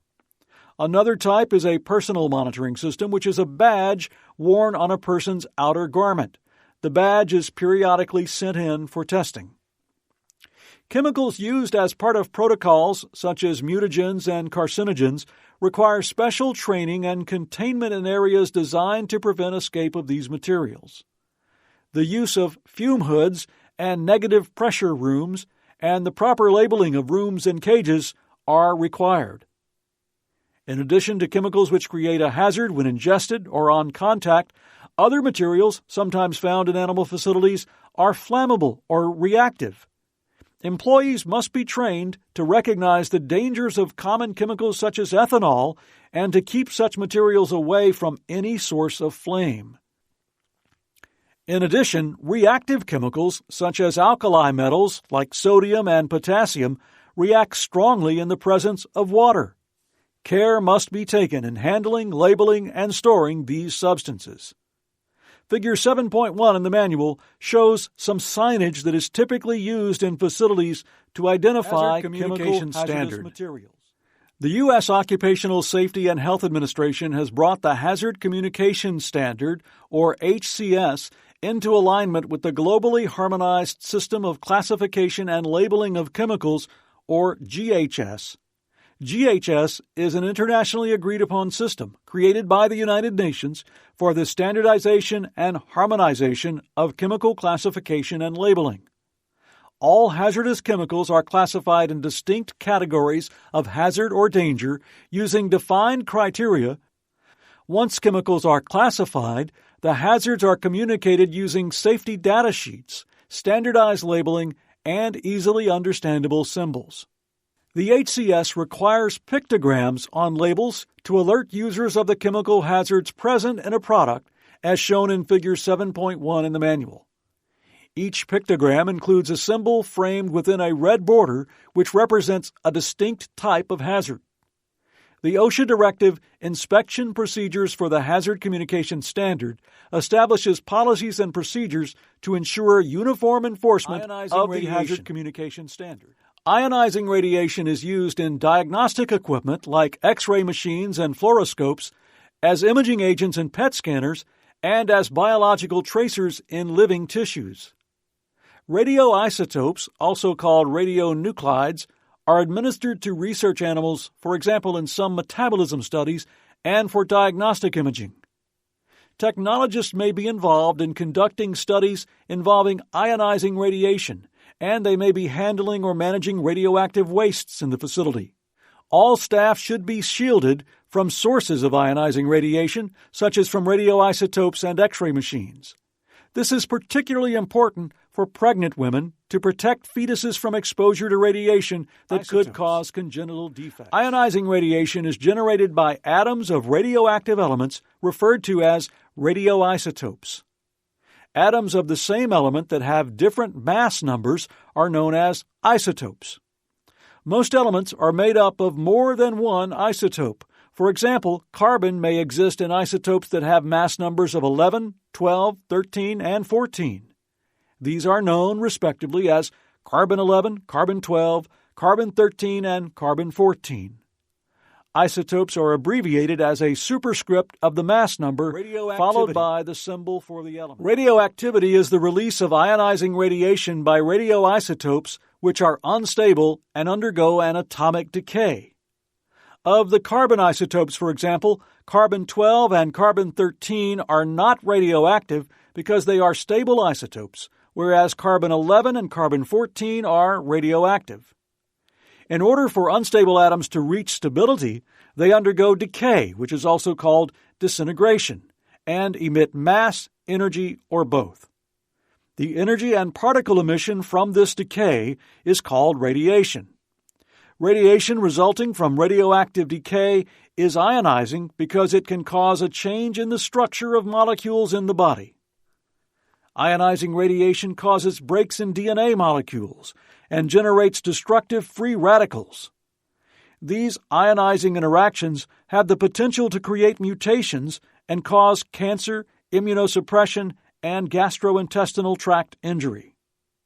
Depending on the radioisotope, one or more types of radiation may be emitted during decay.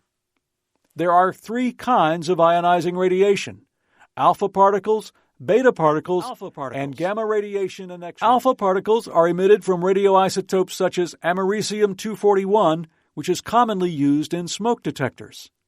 Alpha particles are identical to a helium nucleus.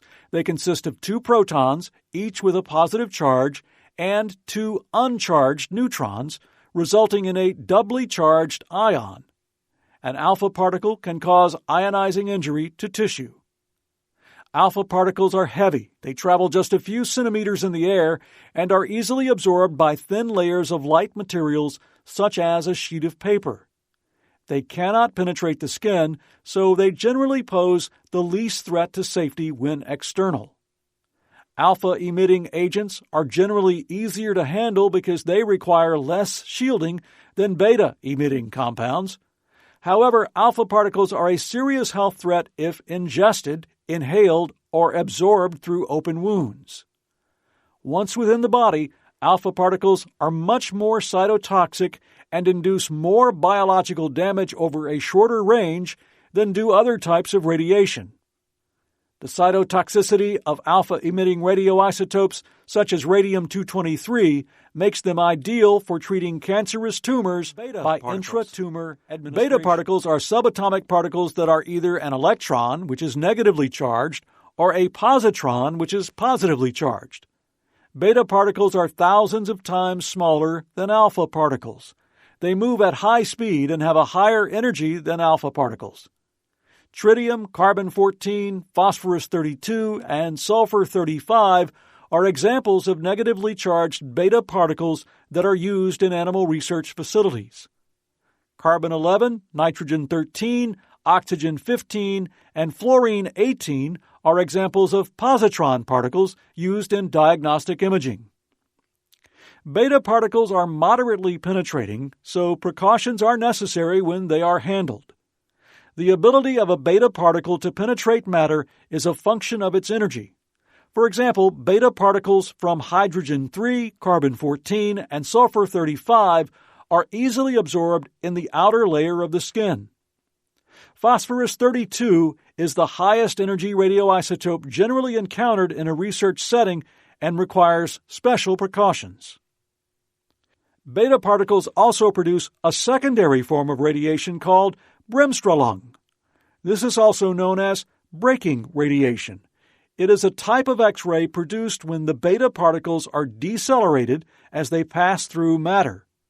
Sheets of lucite, which is a type of plastic, often serve as the primary shield to protect the body from the radiation emitted by beta particles. Gamma radiation and X-rays are types of electromagnetic radiation similar to visible light, radio waves, and ultraviolet light, but with higher energy.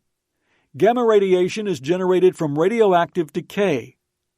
X-rays are generated non-radioactively. An X-ray machine accelerates and collides electrons against a metal target and X-rays are emitted upon impact. Gamma radiation and X-rays can penetrate through the body, so they represent a serious exposure hazard whether their source is external or internal.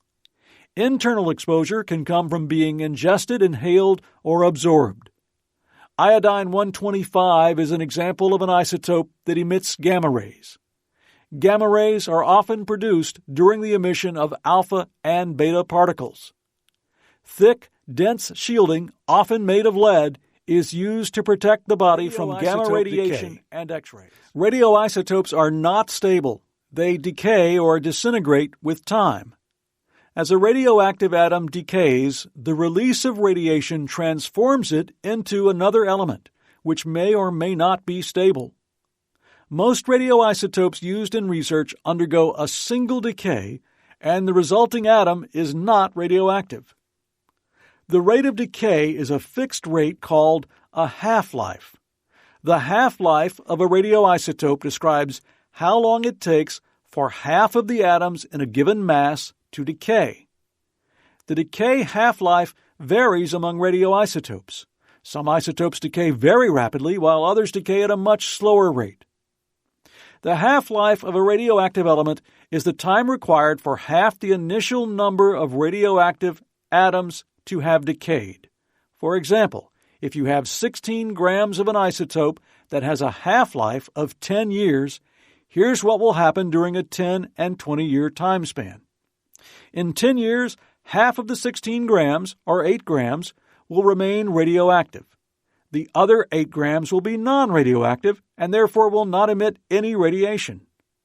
In 20 years, there will be only 4 grams, half of the 8 grams that were present 10 years ago. A total of 12 grams will be non-radioactive. You can calculate how much radioactive material will remain at the end of additional decades. The basic rule to remember is that at the end of each additional half-life, which is 10 years in this example, the radioactive material will again be reduced by half. So in 50 years, how much of the radioactive material is left? The answer is 0.5 gram. This is because at the end of 30 years, there would be 2 grams left, that's half of 4. At the end of 40 years, 1 gram would be left, half of 2. And finally, there is 0.5 gram, half of 1, at the end of 50 years. Note how this radioactive material is not depleted even in 50 years. Why is it helpful to know the half-life of a radioisotope? It takes 10 half-lives for a radioisotope to decay to less than 1% of its original radioactivity. When you know the half-life, you know how long the material will remain hazardous. Some radioisotopes with half-lives longer than a few years, like carbon-14 and americium-241, will be radioactive for your entire lifetime. Most of the radioisotopes used in medical imaging have a half-life from several minutes up to 2 to 3 months. Table 7.4 in the manual identifies the type of radiation, half-life, and uses for radioisotopes often used in research. The variables important for protecting the body from radiation are time, distance, and shielding.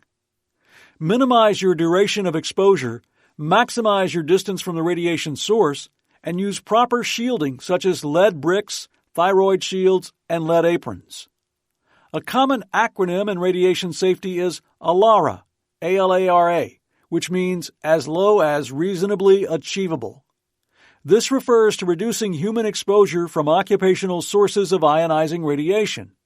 Exposure should be monitored by wearing a film badge. Radioisotopes must be treated as radioactive hazards and must be stored, handled, and disposed of in an appropriate manner. It is essential that SOPs describing the handling of radioactive materials be clear and sufficiently detailed, and that all staff be trained to follow them precisely. Areas housing radioisotopes, including rooms housing animals that have had isotopes administered to them as part of a study, must be marked with appropriate signage warning of the hazard. An example is shown in Figure 7.3 in the manual. Containers of radioactive materials, from test tubes to body bags, also must be labeled. Husbandry and research personnel must be trained to handle these animals and their radioactive wastes, tissues, and carcasses in a manner that prevents exposure to the worker. The institution's Radiation Safety Office is responsible for training personnel and monitoring exposure by checking film badges on a regular schedule. Laboratory animal allergy is one of the most common occupational health problems in people who work with laboratory animals. All too frequently, laboratory personnel ignore or dismiss laboratory animal allergy as a trivial problem. However, it is far from trivial because up to 44% of individuals who work with laboratory animals may develop allergic symptoms, and approximately 10 to 30% of personnel with animal allergies will eventually develop occupational asthma. While rare, the most severe sensitivities can progress to an anaphylactic reaction that can be life-threatening. It's estimated that 5 to 9% of individuals who work with animals have to quit work temporarily or permanently because of laboratory animal allergy. The symptoms are usually controllable, but without preventive measures, they can progress in severity. The symptoms vary depending on the route of exposure to the allergens. Inhalation of allergens can result in sneezing, itching eyes, and asthma. Reactions to direct skin contact can result in itching and localized swelling of the skin. Risk factors for developing animal allergies include genetic predisposition and the degree and duration of environmental exposure. Individuals with existing allergies to non-animal allergens are more likely than others to develop laboratory animal allergy. 50% of animal allergic individuals are allergic to 2 or more types of animals. A typical profile of a case is an individual in the 23 to 32-year age range who develops sensitivity to 1 or more types of laboratory animals within the first 3 years of occupational contact. However, laboratory animal allergy can develop at any time during employment, and it should not be assumed that if someone has not developed allergy within 3 years that they are not at risk. The allergens are proteins found primarily in the animal's dander. Minimizing allergen exposure can be achieved through scrupulous animal handling techniques. The bulk of sensitizing exposure is by inhalation of particles. The use of a face mask or respirator can help prevent or minimize exposure. Using gloves and washing hands after handling animals help prevent localized skin reactions. Wearing workplace scrubs, hair bonnets, surgical gowns, or laboratory coats into the animal rooms or while working with animals also helps reduce exposure. These items must be carefully removed to avoid disseminating allergens. They must be laundered or discarded after each exposure. Other preventive measures include the use of special equipment that prevents the escape of allergens, such as filtered cage tops, biological safety cabinets, and HEPA-filtered bedding dump stations. Positive pressure ceiling-to-floor airflow, filtered laminar flow cage racks, and independent room ventilation with HEPA-filtered exhaust systems all help reduce the amount of allergens in the air. In addition, frequent air changes with fresh incoming air and the use of dust-free bedding also help reduce or eliminate allergens from the laboratory environment. Working with animals entails possible exposure to a wide variety of infectious agents, which are potentially transmissible to humans. The LATG plays a major role in ensuring that all at-risk personnel are informed of the dangers of exposure and the preventive measures to avoid exposure. Regularly scheduled tuberculosis testing is essential for all researchers and technicians who work with non-human primates. Pregnant technicians should be informed about the potential hazards in their work environment that could damage their fetuses, such as toxoplasmosis, which is shed in the feces of infected cats. For those working with non-human primates, the risks include B virus infection, tuberculosis, shigellosis, as well as other diseases. Typically, pregnant technicians are assigned to work in areas with minimal hazards. The facility should provide immunizations that are available against work-related infectious diseases. The most common immunizations recommended for laboratory animal users include tetanus, All individuals who work with animals should be immunized against tetanus toxoid, which is an inactivated toxin. Rabies. Individuals who work with random source dogs, cats, ruminants, or random source or wild mammals should receive rabies vaccine. Those working with rabies virus and those having heavy contact with potential rabies carriers, such as animals from unknown sources, must be vaccinated. Hepatitis B. Researchers and technicians who work with serum, blood, or tissues from humans or apes should receive hepatitis B vaccine. Many other vaccines are available for people who work in specialized research and are available either commercially or through the clinical medicine branch of the Centers for Disease Control and Prevention or the U.S. Army Medical Research Institute for Infectious Diseases. Table 7.5 in the manual lists some of the more common naturally occurring zoonoses which may threaten animal care technicians. A more complete list of agents and their description can be found in Occupational Health and Safety in the Care and Use of Research Animals. Technologists should also be informed about the infectious organisms studied in animals at their facilities. Biological hazards, often known as biohazards, refer to infectious agents and recombinant DNA. The signage used to indicate the presence of biological hazards is illustrated in Figure 7.2 in the manual. Recombinant DNA. Recombinant DNA is DNA that has been created in the laboratory. Guidelines have been developed by the National Institutes of Health, or NIH, for all research on recombinant DNA that receives any support from that agency. These are the NIH guidelines for research involving recombinant or synthetic nucleic acid molecules, which will be known here as the NIH guidelines. These specify practices for constructing and handling recombinant DNA molecules and the organisms and viruses that contain them. Special training is required for all personnel working with or around these agents. Infectious agents. The two most important factors for determining the potential for disease by an infectious agent are the characteristics of the agent and the consequences of the infection. Important agent characteristics include pathogenicity, virulence, communicability, and the ability of the agent to cause disease. Virulence refers to the degree of damage caused by the microbe to the host, which is the ability of the agent to cause disease. A pathogen that is highly virulent causes a more serious disease than one that is less virulent. Communicability means being capable of spreading among susceptible individuals. Mode of transmission means how the agent is spread. Agents that cause mild, easily treated infections or infections that can be readily prevented by vaccination pose much less danger than those that cause severe or fatal disease and cannot be prevented or treated effectively. The types of procedures used with the agents and the quantities handled also affect the degree of hazard.